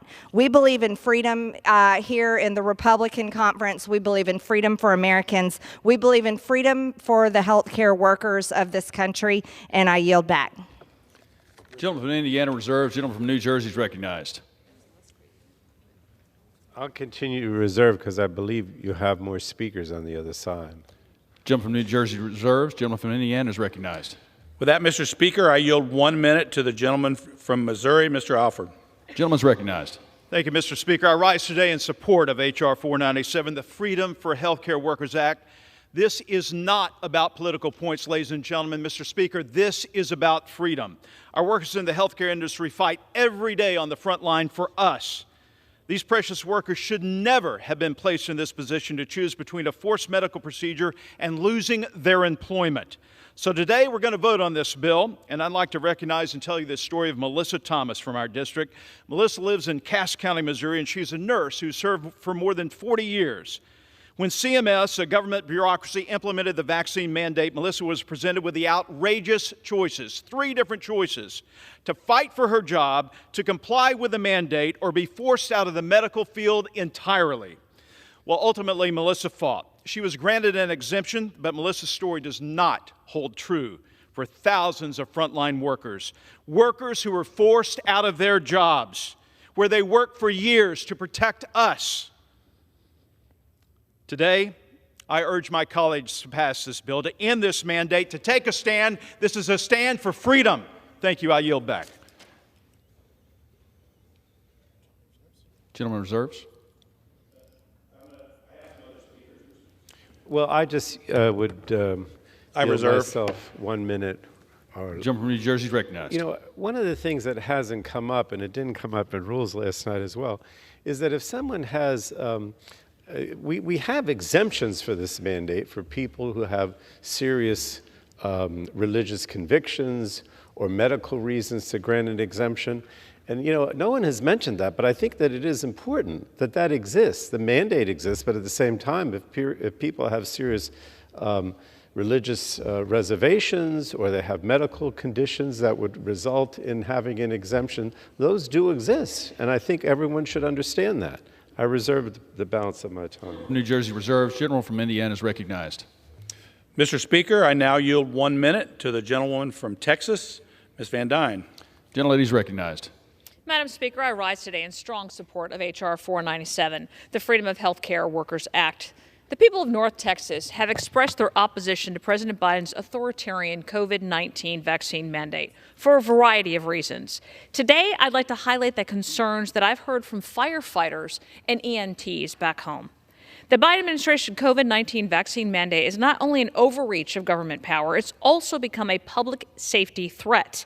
Since the vaccine mandate took effect, fire and EMT departments in North Texas have struggled to fully staff their departments. This administration claims the vaccine requirement is in place to ensure patients have access to safe and essential care. But what about the people who experience a medical emergency, dial 911, and must wait longer for care due to staffing shortages? Our local firefighters, our paramedics, and EMTs provide life-saving care, and a fast response time can quite literally make the difference between life and death. It's already difficult to recruit and retain people to work in these stressful roles. The federal government shouldn't make it any harder. The healthcare system is being overburdened by this unnecessary mandate, which has only worsened the EMS staffing shortage. I was proud to co-sponsor this bill, and I urge my colleagues to join me in voting for H.R. 497 today. I yield back. Members are reminded to refrain from engaging in personalities toward the president. The member from Indiana reserves. Member from New Jersey is recognized. I continue to reserve if you have additional speakers. I do. Gentleman from New Jersey reserves. Gentleman from Indiana is recognized. Mr. Speaker, I yield 1 minute to the gentleman from North Carolina and a physician, Dr. Murphy. Gentleman's recognized. Thank you, Speaker. I would like to say some of this from personal experience, because I'm probably the only member in this chamber that actually this fell under, because I'm still actively practicing. I'm still on staff at an active medical center.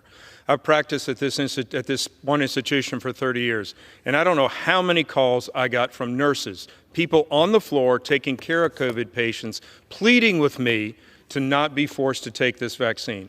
So let me just say, if there were any individuals who knew what they were talking about, it was these nurses. They were actually taking care of COVID patients. I've said since day one, I've been very pro-vaccine, very pro-vaccine. But since day one, this is not a decision that should be made between a government and a citizen, but rather one made in a doctor and a patient. It is a medication. There are risks and benefits that go with this. Sadly enough, we lost a lot of our nurses, way too many, because they chose not to get this. They were young, of fertility age, and they were fearful. And I'm just going to speak to my colleague's comment about exemptions. Yes, you're correct. There were exemptions, but they were minute and oftentimes nationwide. I won't speak about one institution in specific, but they were oftentimes ignored.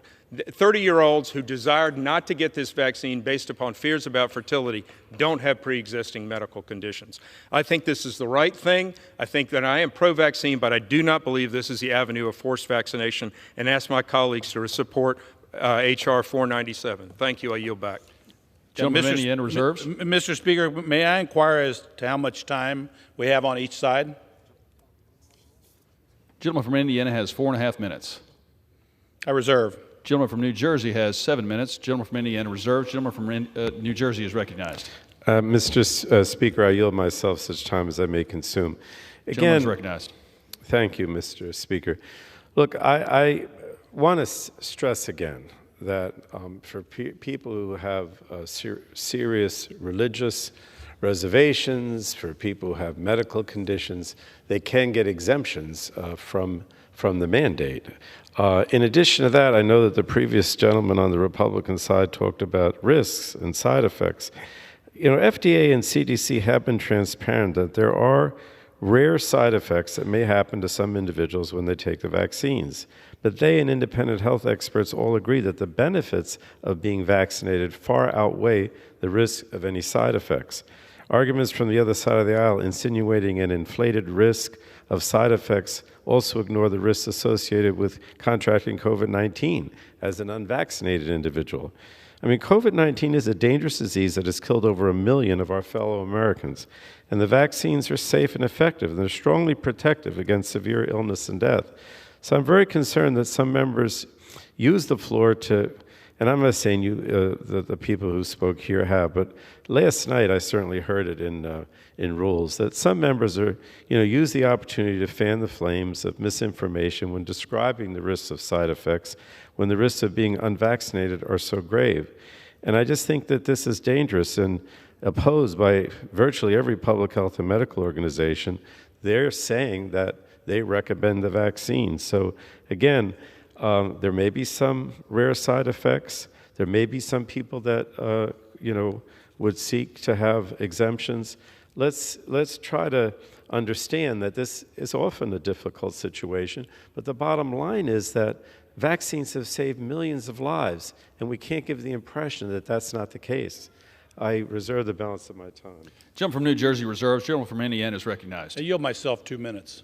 You're recognized. Mr. Speaker, I want to say again that I'm a physician. I was a practicing physician for 15 years before I came into Congress. I'm pro-vaccine. I believe that the COVID-19 vaccine saves lives and prevents serious illness. I've been vaccinated myself and boosted. My family has taken the vaccines.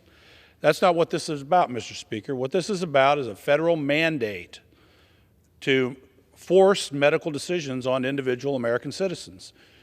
Again, it's also doesn't stop local hospitals, like my hospitals in Evansville, Indiana, from acquiring the COVID-19 vaccination for their employees. So I think, we have a disconnect here about what this legislation is actually about. It's actually about federal control at CMS. And again, CMS has only mandated one vaccine, and that's the COVID-19 vaccine. I agree with my colleagues on the other side of the aisle that vaccines save lives, but I also think it should be a personal choice. And that's what this is about, Mr. Speaker. And I think, look, we need to get past this because I mentioned earlier, other viral diseases like the measles have been around literally for centuries. So when does a federal vaccine mandate for COVID-19 end? When do we come to an end point and say, okay, the risk is so low that we're not going to mandate from CMS that you get a medical treatment that you may not want or you lose your job. Now, again, I want to reiterate, if your local hospital or medical facility says, look, this is part of our employment requirement, okay, that's up to them, but not the federal government. And so with that, Mr. Speaker, I want to yield 1 minute to the gentleman from Georgia, Mr. Allen. Gentleman's recognized. Thank you, Mr. Speaker. And, the pandemic's over, and the President said so himself. So why then are our friends on the other side of the aisle fighting to keep in place an authoritarian mandate on our health care workers? When the Centers for Medicare and Medicaid Services issued its vaccine mandate in 2021, the emergency situation with respect to the Delta variant was cited as its justification. The problem isn't just that the Delta variant has come and gone, it's that we have an administration that's made a habit out of violating America's basic freedoms. Our frontline workers were the heroes of the pandemic. But this vaccine mandate robbed those very workers of the right to make medical decisions for themselves. All of the President's vaccine mandates are wrong. They have been wrong from the start. Today, House Republicans will begin to set things straight by prohibiting this administration from enforcing COVID vaccine mandates on our health care providers. During a time of workforce shortages, especially among health care staff, no American should be forced to choose between the jab and the job. Thank you, and I yield back. Members are reminded to refrain from engaging personalities toward the President. The gentleman from Indiana is reserved. I reserve, and I'm prepared to close. Gentleman reserves. Gentleman from New Jersey is recognized. If you're prepared to close, then I will close at this time. Yield myself such time as I may consume, Mr. Speaker. I'm just so concerned that we're seeing another example here on the floor today of what I call Republican extremism. Republicans are keeping up their commitment to extremism, in my opinion, by attempting to eliminate the COVID-19 vaccine requirement for healthcare workers. This is really, Mr. Speaker, dangerous legislation that's going to strain our healthcare system, exacerbate existing staffing shortages, and further limit American families' access to health care. With H.R. 497, this bill, the Republicans are really putting politics over science. And Democrats are committed to putting families first. We're going to continue to follow the science to fight COVID-19. We're going to build on the success. We had a lot of success in the previous Congress in so many things to make sure that Americans have access to affordable and quality health care, to further lower health care costs and prescription drug costs, to support our health care workforce. Everything that we do here should be designed to not only prevent infection, but prepare for future types of pandemics. And I'm just so concerned because I listened last night at Rules and here on the floor, and I just think that the impression is being given somehow that maybe people shouldn't take vaccines, or that there are risks to vaccines that are, in my opinion, that are being stated that are way out of proportion, or that somehow there's significant evidence out there that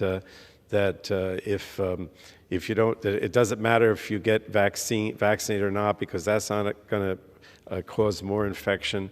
I mean, the bottom line is that this mandate was put in place for healthcare workers because the agencies involved that studied the science at the federal level believed that it was going to be a good thing for the healthcare workers, for themselves, that they wouldn't get ill and die, that it would help in preventing the spread of COVID-19, and that it would give people a sense of security, knowing that the people that are helping them when they're sick have also been vaccinated. And I just don't understand why all of a sudden now the Republicans say, well, that's not really accurate, and let all the healthcare workers do whatever they want. It makes no sense. I just think it's politically motivated, if you will, because they have certain people who are, I guess, they're base voters who are anti-vaccination. But you can't be anti-vaccination if you look at the science, if you look at what has been done with these vaccinations to save so many lives, to make it so that now, the situation with COVID-19 is much better than it has been in the last few years, which is why the president is saying that he can lift the health care emergency. We've made a lot of progress. We've made a lot of progress because we've based our actions on science. And to suggest today that we should eliminate this mandate, I think is very dangerous. I strongly urge my colleagues to oppose it, and with that, I yield back the balance of my time. Gentleman from New Jersey yields. Gentleman from Indiana is recognized. Mr. Speaker, again, I want to reiterate, as a physician, I support vaccination for healthcare workers if they choose to do so, or if their local medical facility says it's a requirement for them to be employed at that facility. I just don't support a federal government mandating it nationwide because they don't mandate any other vaccine, and they never have, that I'm aware of. So, there's all kinds of other things in medicine that I wish people would do. I wish people would get screened for colon cancer. I wish people would get their mammograms. I wish people would get their pap smears. I wish people would get their prostates checked. But the reality is it's a free country. And we're not going to mandate all of those things, are we? We could, I guess. But this is just another medical treatment that people should have the freedom to choose.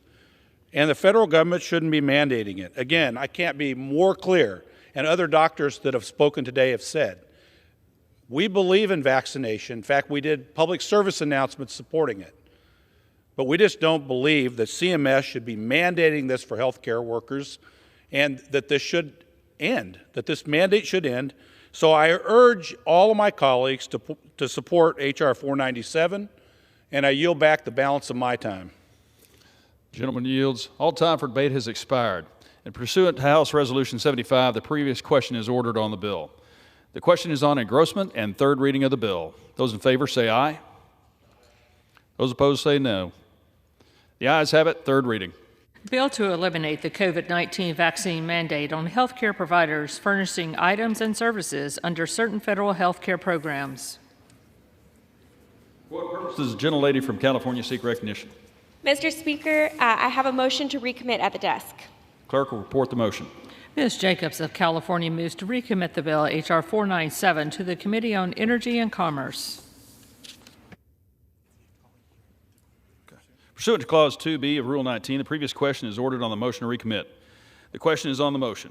All those in favor say aye. All those opposed say no. In the opinion of the chair,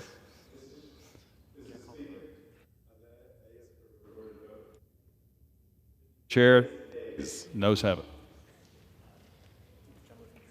Gentleman from New Jersey recognized. I'll ask for the yeas and nays. The yeas and nays are requested. Those favoring vote by the yeas and nays will rise. Sufficient number having risen, the yeas and nays are ordered. Pursuant to Clause 8 of Rule 20, further proceedings on this question will be postponed.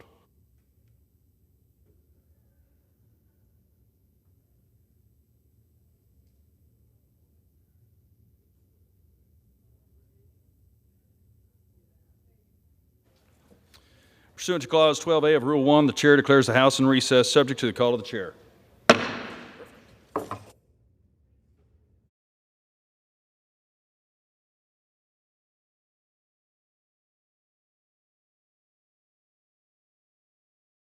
House will be in order. Proceedings will resume on questions previously postponed. Votes will be taken in the following order. The motion to recommit H.R. 497. Passage of H.R. 497 if ordered. The motion to recommit H.R. 382. And passage of H.R. 382 if ordered. The first electronic vote will be conducted as a 15-minute vote. Pursuant to Clause 9 of Rule 20, remaining electronic votes will be conducted as 5-minute votes. Pursuant to Clause 8 of Rule 20, the unfinished business is the question on agreeing to the motion to recommit on H.R. 497 offered by the gentlewoman from California, Ms. Jacobs, on which the yeas and nays were ordered. The clerk will redesignate the motion. Motion to recommit H.R. 497 offered by Ms. Jacobs of California. The question is on agreeing to the motion to recommit. Members will record their votes by electronic device. This is a 15-minute vote.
On this vote, the yeas are 210 and the nays are 219.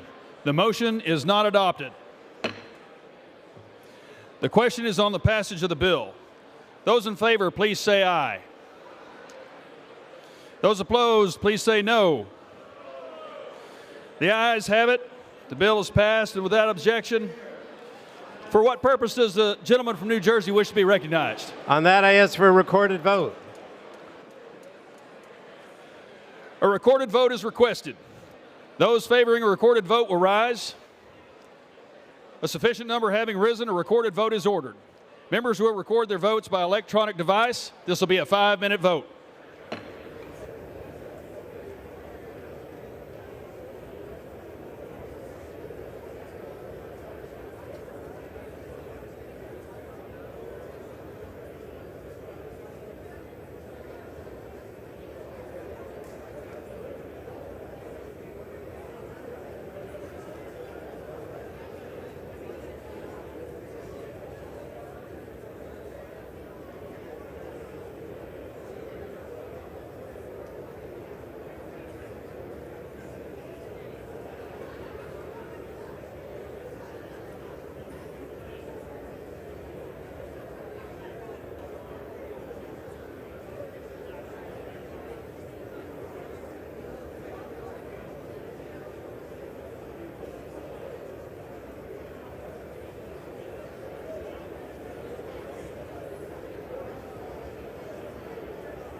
voting?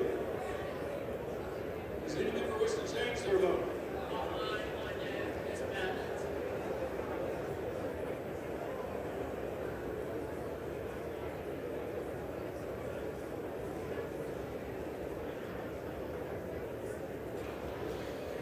On this vote, the yeas are 227 and the nays are 203.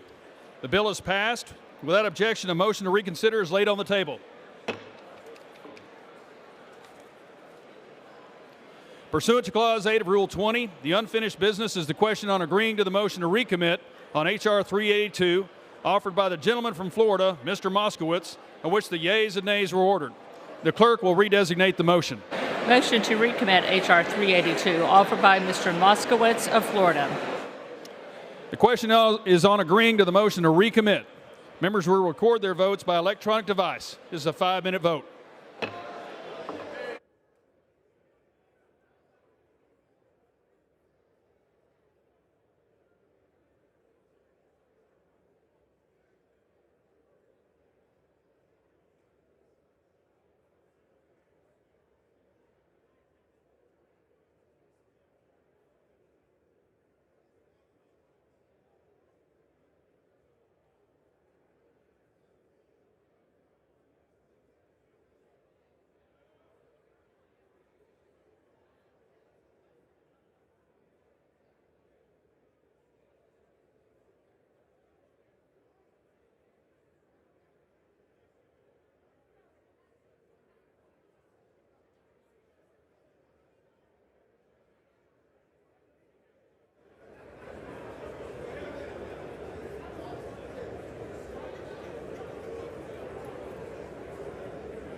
On this vote, the yeas are 210, the nays are 220.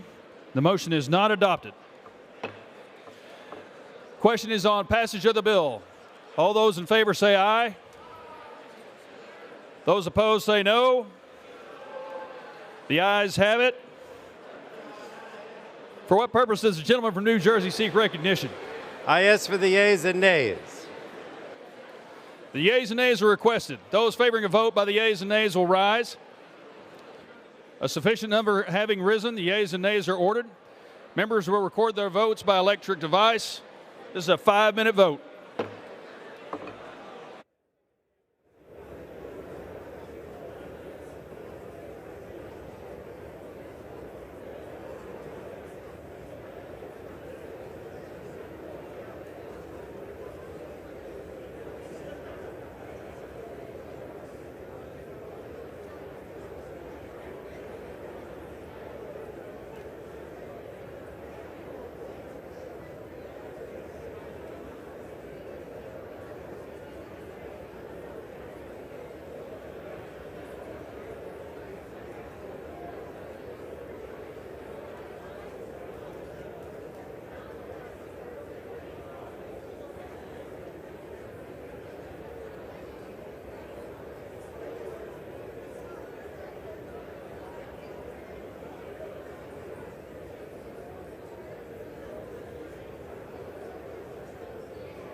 On this vote, the yeas are 220 and the nays are 210. The bill is passed. Without objection, the motion to reconsider is laid on the table.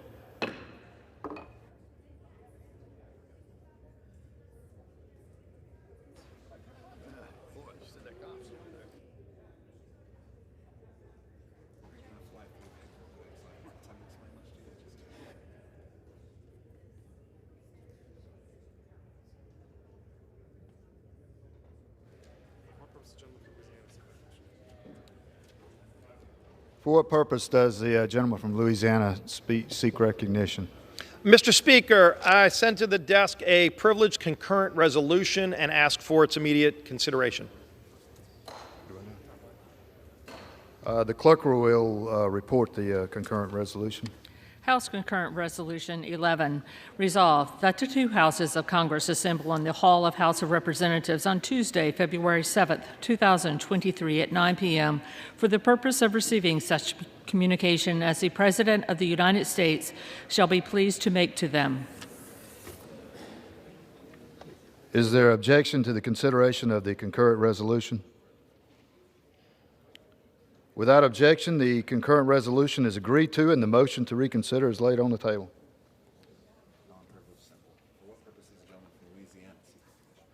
For what purpose does the gentleman from Louisiana seek recognition? Mr. Speaker, I ask unanimous consent that the Committee on Rules be discharged from consideration of House Resolution 78 and ask for its immediate consideration. The clerk will report the title of the resolution. House Resolution 78, resolution providing for a certain total number of members on certain select committees and subcommittees and for other purposes. Is there objection to the consideration of the resolution? Without objection, the resolution is agreed to and the motion to reconsider is laid on the table. For what purpose does the gentleman from California seek recognition? Mr. Speaker, by direction of the Democratic Caucus, I offer a privileged resolution and ask for its immediate consideration. The clerk will report the resolution. House Resolution 79, resolved that the following named members be and are hereby elected to the Consent that the resolution be considered as read and printed in the record. Without objection, the resolution is agreed to and the motion to reconsider is laid on the table. For what purpose does the gentleman from Louisiana seek recognition? Mr. Speaker, by direction of the House Republican Conference, I send to the desk a privileged resolution and ask for its immediate consideration. The clerk will report the resolution. House Resolution 80, resolved that the following named members be and are hereby I ask elected. unanimous consent to dispense with the reading. Without objection, the resolution is agreed to and the motion to reconsider is laid on the table.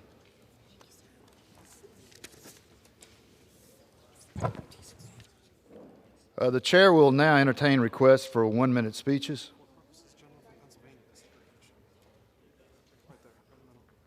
For what purpose does the gentleman from Pennsylvania seek recognition? Mr. Speaker, request unanimous consent to address the House for 1 minute and to revise and extend my remarks. Without objection, the gentleman is recognized for 1 minute.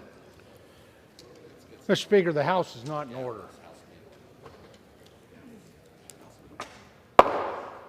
The House will be in order. The gentleman is recognized. Thank you, Mr. Speaker. Mr. Speaker, I rise today to congratulate Dot Monahan of Oil City and Ryan Kunzelman of Clarion for their People's Choice Awards in the Pennsylvania Parks and Forests Foundation's 2022 photo contest. Dot won her award in the Caught in the Rain category with a photo of a soaked bald eagle in Oil Creek State Park. Ryan took home his award-winning photo in the Raindrop to River category while visiting Clear Creek State Park. The 2022 photo contest had stiff competition with nearly 600 entries. This annual contest allows both professionals and amateurs to compete in a variety of categories. The other winning photos and all the 2022 photo contest submissions can be viewed on the Parks and Forest Foundation's Facebook page. The Parks and Forest Foundation supports 124 state parks and 2.2 million acres of forest by coordinating volunteers, activities, and donations through its 48 chapters. The Foundation's mission is to inspire stewardship of Pennsylvania state parks and forests. Mr. Speaker, these photographs are a great reminder of the beauty that we can find in nature, even on a rainy day. Congratulations to Dot and Ryan on their awards. Thank you, Mr. Speaker, and I yield back the balance of my time. For what purpose does the gentleman from New Jersey seek recognition? Ask unanimous consent to address the House for 1 minute, revise and extend my remarks. Without objection, the gentleman is recognized for 1 minute.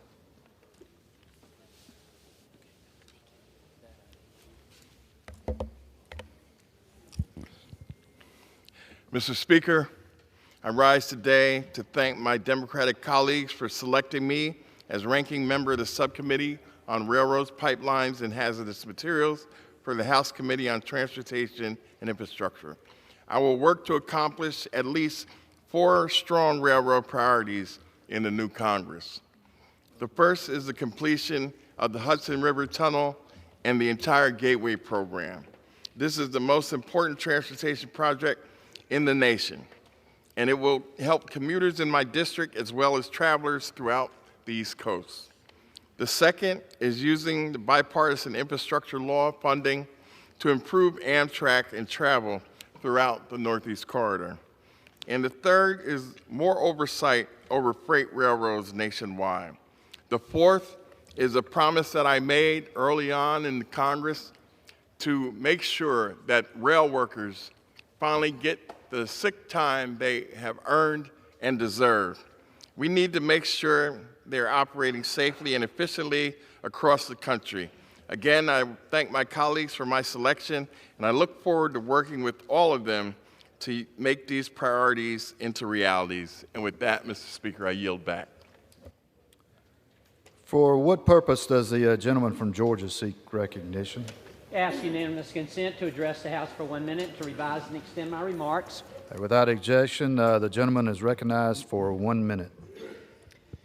Mr. Speaker, I rise today to recognize and honor the life of my friend, my fellow mayor, Richard Davis. Richard was first elected to Richmond Hill City Council in 1979. He served there for 10 years. He went to be elected mayor in 1989, and he served honorably for 31 years. During his tenure as city councilman and mayor, the city grew at a tremendous rate. When he first joined the city council, there were around 1,800 people living in Richmond Hill. Today, there's almost 12,000. Richard made invaluable contributions to his home city through his passion for and commitment to public service. He is credited with helping start the Great Ogeechee Seafood Festival and the building of the J.F. Gregory Park. Richard's name will always be synonymous with Richmond Hill, and our district will forever be indebted to Richard for his leadership and public service. Our thoughts and prayers are with his family. Thank you, Mr. Speaker, and I yield back. For what purpose does the gentlewoman from California seek recognition? Mr. Speaker, I ask unanimous consent to address the House for 1 minute and to revise and extend my remarks. Without objection, the gentlewoman is recognized for 1 minute. I rise today to condemn Azerbaijan's blockade of the Lakan Corridor, the only humanitarian lifeline connecting the people of Artsakh to the Republic of Armenia. For over nearly 2 months, the region's 120,000 Armenians have been denied food, fuel, medicine, and other essentials as a result of this cruel and inhumane blockade. Azerbaijan's goal is clear: to force the ethnic Armenians of Artsakh from their homeland by imposing conditions that make life impossible. We must hold Azerbaijan accountable for its aggression. I continue to call on the administration to take immediate steps to end this blockade. We must end all U.S. military assistance to Azerbaijan. American taxpayers shouldn't be subsidizing Azerbaijan's constant aggression against the Armenian people. I continue to stand in solidarity with the Armenian people and the Armenian American community. I yield back. For what purpose does the gentleman from Georgia seek recognition? Ask unanimous consent to address the House for 1 minute. Without objection, the gentleman is recognized for 1 minute. Thank you, Mr. Speaker. I rise today to honor the passing of my dear friend and former colleague, Mayor Bill Stankiewicz. Mayor Bill was a staple of Troup County, and he was loved by everyone. Bill served his community as a city manager, a two-term mayor, and throughout his involvement on a number of boards, including the LaGrange Troup County Chamber of Commerce, the Joint Authority Development Board, and Racial Trust Building Initiative. He was an extremely dedicated public servant, and he took great pride in doing the tough work to improve his community. As mayor, he worked to reestablish the city's finances during a period of instability, and he proudly worked to relocate and renovate City Hall in Hogansville. When I was mayor of West Point, I had the privilege of working with Bill on many projects for the greater good of our county and our cities. He was a pleasure to be around. My heart goes out to his wife, Mary, and the entire Troup County family. Bill will forever be remembered and honored for his invaluable service to his community and to this nation. He will be sorely missed. Mr. Speaker, I yield back. For what purpose does the gentlewoman from Pennsylvania seek recognition? Mr. Speaker, I ask unanimous consent to address the House for 1 minute and to revise and extend my remarks. Without objection, the gentlewoman is recognized for 1 minute. Thank you, Mr. Speaker. Like many of us, I spent the weekend thinking about the savage beating and murder of Tyre Nichols at the hands of 5 Memphis police officers. Sworn to protect and serve, they did neither. Had they honored their duty, Mr. Nichols would be alive with his 4-year-old son, family, and friends. I'm a mother to a 29-year-old son, the same age Tyre was. I have not worried that my sons could die at the hands of police at a traffic stop. A privilege of white mothers denied to mothers whose children are black. Black Americans are killed at a rate twice as high as white Americans. A 2019 report found that 1 in every 1,000 black men between the ages of 20 and 35 can expect to be killed by law enforcement. We must do more to ensure all of our communities are safe, pass the George Floyd Justice in Policing Act, and find ways to reverse a police culture that sees black Americans as a threat. We can respect police officers as we require reform of practices rooted in hatred and violence. Americans, black Americans, have waited long enough. We must act. I yield the remainder of my time. Expired. For what purpose does the gentleman from Texas seek recognition? Mr. Speaker, I ask for unanimous consent to address the House floor for 1 minute and to revise and amend my comments as needed. Without objection, the gentleman is recognized for 1 minute. Mr. Speaker, February 1st, 2003 was intended to be a day of celebration to welcome home 7 brave men and women back from their mission from space. Instead, that day of intended celebration turned quickly to tragedy when Space Shuttle Columbia disintegrated over East Texas upon reentry, an event captured on camera by local medical doctor Scott Lieberman. I rise today to honor those 7 individuals who lost their lives in pursuit of space exploration and to commend my fellow East Texans who participated in the recovery efforts that followed. I am proud to represent East Texans who, in the face of tragedy, do not hesitate to spring into action, whatever the cause and whatever the need. Please join me in honoring those astronauts who lost their lives 20 years ago. Rick Husband, William McCool, Michael Anderson, Kalpana Chawla, David Brown, Laurel Clark, and Elon Ramon. We pray for their loved ones and remember with sympathy all impacted by this disaster. I yield back. For what purpose does the gentleman from New York seek recognition? Mr. Speaker, I ask unanimous consent to address the House for 1 minute and revise and extend my remarks. Without objection, the gentleman is recognized for 1 minute. Mr. Speaker, I rise today to honor and celebrate the life of Colonel Johnny Pantinelli. Colonel Pantinelli embodied so many of our values. She fought for freedom, broke glass ceilings, and made sure the next generation of women flew.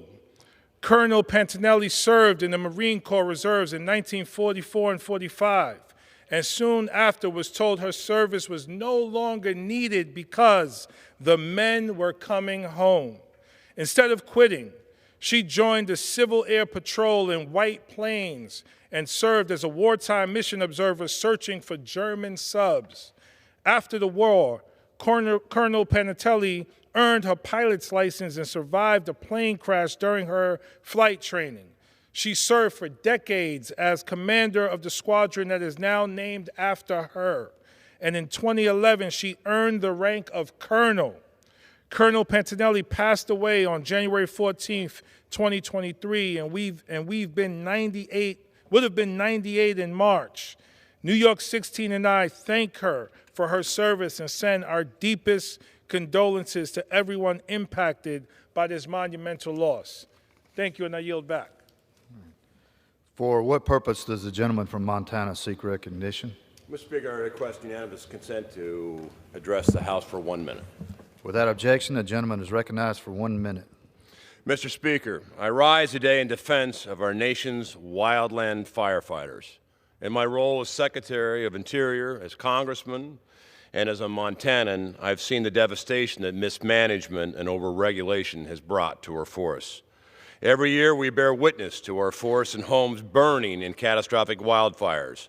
Wildfires that will be made worse by frivolous and potentially deadly litigation that prevent firefighters from doing their job. Last year I was at Camp Elmo in Montana when I watched scoopers from Bridger Aerospace do their work on the ridge. I also noticed the red stripe or retardant was dropped to protect homes, ranches, and lives. You know, in many ways, wildlife firefighting is a lot like serving the battlefield. The men and women are dropped behind enemy lines, surrounded on all fronts, and the only resources they have next to them are those men and women who fight fires and the air support above. If they call in air support, it's because they need it. We would never think of denying our troops in battle the life-saving air support they need.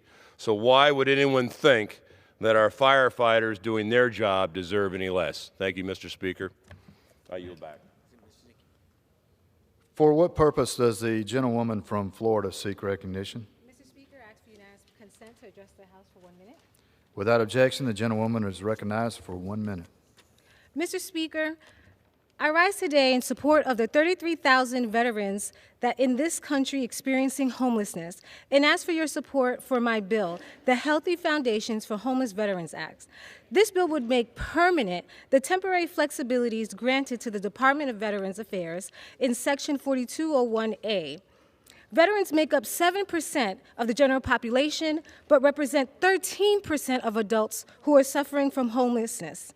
Nationally, the total number of veterans experiencing homelessness has decreased by 11% since January 2022.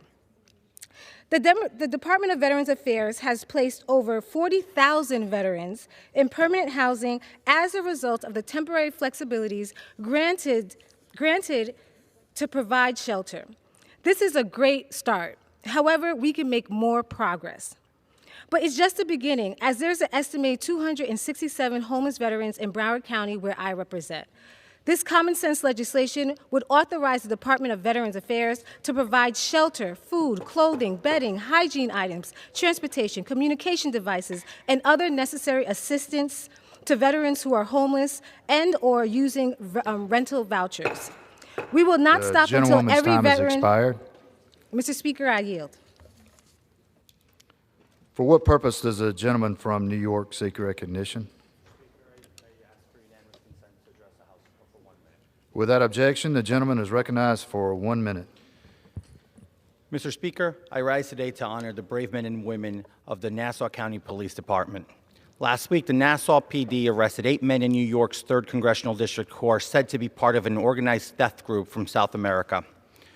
While I am grateful to their ongoing commitment to preventing these acts of violence, but for suburban New Yorkers in New York's 3rd Congressional District, we are seeing a major uptick in crime. In Nassau County alone, a reported 7,394 crimes have been recorded in 2022. This includes grand larceny, burglaries, and vehicle theft. Recently, I spoke with with the NYPD's commanding officer assistant, Chief Kevin Williams of Queens, to discuss the potential protests in response to the unfortunate events that have taken place in Memphis. I would like to personally extend my support to Assistant Chief Williams and his team during this time of uncertainty. While peaceful protests may occur nationwide, we should also offer our support to the brave men and women of our local law enforcement. It is my commitment to support good policy that will provide both the training and resources that our local law enforcement requires to keep our community safe. Thank you, Mr. Speaker. I yield back. For what purpose does the gentleman from Florida seek recognition? Mr. Speaker, I ask for unanimous consent to address the floor for 1 minute, please. Without objection, the gentleman is recognized for 1 minute. Mr. Speaker, I rise today on a saddened occasion to talk about a son, a brother, a husband, father, soldier, agent, friend, and truly beloved by those whose lives he touched. Alberto Boge was born February 12, 1984, and honorably served in the U.S. Army Reserves from February of 2010 till September of 2014. During his time serving honorably in uniform, he deployed to Afghanistan in April of 2010 until February of 2011 with Charlie Company, 478th Civil Affairs Battalion. Then, if serving wasn't enough to dedicate your life and to be willing to die for this nation, he took his uniform off and continued his service in the Federal Bureau of Investigations, where he protected our country through his civil service. Alberto passed on January 17, 2023, and is survived by his wife, and also serves with the FBI and also their 2 children. I ask that everyone here today join me in praying for his family, friends, and all those who cared for Berto. We love you. God bless. Airborne. With that, I yield back. Under the Speaker's announced policy of January 9, 2023, the gentleman from Illinois, Mr. Caston, is recognized for 60 minutes as the designee of the Minority Leader. Thank you, Mr. Speaker. I'm here today to introduce 3 bills to make our government work a little better. But before I get to those, I want to put a question to all of us in this chamber, the thousands who are sitting here tonight in the gallery, folks watching, but most of us, those of us who have the privilege to have this job. Why are we here? What's the reason we decided to get into this line of work? There's a small number of us who, I don't know, may go on to be president or some other office. There's a handful of us who get our viral clips on the local news. There's some larger number of us who actually get their name on a big bill that makes a difference, and we're remembered by our names, the Tafts and Hartleys and Sarbanes and Oxleys. But the truth of us is that most of us are going to be about as well known to our successors as our predecessors are to us. We're here, we're doing a job. We will be known for the office that we held. We will be remembered for the dignity with which we held that office, but not for who we are as individuals. And that's okay, right? One of my favorite pieces of advice I got when getting this line of work was from President Obama, who said, "This is not a sprint, this is a relay, and your job is to pass the baton to the next person in a little bit of a better position than you had it when you picked it up on the last leg." Now, everybody in this body has different policy views, different ideas about what a better position in that relay might look like. But I'd submit that we do have some universal goals that we all agree on, or else we wouldn't be in this line of work. We all want a government that delivers the greatest good for the greatest number. We all want a government that upholds our founding promise of freedom and equality. We all, I think, believe Abraham Lincoln's admonition to us that a government of, by, and for the people should not perish from this earth. And we all also, I think, agree that on those really hard questions, the beauty of the government that our founders created is on the hard ones where we disagree, the single best way to resolve those disputes is through a democratic process. It ain't always the best way, but we decided not to have kings. We've agreed not to resolve those through wars. We've agreed to resolve them through a democratic process. And I agree with Winston Churchill when he said that democracy is the worst form of government, except for all the other ones that have been tried. But it is the best one that we've got. And I put those goals out there because I think they're universal, but if we're honest with ourselves, I'm not sure we're doing such a good job. When we have record wealth inequality, when we have record numbers of mass shootings, when we have surging levels of deaths of despair from the opioid crisis to suicide, it's hard to say that we're doing the greatest good for the greatest number. When we've got persistent male-female wage gaps, racial wealth gaps, steady numbers of black men getting killed for minor traffic violations, It's hard to say we're doing a really good job at upholding a promise to freedom and equality. When we look at what we do in this building, not just on our end here, but the north and the south ends of the building, do we do what the people ask us to do? Things that are overwhelmingly popular.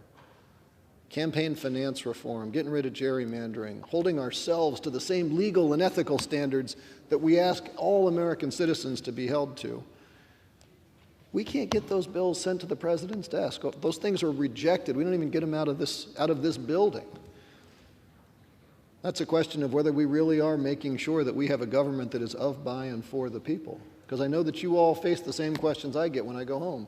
People say, why is it that people in this institution are failing to do things that are overwhelmingly popular? When we see those little polls that say Congress has a 20% approval rating, that should be a red light that we got to fix things.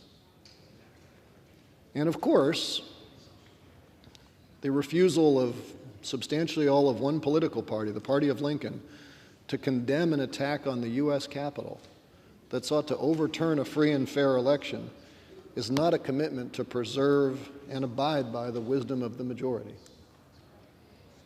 Now, that can get depressing, and I'm not trying to depress anyone. It can be a cause for hopelessness, but not for us, right? I mean, we got into this job to fix things. Mr. Speaker, I know you got into this job to fix things, make things better, right? Seeing something that's broke is an opportunity to make it better. Maybe it's an opportunity for us to build something better, and maybe people will remember our names.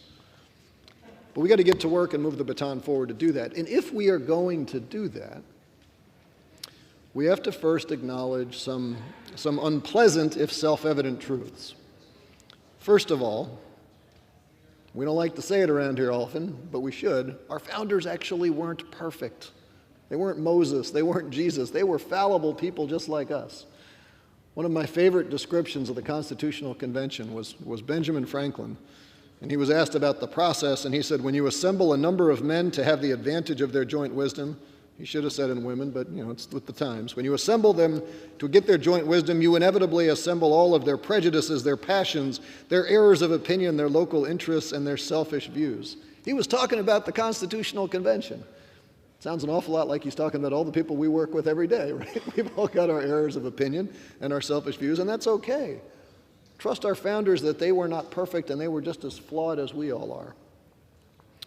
The second thing we got to acknowledge is that our founders didn't actually think the Constitution was perfect. It's not this immutable stones passed on the mountain. This is Thomas Jefferson in September 1789, after the Constitution was ratified. He wrote to James Madison, every constitution, this is a little crazy, I warn you. Every constitution, every law should naturally expire at the end of 19 years. It might be that every form of government is so perfectly contrived that the will of the majority, remember, will of the majority, could always be obtained fairly, but this is true of no form.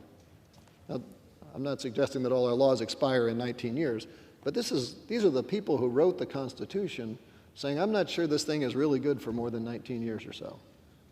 That if we're going to make sure that we fulfill the will of the majority, we might have to prune it. Okay, that's fine.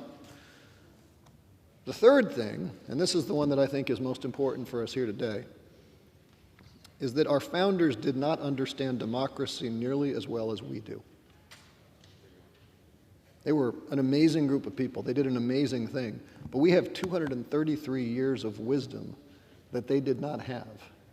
We learned something with that time over the course. I mean, think about the fact that our founders designed a constitution with the idea that there would not be political parties. They called them factions, but they couldn't contemplate of a world where you could have a functioning democracy and political parties. Well, I think we've proved you can do that.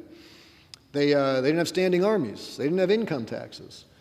They couldn't contemplate of a country where women had the right to vote. They couldn't contemplate a country where they didn't have the ability to hold slaves and not only not allow them to vote, but do a whole bunch of other things to suppress their freedom and their equality. They kicked that problem down the road. Again, these things sound familiar, right? We've been there. Now, they were wise enough to plan for those surprises. They made the Constitution amendable. But we know things they didn't know.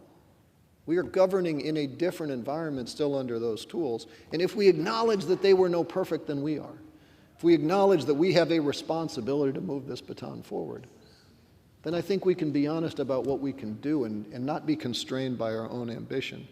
Because what's clear, the answer to that question, why is it that we can't do things that the majority of the American people want, is in large part because while our founders paid lip service to democracy, they said in that letter that Jefferson wrote to Madison that it is important that a government do the will of the majority. At core, they didn't really trust the will of the majority. They created the Electoral College because they didn't trust that people could be trusted with the vote, that direct elections of presidents was going to be a problem. You go and you read the stuff they read, and they said, you know, some populist could just stir up the passions of some uninformed rube in the rural areas. I mean, these are almost direct quotes. They didn't trust that people in a fully democratic society could elect the president, so they created the Electoral College. They created the Senate expressly to frustrate the will of the majority. Now, I say they, this wasn't a universal view, but there was no way that we were going to have these United States to get all those colonies to agree unless there was some way to prevent the will of the majority from causing laws to go forward. And so we created the Senate. You could argue that we created the Senate to preserve slavery, and it did that for, I don't know, a couple dozen years. But it massively overrepresented the low population states in order to make sure that we could actually get people to agree to joining these United States. That's what they did. Today, well, when it was founded, the biggest state had 10 times the population of the smallest state. Today, it's up to almost 100. So we have massively disenfranchised huge numbers of Americans' people because of a structure that was designed to disenfranchise large but not as big numbers of American people. We kick a bill out of here, you can get 50 votes in the Senate with people representing 17% of the United States population. When our voters ask us, why can't you get things done that are supported by the will of the majority, it's built into our system. And then finally, our founders created the Supreme Court with largely no checks and balances on the Supreme Court. Lifetime appointments, no ethics obligations. Goodness knows we've seen a fair amount of what's going on there right now. And remember, Marbury versus Madison, that significantly expanded the power of the court relative to the legislative branch, came after the Constitution was signed. This is a different structure than what they contemplated. And that effectively gave the Supreme Court not the ability to write laws, but darn close to it. Because you get one Supreme Court justice that flips the majority, and all of a sudden you can say that our work here, all the good work we put in, is unconstitutional and turned over on the whim of one vote. That's not majoritarian. I'd ask you to consider for a moment, what would our country look like just over the last couple dozen, maybe 3 decades, if the will of the majority had prevailed, if we actually lived in a country where we only did what the majority of Americans want to do. Well, first off, I'd like to introduce you to President Gore. Followed not too long after by President Hillary Clinton. We would have elected our first female president because that was the will of the majority, right? That would have had a dramatically different Supreme Court, whole numbers of decisions. How do we think about the Second Amendment in the wake of Heller would have been a heck of a lot different with different judges on that court. How we think about campaign finance in the wake of Citizens United would have been quite a bit different with different folks in the Supreme Court. The Dobbs decision, do we believe that women are truly equal in this society? That might have been a different decision if we had expressed the will of the people. And by the way, campaign finance reform, women's right to choose, wanting to not get shot, these are very popular things with the majority of the American people. And yet we can't deliver that because of what happened. I'm going to give you an exception that proves the rule. And this one is, we don't talk about enough here, but we as House members, this one should make us furious. Last year, this body passed on a bipartisan basis the Emmett Till Anti-Lynching Act. We made lynching a federal crime. Long, long overdue. Went to the Senate passed it, signed it into law, the president signed it. It is a bill now. It is now a federal crime to lynch in America. Good for the Senate. You know when that bill first passed this body? 1922. It took 100 years, a century, for the Senate to acknowledge what the House had acknowledged for 100 years, that lynching is bad. We got to fix this place, folks. So if we don't want to answer that question anymore, when people say, why can't you do what we want? We all know what they tell us, right? Why can't you do what we want? Well, it's because you're corrupt. It's because your donors won't let you do this. It's because you're just in it for your ego. And look, there's some of us who suffer from those problems. But if the institution needs fixing, we can fix it on our own. And if any of what I'm saying sounds partisan, I mean, look, I get it. I'm talking about women's right to choose. I'm talking about sensible gun control legislation. I'm talking about who would have won the president. All those things sound kind of partisan. That is only because we have, in this structure, we have gotten to a point where one party in America is representing the views of the majority of the American people, and the other party derives its power solely from those minoritarian institutions. In a healthy democracy, we should all be competing for that mythical center of the electorate. We shouldn't be sitting there and saying, I have a 20-year plan to stack the court with judges who will agree with me to overturn the will of the American people. We shouldn't be sitting there saying, well, I can control the Senate if I just find a couple Senate seats in a couple low population states with cheap TV markets. We all know what happens, right? We will be healthier, both of our parties, if we commit ourselves to the idea, as Jefferson said, that if we're not representing the will of the majority because no form of government ever consistently does, let's fix it so that we do. Which brings me to the three bills we introduced today. The first bill is a constitutional amendment to add 12 national at-large senators. Doesn't do anything else to change the Senate. Doesn't do anything to frustrate Article 5, that you can't in any way diminish the relative power of the Senate. But imagine what would happen if 10% of the Senate had an interest in representing the will of the American people. We would then sit there in this house, the people's house, where we represent the will of the American people, with confidence that we had people fighting for us over there. It'd make it that much harder for them to filibuster a good bill that comes out of here, because why would you filibuster something that's supported by the majority of the American people? It would also, by adding 12 senators, add 12 more electors representing the popular vote that would reduce the number of scenarios where we could have the popular vote winner lose an election to the electoral vote winner. That's the first bill. The second one is to expand this House.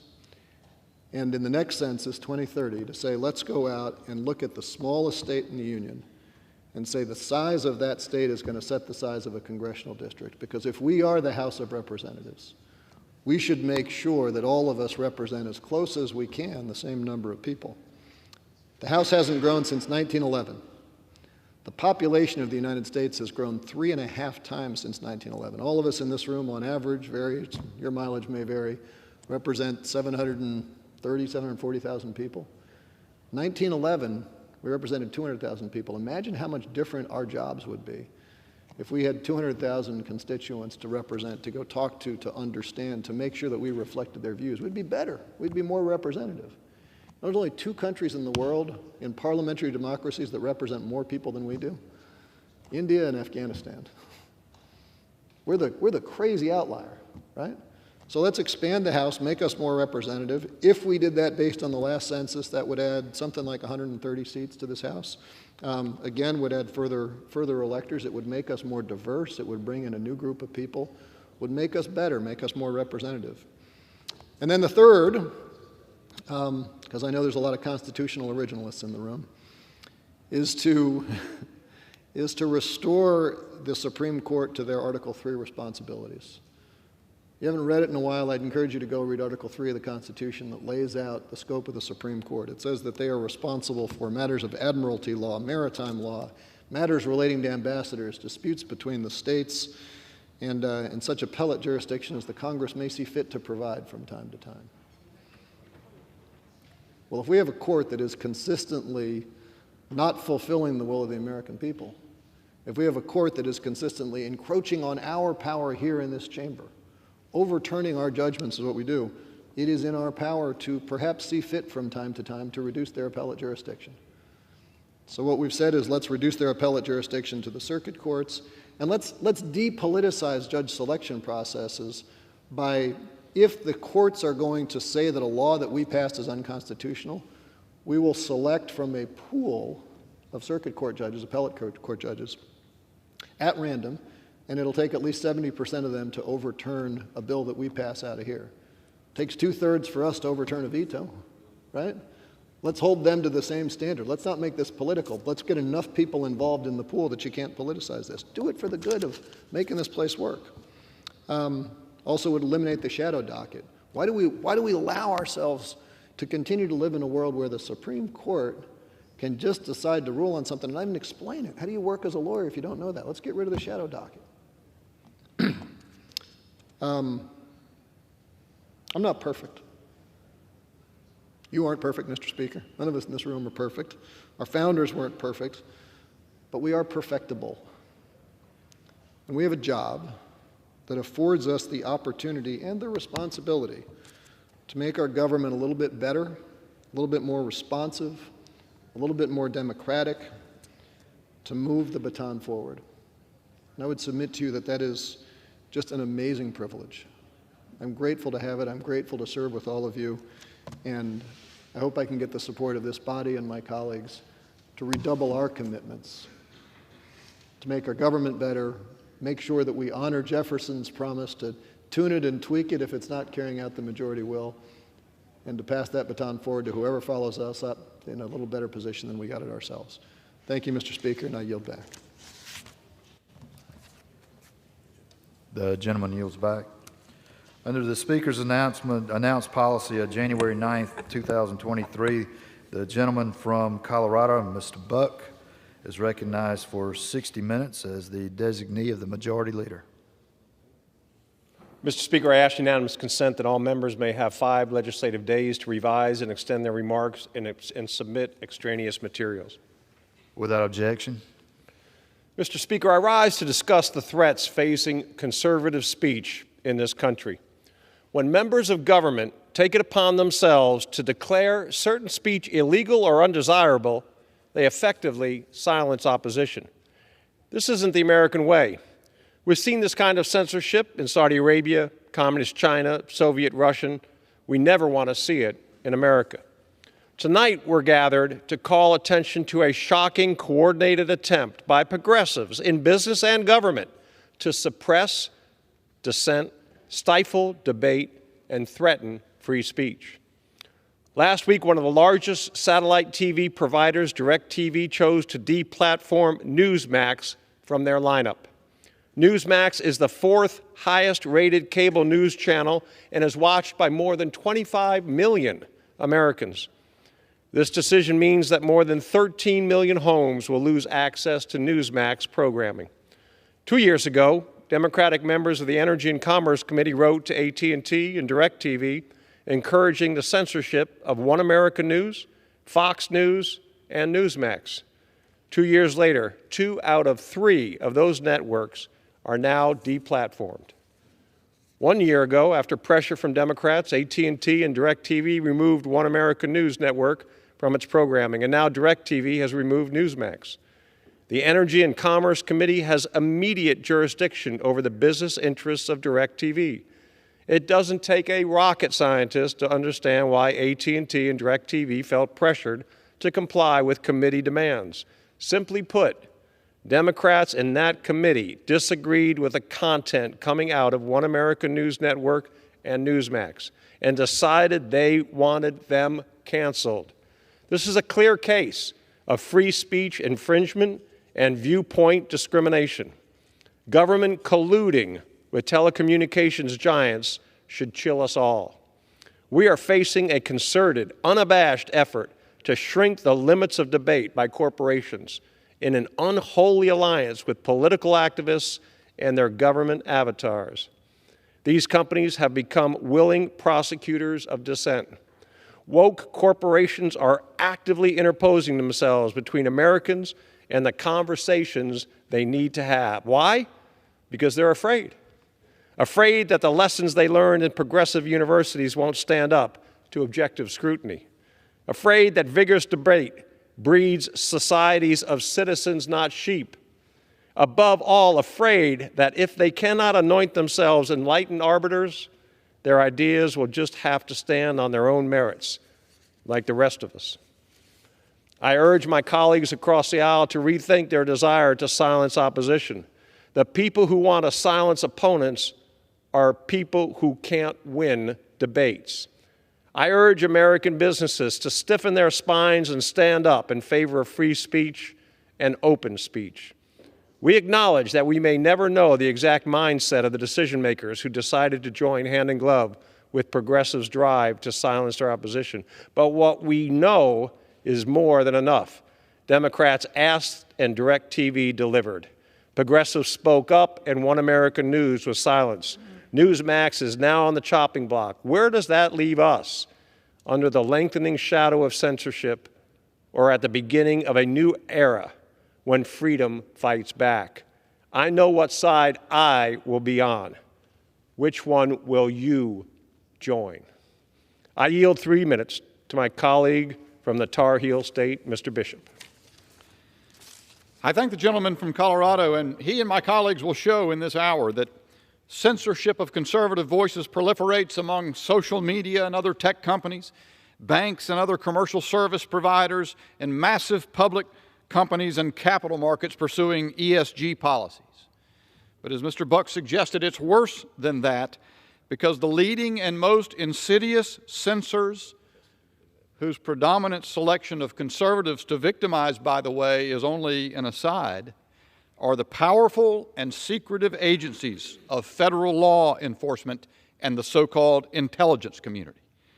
In only the most recent example of this egregious wrongdoing, and solely due to the commendable voluntary disclosure by a social media company of the Twitter files, we now know that not only the FBI, but also the ODNI, NSA, and CIA audaciously abused their power to coordinate big tech and big media to suppress from circulation information that was highly significant to the 2020 presidential election, namely the New York Post's Hunter Biden laptop story. But even this jaw-dropping disclosure, focusing on an isolated document, brings home just how insidious, how brazen the conduct of these massive and unaccountable agencies has become. Here's one. Twitter files number 7, tweet 15, by one of the reporters with integrity, Michael Schellenberger. My colleagues at the Fort had a query for you. This is from Elvis Chan at the FBI to Yoel Roth at Twitter. My colleagues at the Fort is a reference to Fort Meade, the headquarters of the National Security Agency. He says that Twitter no longer provides their data feed, as they had in earlier years apparently, and asked if they'd be willing to change it. Their data feed, comments, postings of 77 million Americans and more than 330 million people worldwide. My colleagues, Mr. Chan says, are currently contracting with a vendor for an analytic tool for open source intelligence. The commercial version of this tool includes the Twitter data feed. However, the feed was disabled because the vendor said they did not want to violate their terms of service with Twitter. My colleagues are wondering if Twitter would be open to revising its terms of service to allow this vendor to continue having access to the Twitter feed. This representative of the FBI is asking for Twitter to reverse its policy to allow government agencies to conduct analytics on the discourse of the American people, mass surveillance of the public conversation, collection and preservation so it can be searched at will by government bureaucrats for whatever purposes. And note, he makes reference to the provision of this not to the FBI, but, quote, to members of the IC, the intelligence community. Bad enough if this were the FBI, but he's talking about the agencies who are supposed to direct their attention abroad for the sake of American security.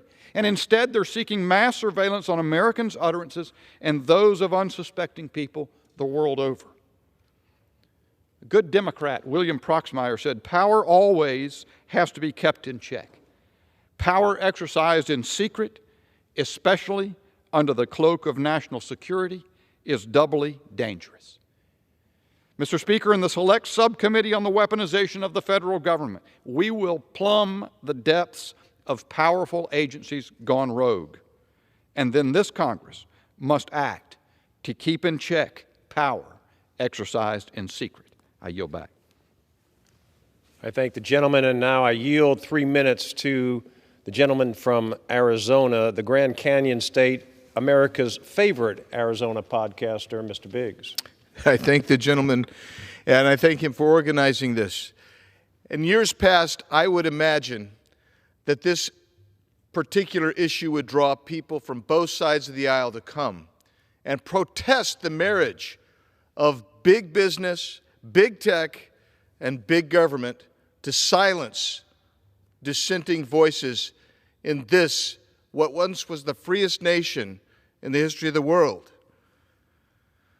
Censorship is an authoritarian tool used to keep power by suppressing dissent. It is done, in our case, under the myth of keeping Americans safe. Conservatives, though, are playing against a stacked deck. This administration is doing the stacking. Last year, for instance, the Department of Homeland Security attempted to establish the Orwellian Disinformation Governance Board, ultimately having to walk that back, but in reality, they just gave it another name, and they'll continue to try to suppress conservative voices. We learned months later that Facebook implemented a special portal where government officials can request the censorship of specific posts. Ahead of the 2020 election, unelected deep state bureaucrats coordinated with major social media companies to ensure that the contents of Hunter Biden's laptop would be suppressed right before an election. Users could not even share a link to the New York Post story to read the report for themselves. And Twitter even locked the New York Post account and others for simply sharing the report. Facebook spied on individuals' private messages and reported users to the FBI if they questioned the 2020 election. Facebook, Twitter, Instagram, and others removed a sitting United States president from their platforms. Meanwhile, Twitter allowed Iran's Ayatollah Ali Khamenei to tweet horrific messages and tweets without so much as deleting the tweets. And we wonder why Americans feel threatened by their own government, and why polling consistently tells us that our governmental institutions are viewed with disrepute by the American people. The moderators of these platforms have put their thumb on the scale of debate and have targeted conservatives over and over. But censorship does not just occur online. It can occur in the chilling of speech and the removal of debate altogether. We see that on college campuses, where students are fearful of retaliation if they express a conservative viewpoint. We've seen this administration target concerned parents attending school board meetings to protect their First Amendment activity by likening them to domestic terrorists. And recently, we've watched as Democrats, instead of promoting free speech, wrote a letter demanding that AT&T, that Alphabet, Hulu, Apple, Comcast, Roku, etc., remove 3 conservative media outlets from their programming. They've taken down OAN, and they've now notified Newsmax they're going to take them down. We know what happens in nations where you have the big government utilizing the power of the marketplace through the big business, and now the marriage of big tech. We know that that leads to something that I call fascism. That is what we see happening in this once and hopefully future great nation today. The idea that ideas can be dangerous, but that the suppression of ideas is fatal to a democratic society. Freedom itself is a dangerous way of life, but it is ours. That statement was originally issued in May of 1953 by the Westchester Conference of the American Library Association. I'm suggesting that we have the courage to allow free speech, free thought, free debate in this great nation. With that, I yield back. gentleman from Arizona, and it's now my honor to recognize the gentleman from the Palmetto State, one of Biden's many vacation spots, my good friend Ralph Norman. Thank you, Congressman Buck. Appreciate you putting this together. Mr. Speaker, as citizens of the United States of America, we are privileged to have a constitutional right of free speech. This right entitles us the ability to speak, but not the right to be heard. Favoring liberal voices over conservative ones while pretending to be neutral is both hypocritical and profoundly unfair. However, no law compels private companies to be fair and even-handed arbiters of information. Censorship of conservatives online and by big tech has become a commonly used mechanism by the left to silence conservatives. Silencing people because you simply disagree with them dangerously infringes on the rights of free speech as protected in the First Amendment of our Constitution. When I learned that DirecTV dropped Newsmax from its channels, I was outraged. Newsmax is the fourth highest rated cable news channel and is watched by 25 million Americans. Everyone should be allowed to choose what news outlets they want to hear from, especially with the dominance of the Democratic media. I frequently reach a wide audience of my constituency to communicate the ongoings of Congress and can personally speak to how large their audience is based on the feedback I receive from my constituents in South Carolina's 5th District and from other states. I'm glad the House Republicans will hold hearings on this matter to get to the bottom of the blatant censorship of conservative news so that we will know once and for all if DirecTV is being selectively targeting Newsmax. DirecTV should be held accountable for its actions, and I fully stand behind conservatives having their voices heard. Thank you, and I yield back. I thank the gentleman, and now I recognize the best dentist from Texas, the Congressman Brian Babin, for 2 minutes. Thank you very much. I really appreciate this, my friend, Mr. Buck. Mr. Speaker, not many have tasted true freedom like Americans have. Because in all of the world, there's no place like the United States of America. But if we're not careful, this unique experiment that's persevered through depression, famine, sickness, terrorism, world wars, and a civil war will disappear before our very eyes. The French philosopher Montesquieu wrote that the deterioration of every government begins with the decay of the principles upon which it was founded. This statement is as true today as it was in 1748. Right now, we're literally witnessing the decay of our freedoms of speech.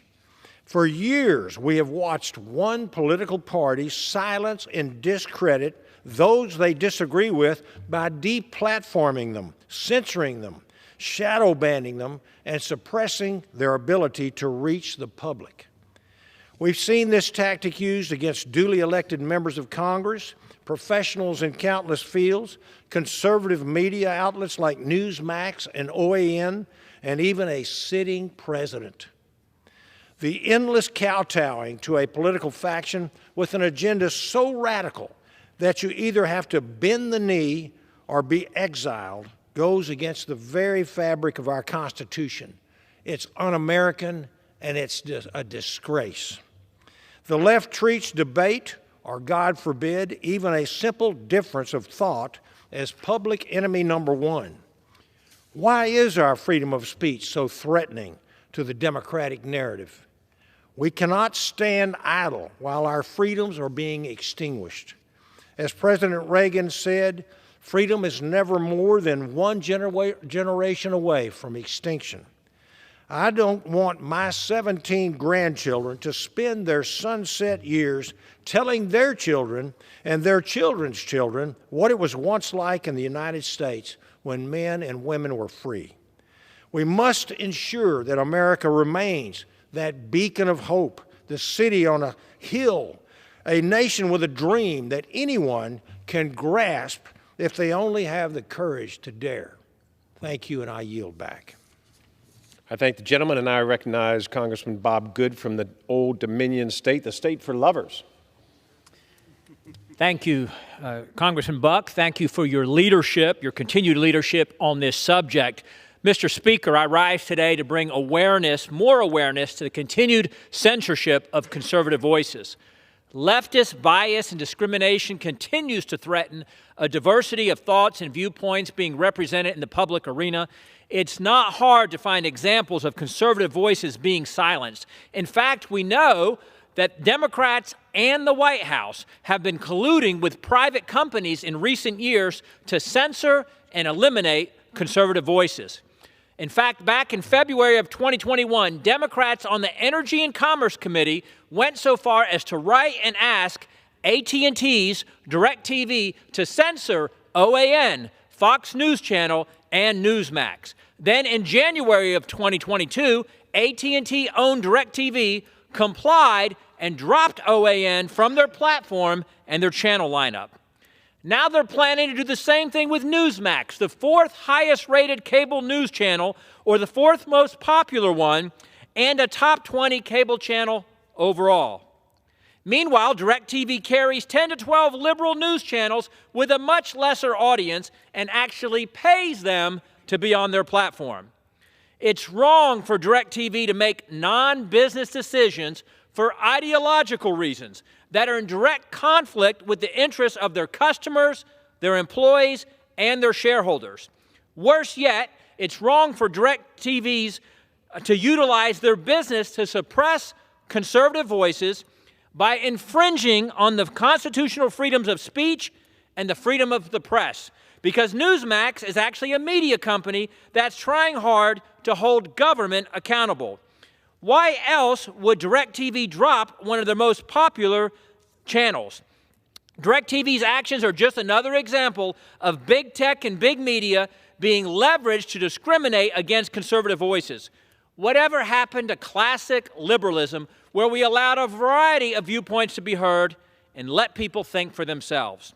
Republicans must conduct appropriate oversight to determine the degree to which Democrats in Congress and the White House are colluding with media companies to suppress the First Amendment freedoms of speech and freedom of the press. And I yield back.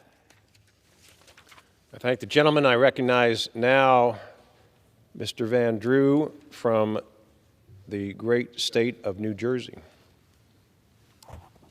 Thank you, Mr. Buck, and thank you for doing this and putting this together. You know, blatant attacks on conservative speech is truly nothing new. First, the left and big tech removed a sitting president from social media platforms. Imagine that, a sitting president removed. Then big tech companies deemed conservative views on COVID, quote, misinformation, and removed sitting members of Congress from Twitter. And then these same big tech companies deemed the Hunter Biden story misinformation and wiped any mention of it from their platforms. Yet Democrats can freely post that former President Trump was involved in Russian collusion, despite that being proven a lie. And Democrats in Congress can tweet anti-Semitic rhetoric with no repercussions from big tech or even their own party. It's unbelievable. And when an outsider to politics came in and took over Twitter, thank God, Democrats knew they were in a little bit of trouble. They did everything possible to stop the overhaul of the platform, which desperately needed to be done. And it's because they knew our government was involved in censoring Americans, censoring American free speech. Our First Amendment is unequivocally the most important right afforded to us, the most important right given to us from our forefathers. It is a blessing from God. We teach our children to have a voice. We teach them to stand up for what they believe in. Yet this trend, being perpetuated by the left, that differing viewpoints should be censored, cannot stand. With DirecTV making the decision to remove Newsmax, it is essentially depriving millions of Americans from hearing directly from their representatives. It is censorship. It is definitely censorship, and it is departing from our nation's, from America's core principles. That's why I'm standing here. I'm standing here, I'm fighting here for Newsmax on DirecTV. It's not just about Newsmax. It's about Americans' right to freedom of speech. We cannot lose the America that we know and the America that we love, but we are so painfully close to losing it in so many ways, and this being the most important way. We cannot allow the silencing of views. We must foster and encourage debate in this great country. Everybody should be at the table. All the issues should be discussed and hammered out. Whether you're a Democrat, a Republican, an independent, everyone deserves a voice. Everyone deserves to be heard. This is America. And everyone deserves to exercise their First Amendment right without any interference, without interference from big companies, without interference from big tech, without interference from government. That's what our founders intended. That is what America is about. We have the responsibility to stand up and fight and love that America. I yield back. I thank the gentleman and the gentleman who has been described as New Jersey's best dentist. Now we are going to yield to the gentleman who's been described as Arizona's best dentist. We do have a lot of dentists. I recognize Congressman Paul Gosar for 2 minutes. We must believe in freedom. I thank the gentleman from Colorado. Censorship in America is a major problem. Congress cannot continue to deputize big tech to censor competition and lawful political speech. Reforming Section 230 of the Communications Decency Act is critical. That is why I have sponsored Stop the Censorship Act, to empower users with their editorial control, not government or big tech. Making it worse, big government has colluded with big tech to censor American citizens and to influence elections in a clear and illegal which is a clear and illegal violation of the Hatch Act and First Amendment. And now we have AT&T's DirecTV is deplatforming Newsmax. It's all unacceptable. Corrupt corporations and bureaucrats must be held accountable. We will utilize the Holman Rule and all tools at our disposal in Congress. Looking back even 10 years, it was difficult to predict the totalitarian instincts that big tech and fake news media now promote. Our country is literally founded on free speech and other civil liberties. Today, the fragile big tech hipsters are afraid of ideas. They're afraid of open discussion. They cannot fathom how to issue a counterpoint to anyone or an idea they don't like. Censorship is un-American. It's uncivil. It is a recipe for discontent and authoritarianism. An enforced contract between the subscriber and user protects free speech. I thank the congressman from Colorado for hosting this special order on this important issue and look forward to our investigations and to our reforms. I yield back. I thank the gentleman, and now I recognize Congressman Michael Cloud from the Lone Star State. Thank you. Thank you for your leadership on this. Thank you for bringing us together for this important conversation. The First Amendment recognizes what we understand to be a God-given right, the right to freedom of speech, the right to free press. Tragically, Americans have seen their government conspire against them recently. We've seen parents targeted at school board meetings. We've seen pro-life activists brought under light by the strong hand of their government. Too many times, American companies have joined in this effort. We've seen once great American companies become the enforcement arm of a radical, woke left agenda. They've enforced and become the authoritarian enforcement for this effort. But Americans are aware of what's happening. Too many times we've seen them go after people who voice concerns over COVID lockdowns, vaccines on social media, And now they're going after news channels that air stories that they disagree with. Last year, several members on the other side of this aisle sent letters to several cable and satellite providers, including DirecTV, demanding that they stop showing OAN, Newsmax, and Fox. In recent weeks, we've seen AT&T's DirecTV cave to the Democrats' anti-American and Marxist demands by demonetizing Newsmax and OAN. Many Americans are concerned. They realize that their government's suppression of speech is the mark of totalitarianism, and we're committed to pushing back on this administration's attempt to silence and suppress the American people. To those on the left, I would simply ask this: if you have to work this hard, if you have to use censorship, coercion, and suppression for your ideas to gain any traction, maybe you have bad ideas. Thank you, and I yield back. I thank the gentleman, and now recognize the gentlelady from the Empire State and a Marine mom, Congressman Claudia Tenney. Thank you, Mr. Speaker, and thank you to all my colleagues. And unfortunately, this isn't a bipartisan group. And so I rise today with deep concern about the state of free and diverse speech in American public life. DirecTV, as part of the extreme negotiation tactic, deplatformed Newsmax and silenced their unique perspective of over 13 million DirecTV subscribers. This negotiation tactic is a clear example of political bias against conservative news outlets like Newsmax, and it is having a chilling effect on free speech and freedom of the press. Media outlets enjoying certain privileges as members of the Fourth Estate, limiting free speech based on political views is against the spirit of the First Amendment and contrary to a country that celebrates and encourages the marketplace of ideas. As a former newspaper owner and publisher, I know what it means to represent all viewpoints in the media and to revere that marketplace of ideas.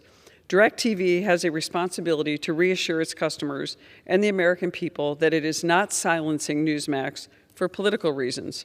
I ask, and all of us are asking, that DirecTV immediately come to the negotiation table with Newsmax and end this disruption of access rooted in political bias.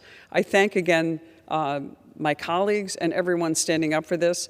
I just hope that everyone on both sides of the aisle and with all viewpoints would stand up and fight on behalf of all of us who are now not getting a robust debate as promised by the spirit of our founders. And with that, I yield back. I thank the gentlelady, and I now recognize the gentleman from the Keystone State, whose district borders the sweetest place on earth, Hershey Park, Congressman Dan Muser. Well, Mr. Speaker, I thank my colleague and friend, Mr. Buck, for his leadership on this issue.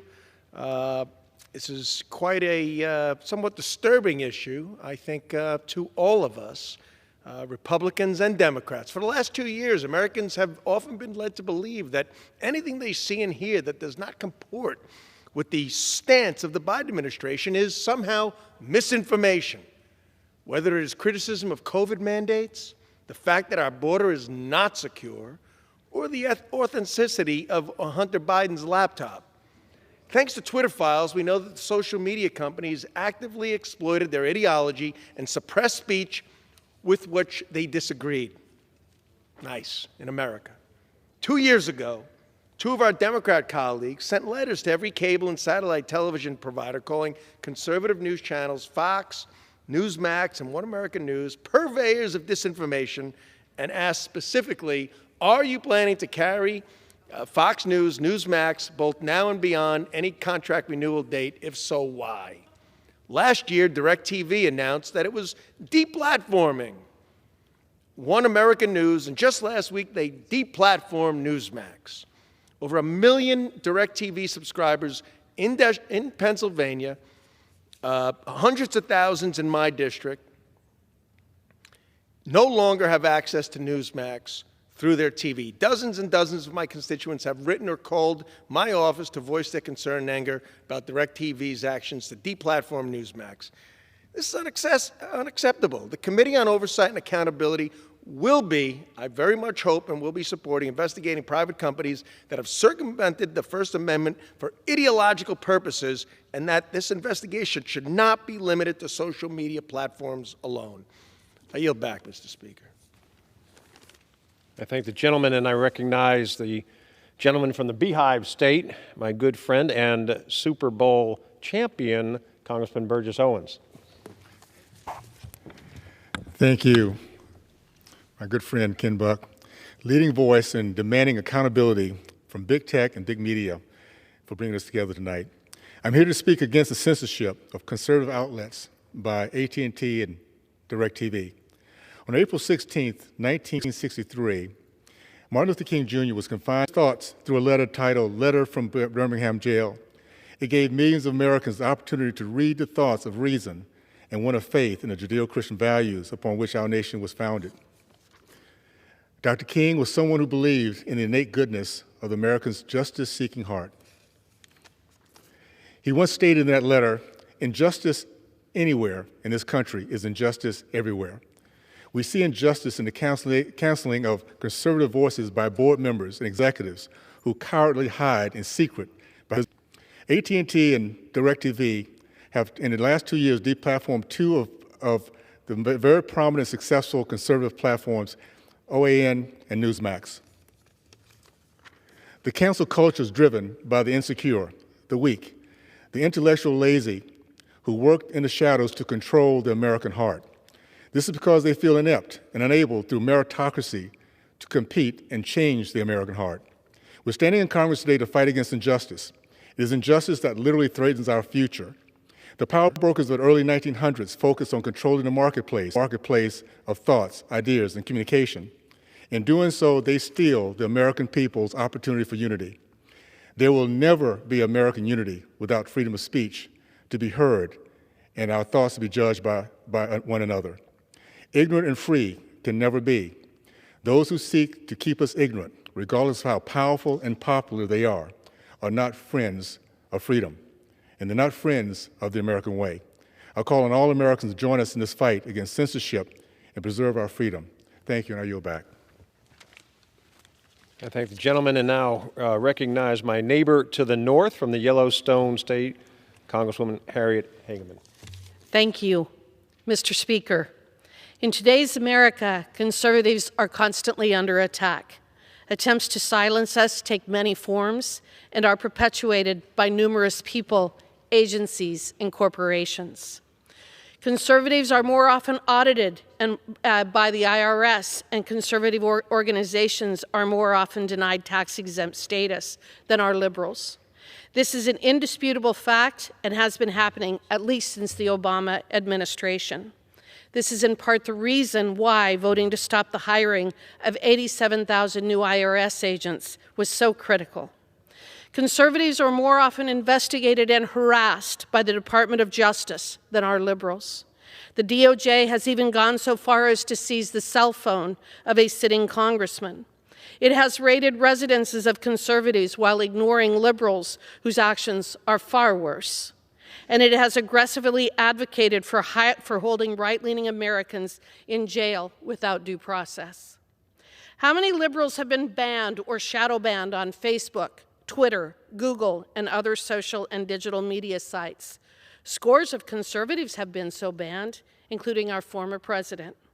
How many times do we see the so-called fact checks on the social media posts of conservatives while never seeing them on the posts of liberals? These fact checks have covered such topics as COVID, climate change, gun rights, crime, and actions of protesters. The fact checks are dubious at best and downright dishonest at worst. Financial platforms such as PayPal, Venmo, and GoFundMe routinely refuse service to or censor conservatives.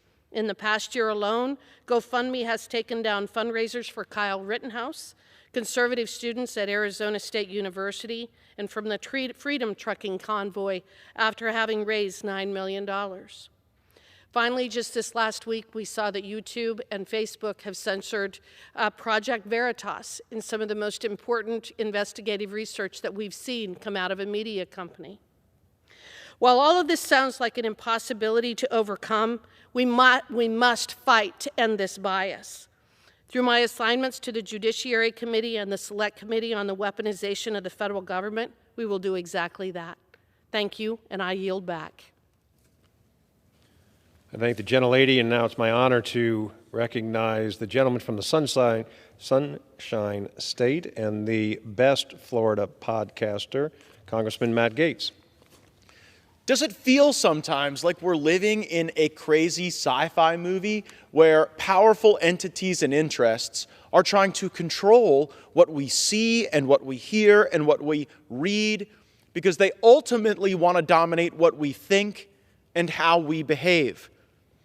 My fellow Americans, there is a broad effort underway to deplatform, demonetize, and destroy anyone who has a conservative, America First perspective.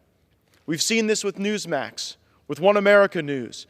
We saw Google work to demonetize the Federalist. And my question is this: when did we become so frail as a country? When did we take the position that if we saw something we didn't agree with, that somehow that would dehumanize us and limit our ability to participate in meaningful dialogue? I think we became that frail when the left started to say that words were violence, which they are not. Speech is what liberates us from violence. It gives us an alternate path, but people get frustrated and concerned when they see that the choices that they want to make in telecommunications or the digital world are deemed unacceptable by the powers that be. And when did this realignment happen? I remember when I was in school, it was always the liberals, the classical liberals, that wanted this robust marketplace of ideas, and it was a few conservatives who didn't want you to see certain things or look at certain things or read certain things.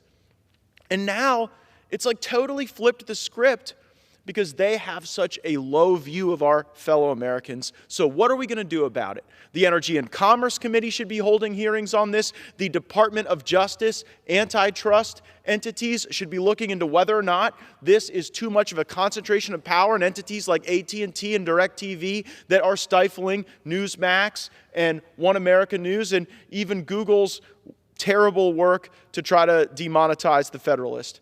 And I also believe that in the House Judiciary Committee, we should ask these questions seriously and encourage the Department of Justice to take action. And by the way, if you're a shareholder out there in AT&T, I would encourage you to pursue a derivative suit. Why is it that some of these woke-topians that sit on these boards and these senior leadership positions are devaluing the stock that you own, limiting access to popular channels because they don't like the viewpoint, and they don't like you, and they don't care about an America where the values that undergird the Constitution are more important than the terms of service that we see at big tech companies. I thank my colleague Ken Buck for having led on these issues for many years, and there's much work ahead for the Biden administration, for Article III courts, and for this very Congress. I yield back. I thank the gentleman from Florida and now recognize the gentleman from Wisconsin, Congressman Glenn Grothman. Thank you. I'm honored that Congressman Buck has asked me to be a speaker this evening as we defend the U.S. Constitution. Our U.S. Constitution is under attack like never before. I'm not talking about the Second Amendment, which of course is disliked by so many people on the other side of the aisle. I'm not talking about the right to a speedy trial, as we see in Washington, D.C. itself, people spending months and months in jail without ending their ordeal there. I'm talking about the First Amendment. And throughout my life, the First Amendment is almost the amendment that would have been most unanimously agreed to. But nevertheless, in part I assume because of the popular culture and in part because of our educational system, we're in a situation in which the Pew Research Center found 76% of Democrats support tech companies censoring online. Even more amazing, 65% of the Democrats support censorship by the government. How in the world did such a large, important party in this country it become apparently the accepted view of the First Amendment to be that it's obsolete?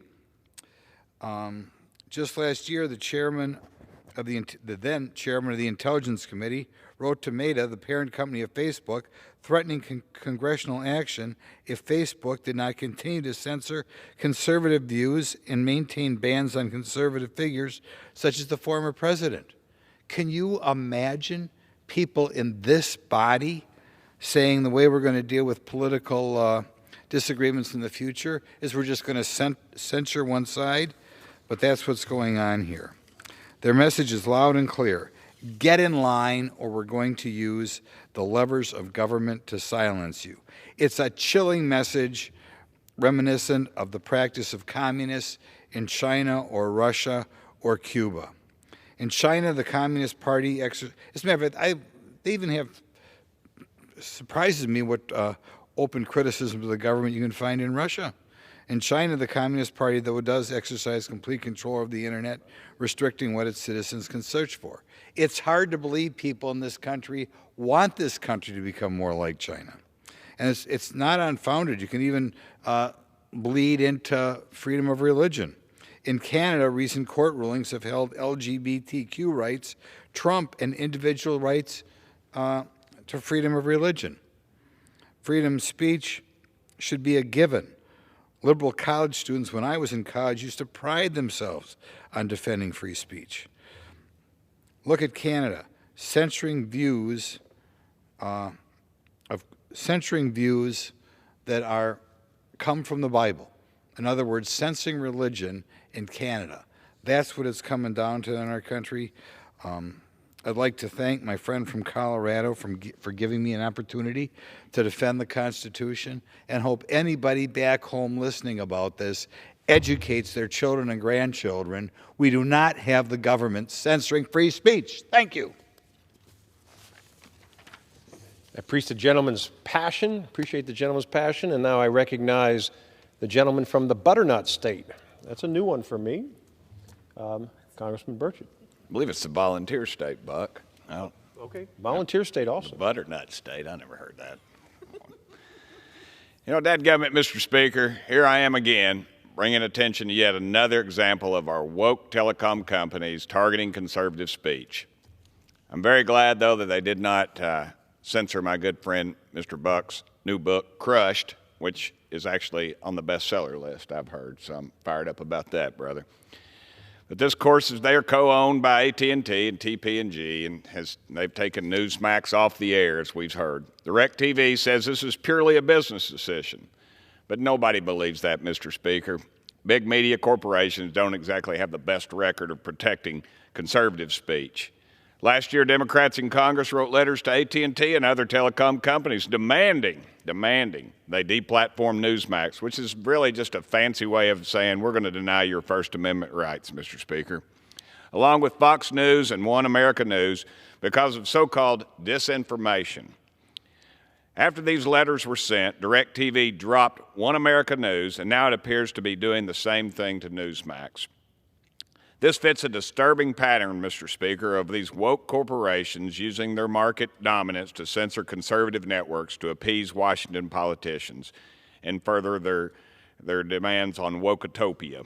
After receiving lots of criticism from the American people about this decision, DirecTV announced it would launch a new conservative network. That's great, but it's still not an excuse for deplatforming another popular conservative network, Mr. Speaker. Our country was built on freedom of speech, and Americans benefit from having access to a wide range of viewpoints, not just the ones approved by the liberal Democrats. Mr. Speaker, I'll remind you, one day they will be coming after the liberal media, and then it'll be too dadgum late. Thank you, and I yield the remainder of my time to the gentle lady from Colorado, I believe. Oh, I'm going to yield to Mr. Buck, who will then hopefully yield to her. She's from the Butternut State. If the stenographer needs help with dadgummit, we'll try to get a spelling for you on that. I now am honored to yield time to the gentlelady from my home state and a young person who has set this place on fire since she's been here, Congresswoman Boebert. Thank you so much. Definitely not literally. At midnight, Tuesday, January 24th, 2023, Newsmax was removed from DirecTV, DirecTV Stream, and Uverse, denying 13 million customers this highly rated news channel. This is not the first time that we've seen this, and I'm afraid that it won't be the last time that we are seeing this here in our great country. OAN was deplatformed by DirecTV in April of 2022. So what's next? Fox News? Will the Weather Channel be canceled next if they refuse to bow to the left's altar of climate change? What about the History Channel? We see on a regular basis the left wants to erase history and deny truth. How about TBN? There has definitely been an increase in disdain and intolerance by many liberals for Christian beliefs, simply by saying we love Jesus. So is TBN next? Americans are tired of cancel culture. Conservatives are not being treated fairly. We're the ones who are censored by big tech. We're the ones targeted and called domestic terrorists when moms and dads show up at school board meetings. We're the ones targeted by the IRS because our organizations have the word patriot in their name. If you're a conservative pastor, the government persecutes you. If you're a liberal pastor, well, Joe Biden shows up to your church, whether he realizes he's there or not. And yet, now we're faced with Newsmax, a conservative news organization followed and watched again by millions of Americans. And it has been removed from DirecTV.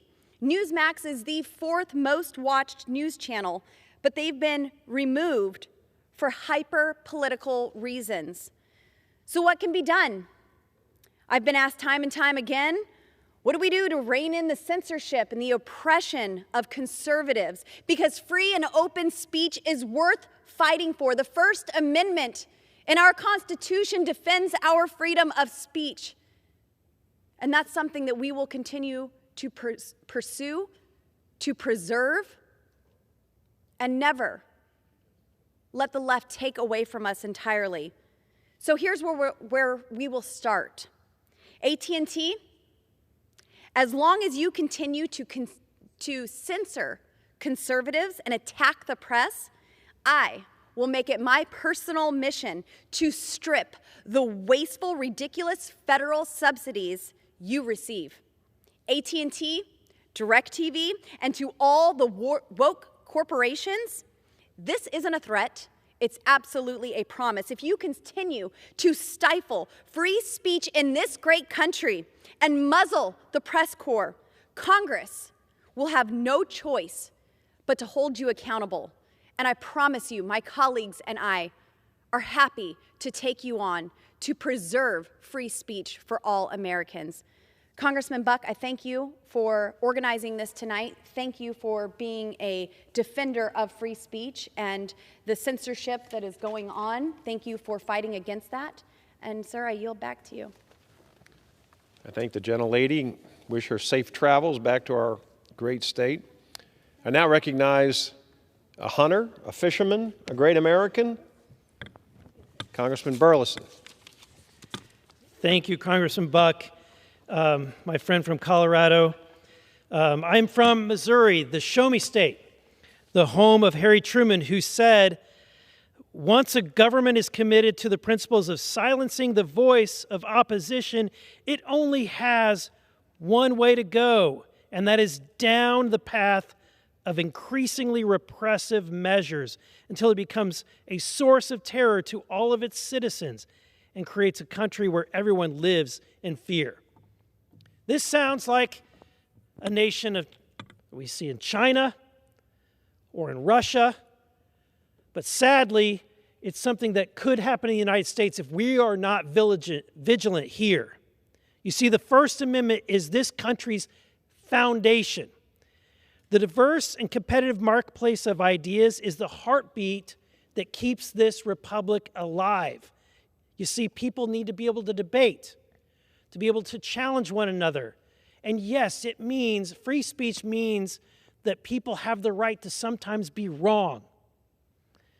Yet over the last few years, we in the United States have ceded power as a federal government to big tech entities, and we have executives from San Francisco to New York that have crowned themselves the free speech police for the rest of our nation. So when Elon Musk purchased Twitter last year, he took a great step in the right direction by allowing an independent journalist to review the company's records, and their findings is now what we call the Twitter files. And it has confirmed what conservatives nationwide already knew that was going on, that big tech and the big government were working together with the left to silence conservative views and voices and to relegate them to being a second-class citizen. And in one instance, the reporter found that Twitter censored the Hunter Biden laptop scandal in the middle of the presidential election. Barry Weiss revealed that Twitter was indeed silencing conservative voices and shadow banning individuals. And perhaps what was most disturbing was that the FBI gave Twitter a list of accounts to shut down. But it doesn't stop there. Last year, the DHS, our own federal government, tried to set up its own disinformation board. And now we see entities, businesses that the federal government has given special privilege to provide over-the-air television, cable television, right away to deliver entertainment to the homes of individuals across America, that these companies choose to silence conservative speech by first deplatforming or eliminating One American News, and now they're going after Newsmax. You know, there's a famous quote about what happened during the Holocaust. When the Nazis first came for some, and people said nothing. And then eventually they'll come for you.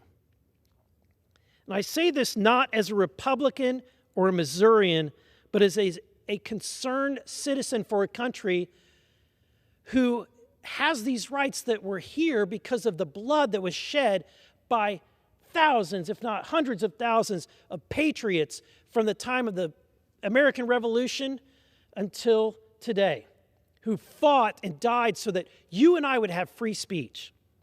We must fight for all the attacks against the First Amendment and uphold the values that make this country so very special. And with that, I yield back to the great gentleman from Colorado.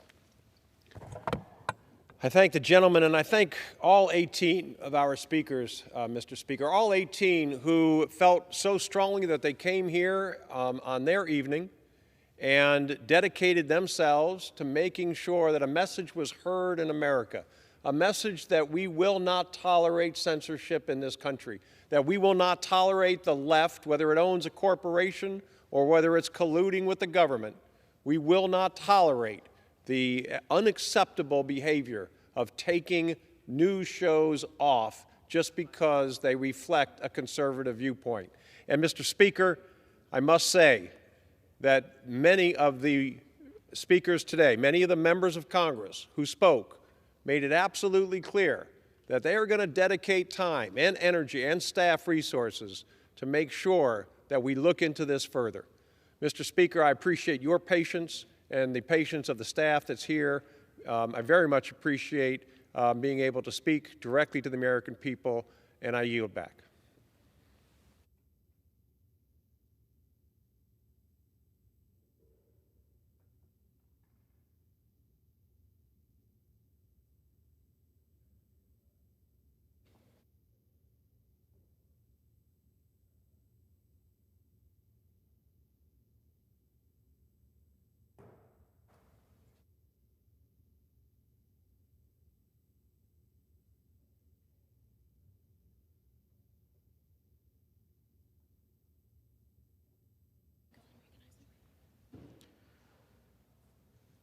Under the Speaker's announced policy of January 9, 2023, the Chair recognizes the gentleman from Arizona, Mr. Schweikert, for 30 minutes. Thank you, Mr. Speaker Pro Tem, and I hope my friend from Georgia is enjoying the experience. In the old days, when you were bad, we used to put you in the chair to have to cover special orders. Would you believe I had to cover a lot of special orders as a freshman? We're going to actually spend a couple minutes tonight doing all sorts of things. But one of the first things I sort of want to walk through is how many of you understand we're all poorer today than we were just a couple years ago.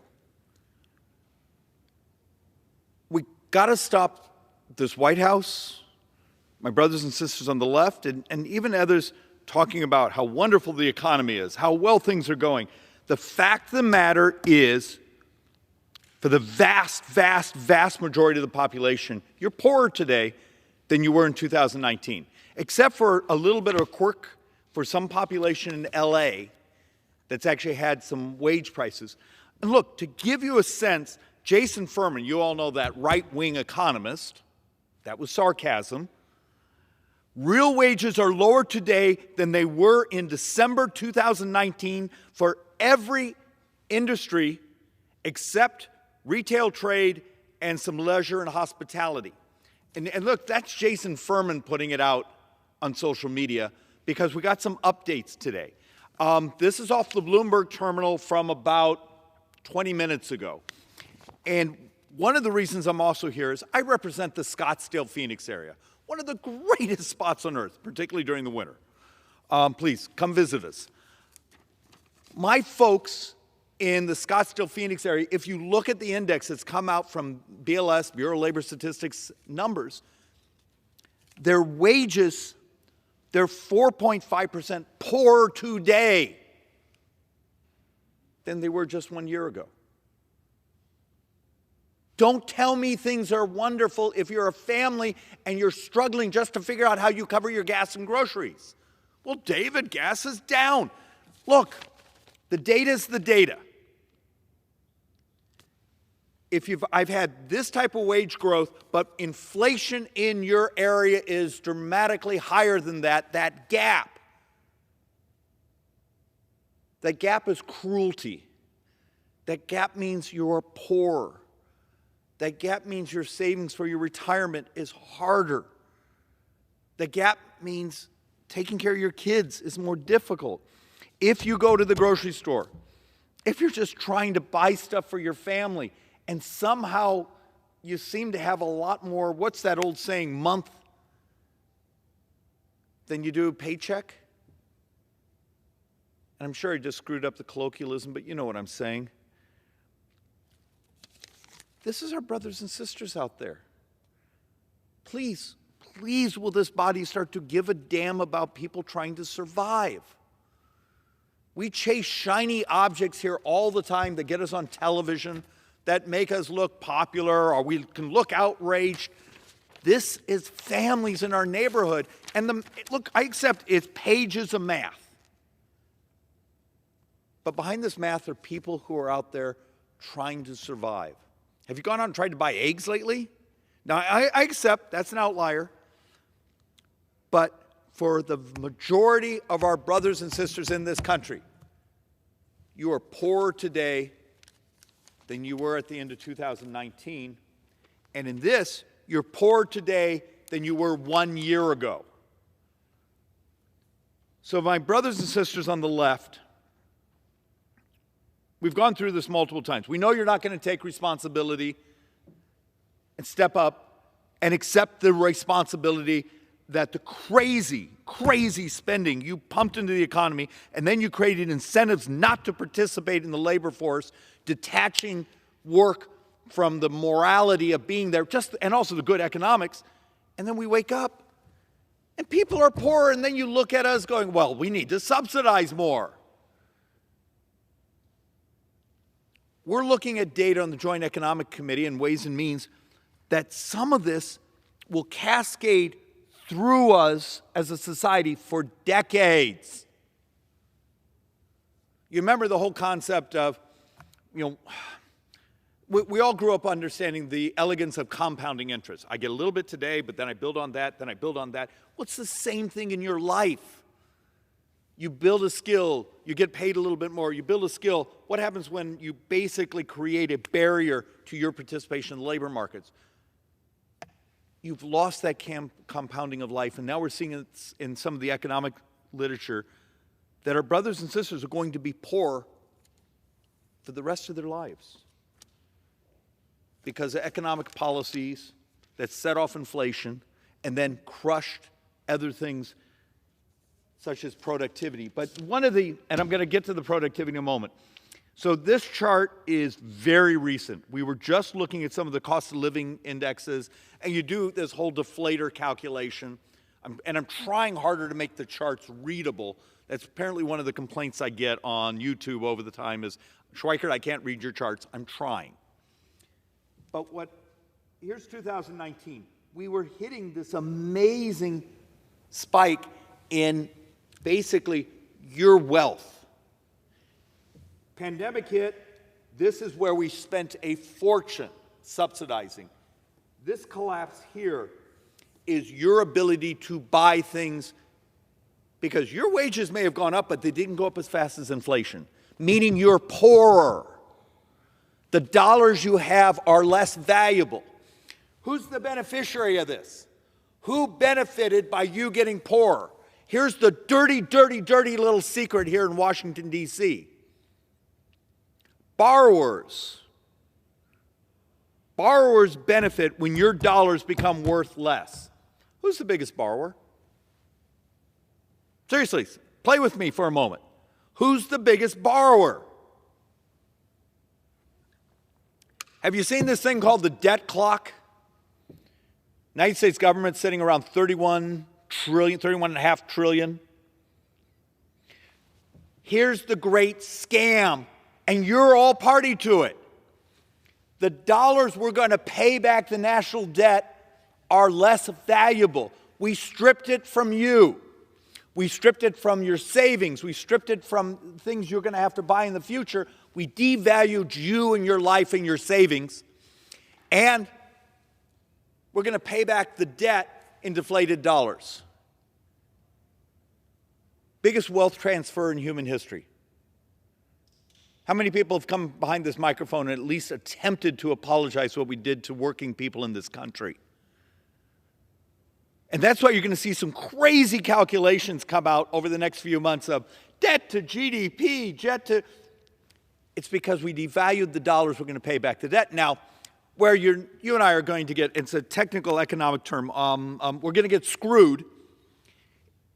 And I'm sorry for the poor folks that have to keep track of what I say.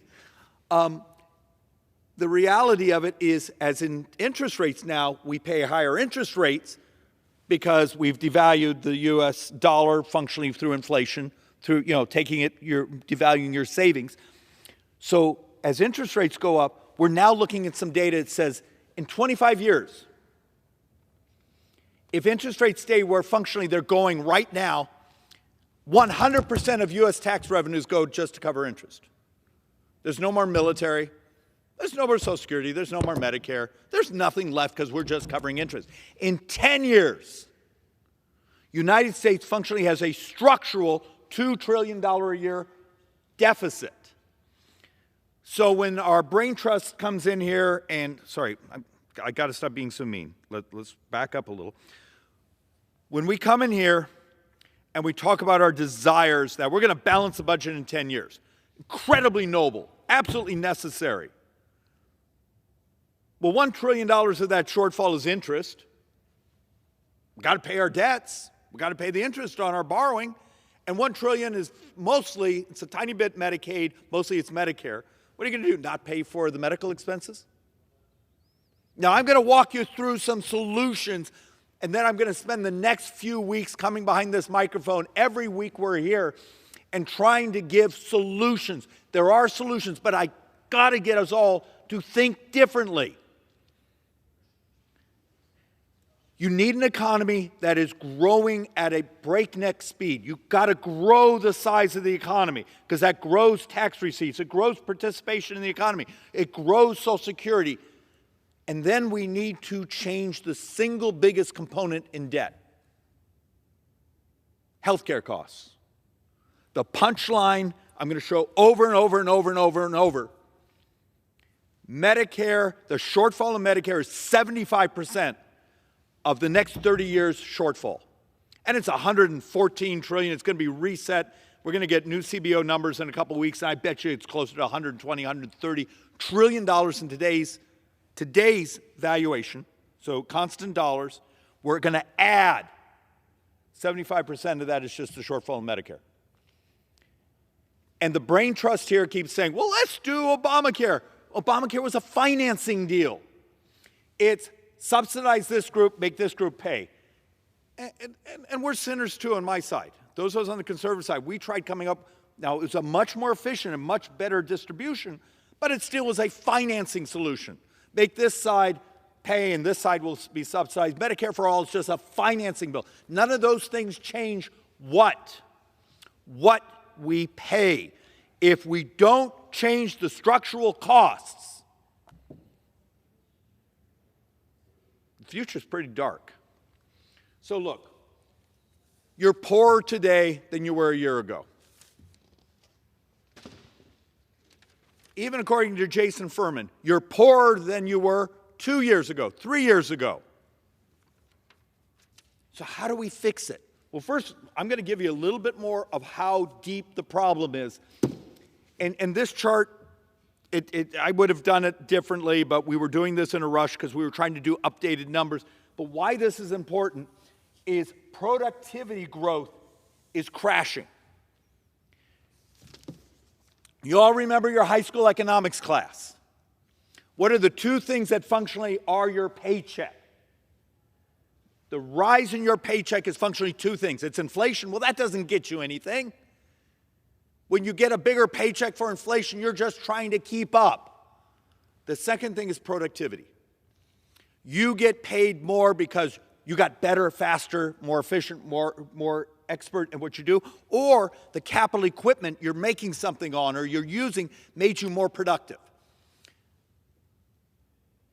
We saw after the 2017 tax reform, and one of the dirty little secrets is much of that economic boom we got and those tax revenues that came with it was from expensing. It wasn't the individual tax cuts, though we loved that, but it was because businesses, organizations were incentivized to buy the best, fastest, most efficient piece of equipment because that needed to do that to be able to compete. And expensing is a timing effect.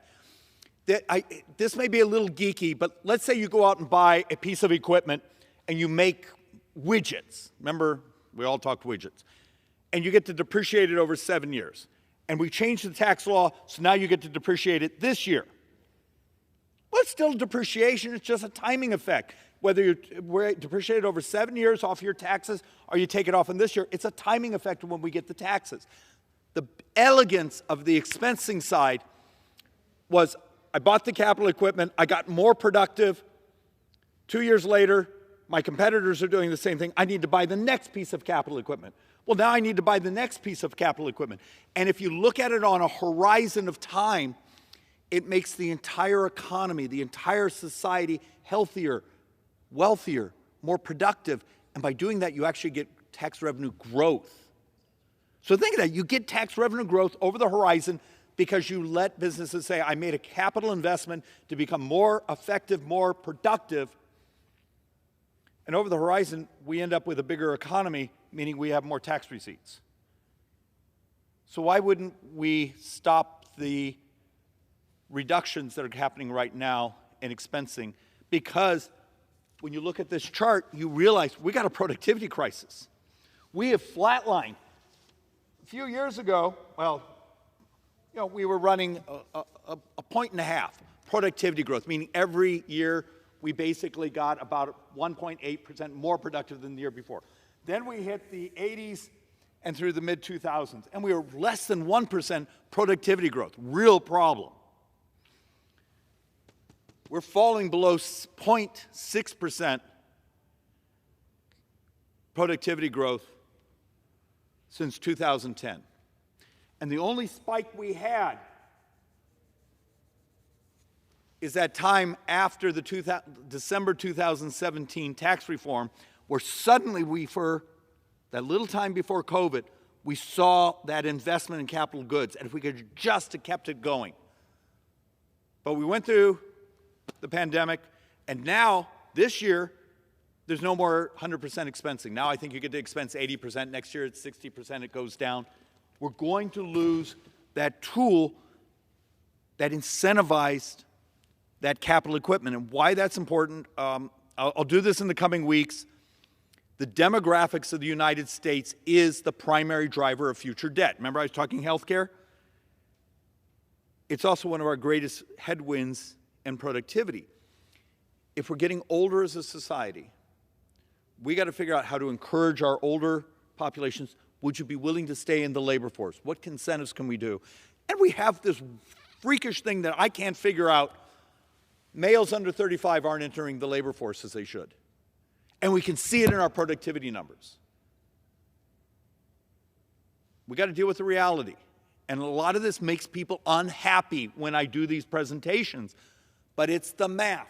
So once again, let's go back why this is important. This chart now is almost 2 years old. We're going to get an update in a couple weeks, and I promise you it will be uglier. This is a combination of CBO numbers, and I think this one even had, yeah, this one's CBO, and I think it even had some OMB, others on it. Punchline. We're functionally going to borrow $114 trillion from today through the next 30 years. If you're a young person, we are about to destroy your economic future. Look at the gray hair. I have a 7-month-old boy we're adopting. When my 7-month-old boy is 25 years old, his tax rate will have to be double. Will be double what I pay just to maintain baseline. And that's because of this. Medicare has an $80.5 trillion deficit over the next 30 years, shortfall.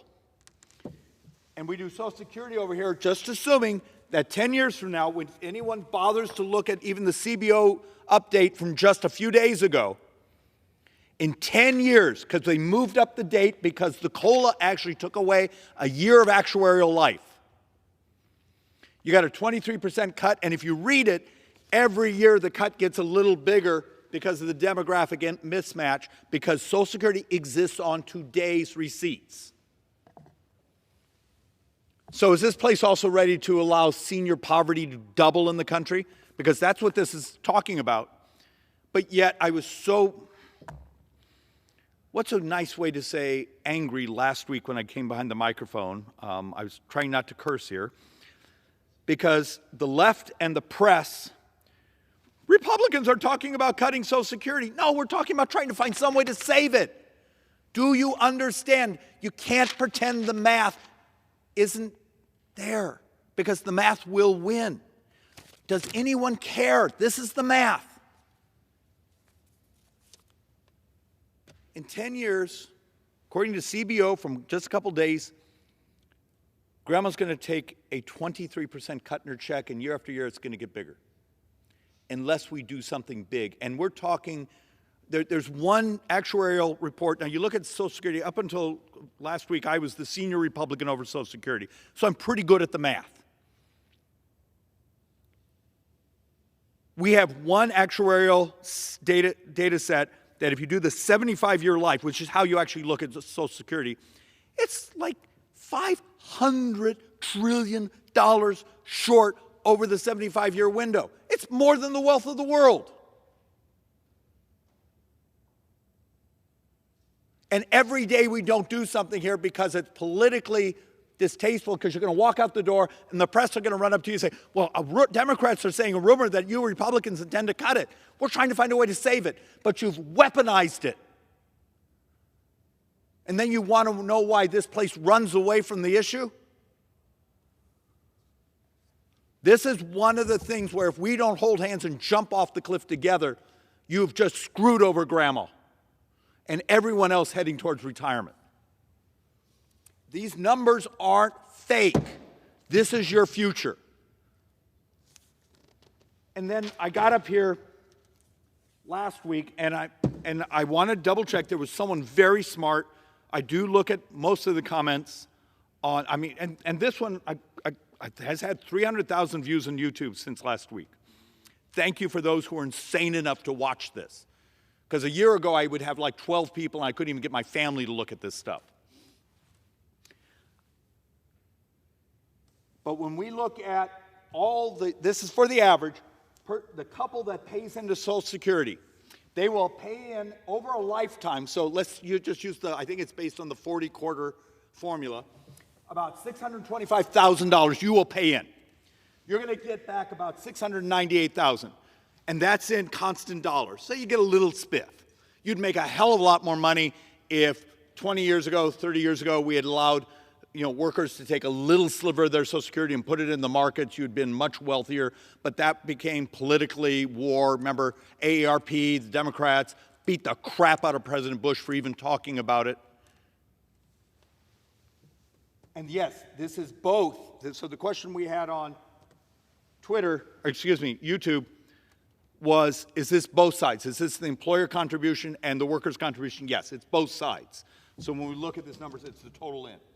So Social Security, you get back most of your money. So the folks on there who say, well, for Social Security and Medicare, just give me back my money and I'll be happy. We would take that deal as a government in a moment.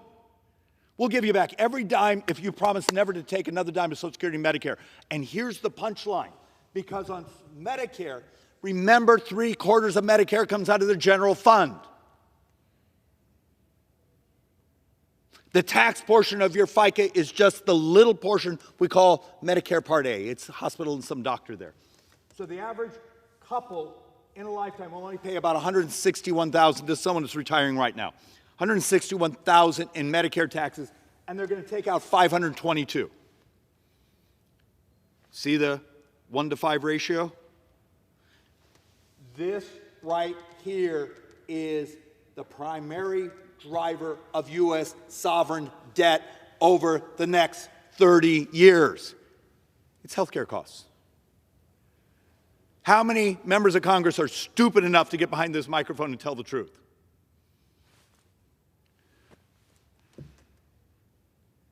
But it is the truth. It's the math. And you can't pretend. And look, you read the comments and you want to just reach out and say, I know the political class has lied to you for years, but you got to stop living in the lunacy world. Well, get rid of salaries for members of Congress. Okay, it pays for 28 minutes of an entire year's worth of borrowing. What would you like to do with the rest of the year? Well, let's get rid of foreign aid. Okay, you just got rid of a couple weeks of borrowing for an entire year. People don't see the scales. It's hard to do 14 zeros in your head. But we've been trying to put this together, even all sorts of the Democrat proposals. Well, go to a 70% tax rate. Great, you took care of another 6 weeks of borrowing. The political class has been unwilling to tell the truth. Republicans get up, well, we'll get rid of waste and fraud and foreign aid. The Democrats, well, rich people don't pay enough taxes. You lay them all out, you don't get near the borrowing. And understand, the borrowing doubles in 10 years because of the structural deficit, driven mostly by what I was showing there. And you start to look at the math.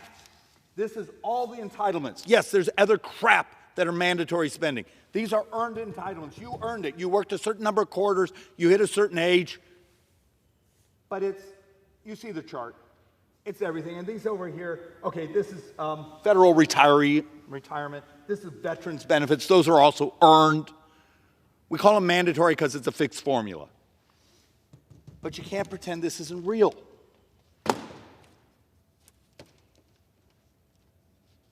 And what scares me also on this, I know this chart is almost unreadable.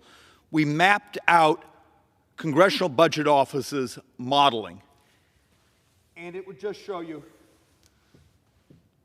they're almost overly optimistic all the time, that the numbers historically come in much worse than the models we get, because it's hard to predict the next pandemic, the next recession, the next war.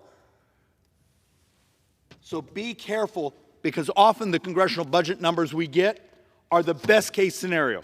So now I'm just going to do this really, really quickly.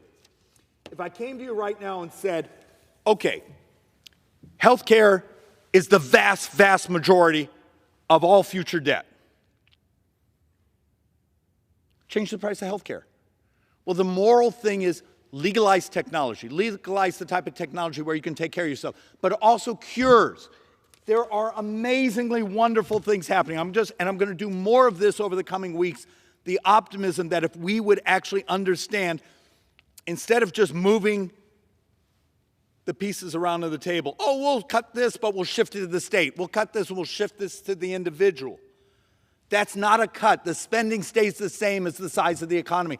There's a reason you didn't go to Blockbuster Video last weekend. There was a technology revolution. You no longer go get that silver disc. You hit a button at home. We're on the edge right now of curing stunning numbers of cancers. What would happen in healthcare when you start to see that? When you actually start to see ideas like this. Not too far from here, I think it's 60, 70 miles, there's a co-op going up here in Virginia that's going to make 8 types of off-patent insulin, and they're going to do it less than the subsidized price that the Democrats passed last year.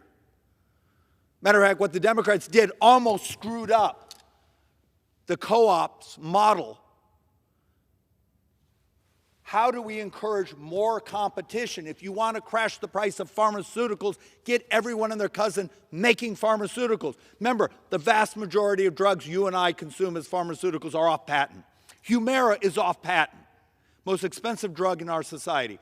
And we're waiting for that competition to come in to start to crash that price.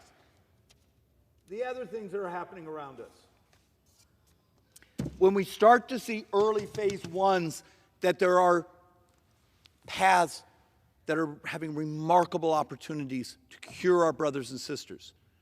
I've come here and done entire presentations on the stem cell CRISPR treatment for diabetes. And I'm going to end on this. Diabetes is 33% of all healthcare spending, is 31% of all Medicare spending. Do you realize, I know it's hard. I know it would mean changing, and the 6 people cured right now are on type 1. Type 2 is difficult. It has some real societal implications. And it would be the most moral, compassionate thing we could do as brothers and sisters here to put the resources in, and maybe a decade from now, you could crash the deficit by curing our brothers and sisters and changing their lives. And with that, Mr. Speaker Pro Tem, once again, I apologize. I know I had too much material. But I yield back. And the gentleman yields back.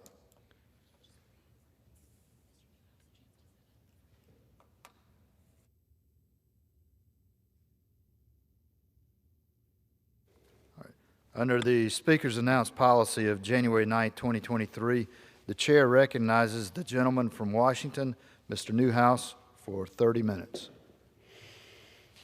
Thank you, Mr. Speaker. I appreciate that very much. Before I begin, I ask unanimous consent that all members may have 5 legislative days in which to revise it and extend their remarks and include extraneous materials on the topic of my special order. Without objection. Thank you, Mr. Speaker. And first of all, let me say that I associate myself with the remarks from the gentleman from Arizona and hope that many people listen to his important message that he provides for us.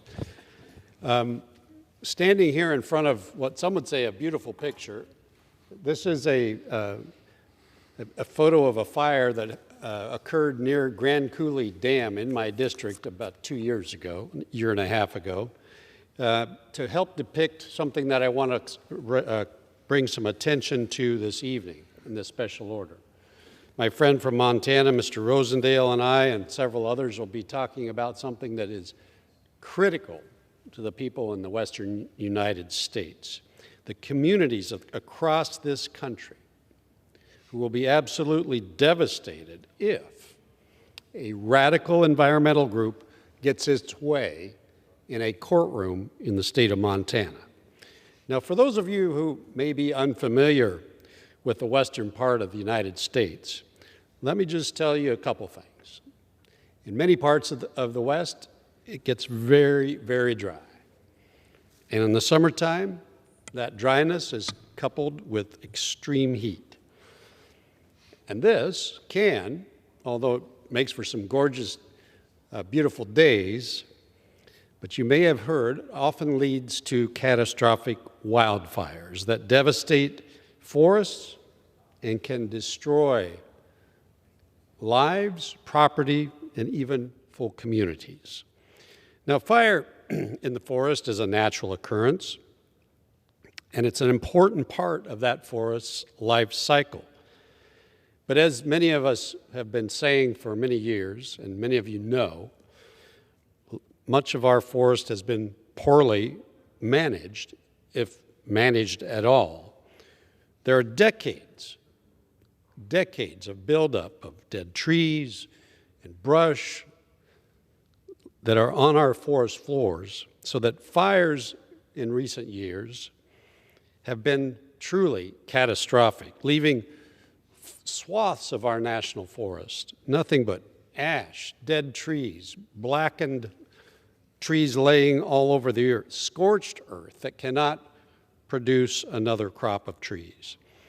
In my district, in Okanogan County, the Whitmore fire back in 2021 burned through almost 60,000 acres, destroying several structures on the Colville Indian Reservation, and has had as many as 500 residences under level 2 evacuations. It was devastating. But through the hard, backbreaking work of firefighters doing everything that they absolutely could do to protect those communities, I'm happy to say that no lives were lost, and it was successfully contained. And I think that I can say everyone in this room agrees that we have to do something about these catastrophic fires. And I think also I could say that when faced by fire, we can all agree that we must utilize every tool in our toolbox to help prevent those fires from endangering human lives. I cannot say the same about a group that calls themselves the FSEEE. For some reason, this organization, the FSEEE, has decided to use a provision of the Waters of the United States rules, or WOTUS, and put the lives of hundreds of thousands, if not millions of people at risk by removing one of the most important tools that we have to fight fires in the West, and that is aerial fire retardant. For those who don't know, aerial fire retardant is dropped around a wildfire's edges in an effort to contain its spread and allow ground crews, those that are fighting fires by hand, the time that they need to help extinguish the blaze. Firefighters call this painting the box and use the respite that the retardant line gives them to safely build a defensible line to hold the fire. Aerial fire retardant is generally considered non-toxic, but the Forest Service prohibits placing these fire retardants directly into water bodies or into buffer zones that surround water bodies, with one allowed exception: to protect human life and safety. Between 2012 and 2019, less than 1% of Forest Service retardant drops were made into water that was allowed under this exception. But according to the FSEEE, by protecting human life and safety, the Forest Service has violated the Clean Water Act for discharging aerial fire retardant into navigable waters without an NPDES, or a National Pollutant Discharge Elimination System permit. And even though the regulations for administering the NPDES system specifically state that fire control is exempted, and communications from EPA dating back all the way to 1993 indicate a permit was not required for firefighting efforts. Now, if this group wins this case, or even receives an injunction, the Forest Service and other firefighting organizations would be prevented from aerially dropping fire retardant nationwide during the coming 2023 fire season, and even beyond, until they acquire this permit, the NPDES permit, which, as many of you know, can literally take years to secure. Now, if you haven't already connected the dots, this would be catastrophic for Western communities who routinely experience wildfires. The 2023 fire season, if you didn't know, has already started in the drier parts of the country, has already burned through over 11,000 acres this month, January alone. The FSEE claims to be doing this for environmental reasons, but I asked them, how environmentally friendly is it to release millions of tons of carbon dioxide into the atmosphere when these fires can't be controlled? How environmentally friendly is it to have burned soil, ash, choke our rivers and our streams? How environmentally friendly is it to wipe out entire ecosystems, plant life, wildlife, the trees, the birds, the wild animals? And even if the FSEE were able to prove me wrong on every single one of those points, is all this worth the cost of human life? Firefighters risk their lives to protect our communities, other people, and our forests, and we should listen to them when they tell us that fire retardant makes their job safer, and it truly is an essential tool to protect lives. So I stand here today, Mr. Speaker, in truly utter disbelief that I even have to make this statement, that no, the value of a human life is far beyond that of some possible incidental disruption to aquatic ecosystems that would be equally, or more accurately, more damaged by the toxic runoff of ash following a wildfire. We must ensure that fire retardant remains available to our firefighters for this 2023 fire season and beyond. So with that, Mr. Speaker, I would like to turn to my friend from Montana, Mr. Rosendale, who is co-leading this special order with me, for his comments from his great state. Thank you, Representative Newhouse, and thank you for chairing the Western Caucus and bringing this very, very important issue and lawsuit to light. Let me begin by quoting President Dwight Eisenhower when he said, "Farming looks very easy when you live 1,000 miles away from a cornfield and you use a pencil for a plow." The problem that we face on a regular basis across our nation is that far too many individuals who are completely removed from the issues are making decisions about how to address them. This is exactly the case when we look at the current lawsuit against the United States Forest Service. First, let's shed a little bit of light on the litigants. The Forest Service employees for environmental ethics, and as Representative Newhouse described them, the FSEE, is not a group of Forest Service employees.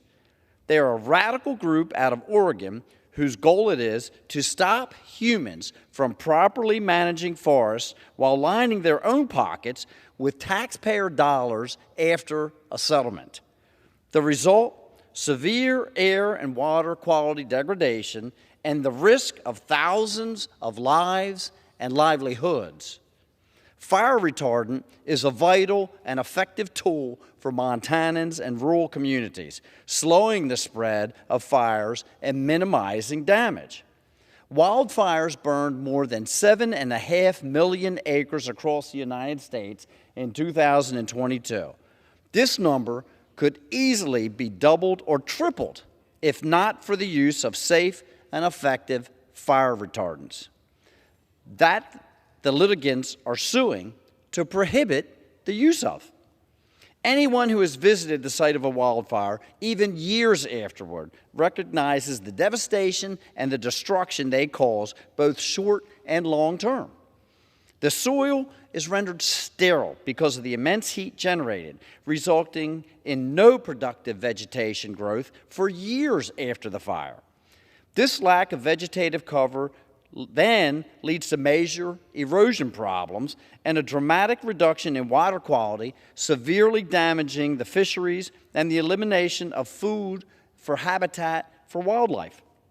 On top of that, the reduction in air quality during wildfires is so severe that anyone who hasn't lived through it couldn't even comprehend the effects on a community.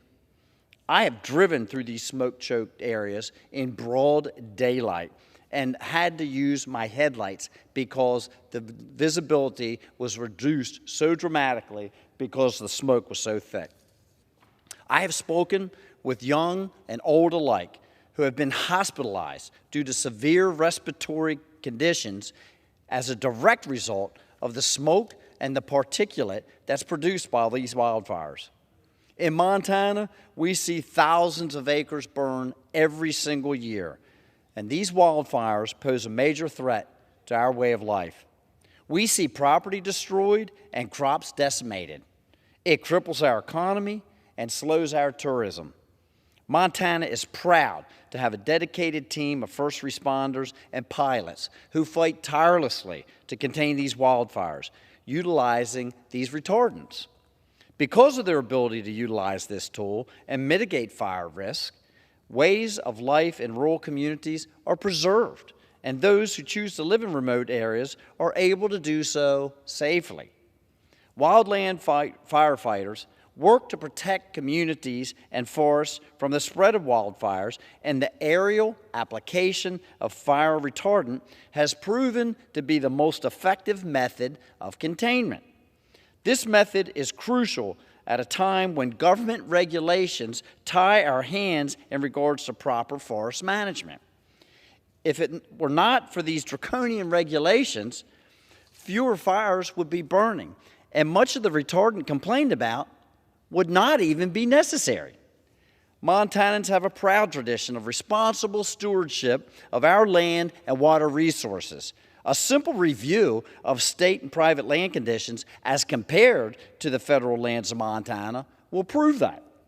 The claims by environmentalists that our efforts to contain wildfires are harming our watersheds is blatantly false. According to the Forest Service Environmental Impact Study, 1/100th of 1%, 1/100th of 1% of all fire retardant drops spilled into the water. This was done either inadvertently or under the allowed exception to protect life and safety. This is because our first responders follow already existing rulings prohibiting the delivery of fire retardant directly into bodies of water. We recognize the need for clean water. It's obvious that keeping our water clean is very important for our agricultural industry, our energy production, critical infrastructure development, and certainly for all of our citizens. I would also ask those who allege these claims to remember that wildfires do not discriminate. They spread wherever there is fuel, and if left unchecked, can and will further threaten protected water and lands. The consequences of a future ruling preventing the use of fire retardants are especially dire for Montana. If this were to happen, catastrophic wildfires would threaten thousands of lives, millions of dollars in assets, and immeasurable destruction to air, land, and water quality. This lawsuit is a continuation of the radical environmentalist agenda that has been waging war against Western and rural communities. Simply put, these environmentalists literally want to watch the world burn. I won't stand by silently and allow that to happen. This case needs to be thrown out. Please join me in fighting these misguided lawsuits which strive to gain revenue from taxpayers at the expense of property and the lives of people across Montana and the rest of the country. Thank you, Mr. Newhouse, and I yield back. Thank you, Mr. Rosendale. I appreciate that, especially coming from the state of Montana, where your state, just like mine, has seen record catastrophic fires over the last several years. Thousands of acres have been destroyed throughout the western United States, millions of dollars of damage, lives lost in communities that have been totally destroyed, untold numbers of wildlife have been lost. These fires have literally changed the landscape of our national forests for generations. the carbon dioxide being emitted from these devastating fires surpasses the auto emissions in just 1 year. The smoke from these fires has even recently come as far as Washington, D.C. I had hoped that that would get people's attention. We're dealing with that on a regular basis all summer long in the communities that I represent, Mr. Rosendale represents, causing health issues, tainting agricultural crops. It truly is an issue that is hurting our quality of life. And if this court case is lost, the situation is going to get much worse, and we cannot let this happen. To help tell the story that we are facing in the western United States, another Western Caucus member from the great state of Idaho, the Gem State, Mr. Russ Fulcher is here. Mr. Fulcher, I turn the floor to you. Thank you to my colleague from the state of Washington, and thank you to my colleague from the state of Montana. You see, we share some very similar concerns and some very similar demographics. And so I'm here to rise in opposition in the attempts to ban any kind of aerial fire retardant. Currently, the Forest Service is facing litigation that, if its opponents are successful, could result in the loss of this critical firefighting tool. Aerial fire retardant helps slow the spread of wildfires and creates a barrier between the fire and abundant and unburnt fuel load. This makes it easier for ground crews to access and extinguish fires and can be applied quickly in hard-to-reach areas where the ground crews cannot get access. Additionally, aerial fire retardant can help protect homes and other structures as well as reduce the amount of smoke produced by the fire. We're seeing the catastrophic results of years of neglect and mismanagement by the federal government. It comes in the form of more frequent and more destructive wildfires. These fires not only do more harm to people and property, but also to nature itself. If I can just be very clear, our federal resources are overwhelmed. In my own state, 2/3 of the land mass, or nearly 2/3, is federal land. They simply don't have the capacity to manage these lands, and so they don't.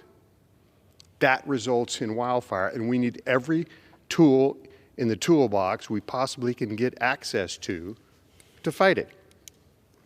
So as we prepare for the 2023 fire season, we must maximize these tools at our disposal in order to better fight the fires that threaten our local communities, economies, environment, and our health. Thank you, my friend. Yield back to you. Thank you, Mr. Fulcher. Thanks for relating some of your experiences in the great state of Idaho. Mr. Speaker, fires are a huge problem in this country. We've been working hard over the time I've been here in Washington, D.C. to make this problem better. This action, if this court decision moves forward as we think it might, is going to take us back years. It's going to make the problem considerably worse. We must not let this happen. And I want to thank Mr. Rosendale from Montana for helping lead this special order, Mr. Fulcher from Idaho for sharing with us his thoughts from his home state. And I want to thank members of the Western Caucus, almost 100 of us strong in this Congress, for focusing on this issue and bringing to the attention the American people how important this court decision could be for the future of our national forest.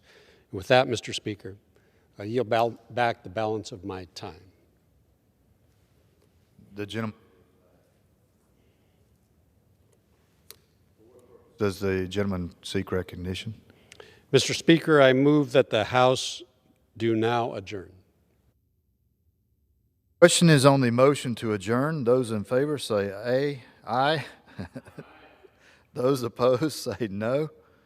The ayes have it, and the motion is adopted. According to the House stands adjourned until 10 a.m. tomorrow for morning hour debate.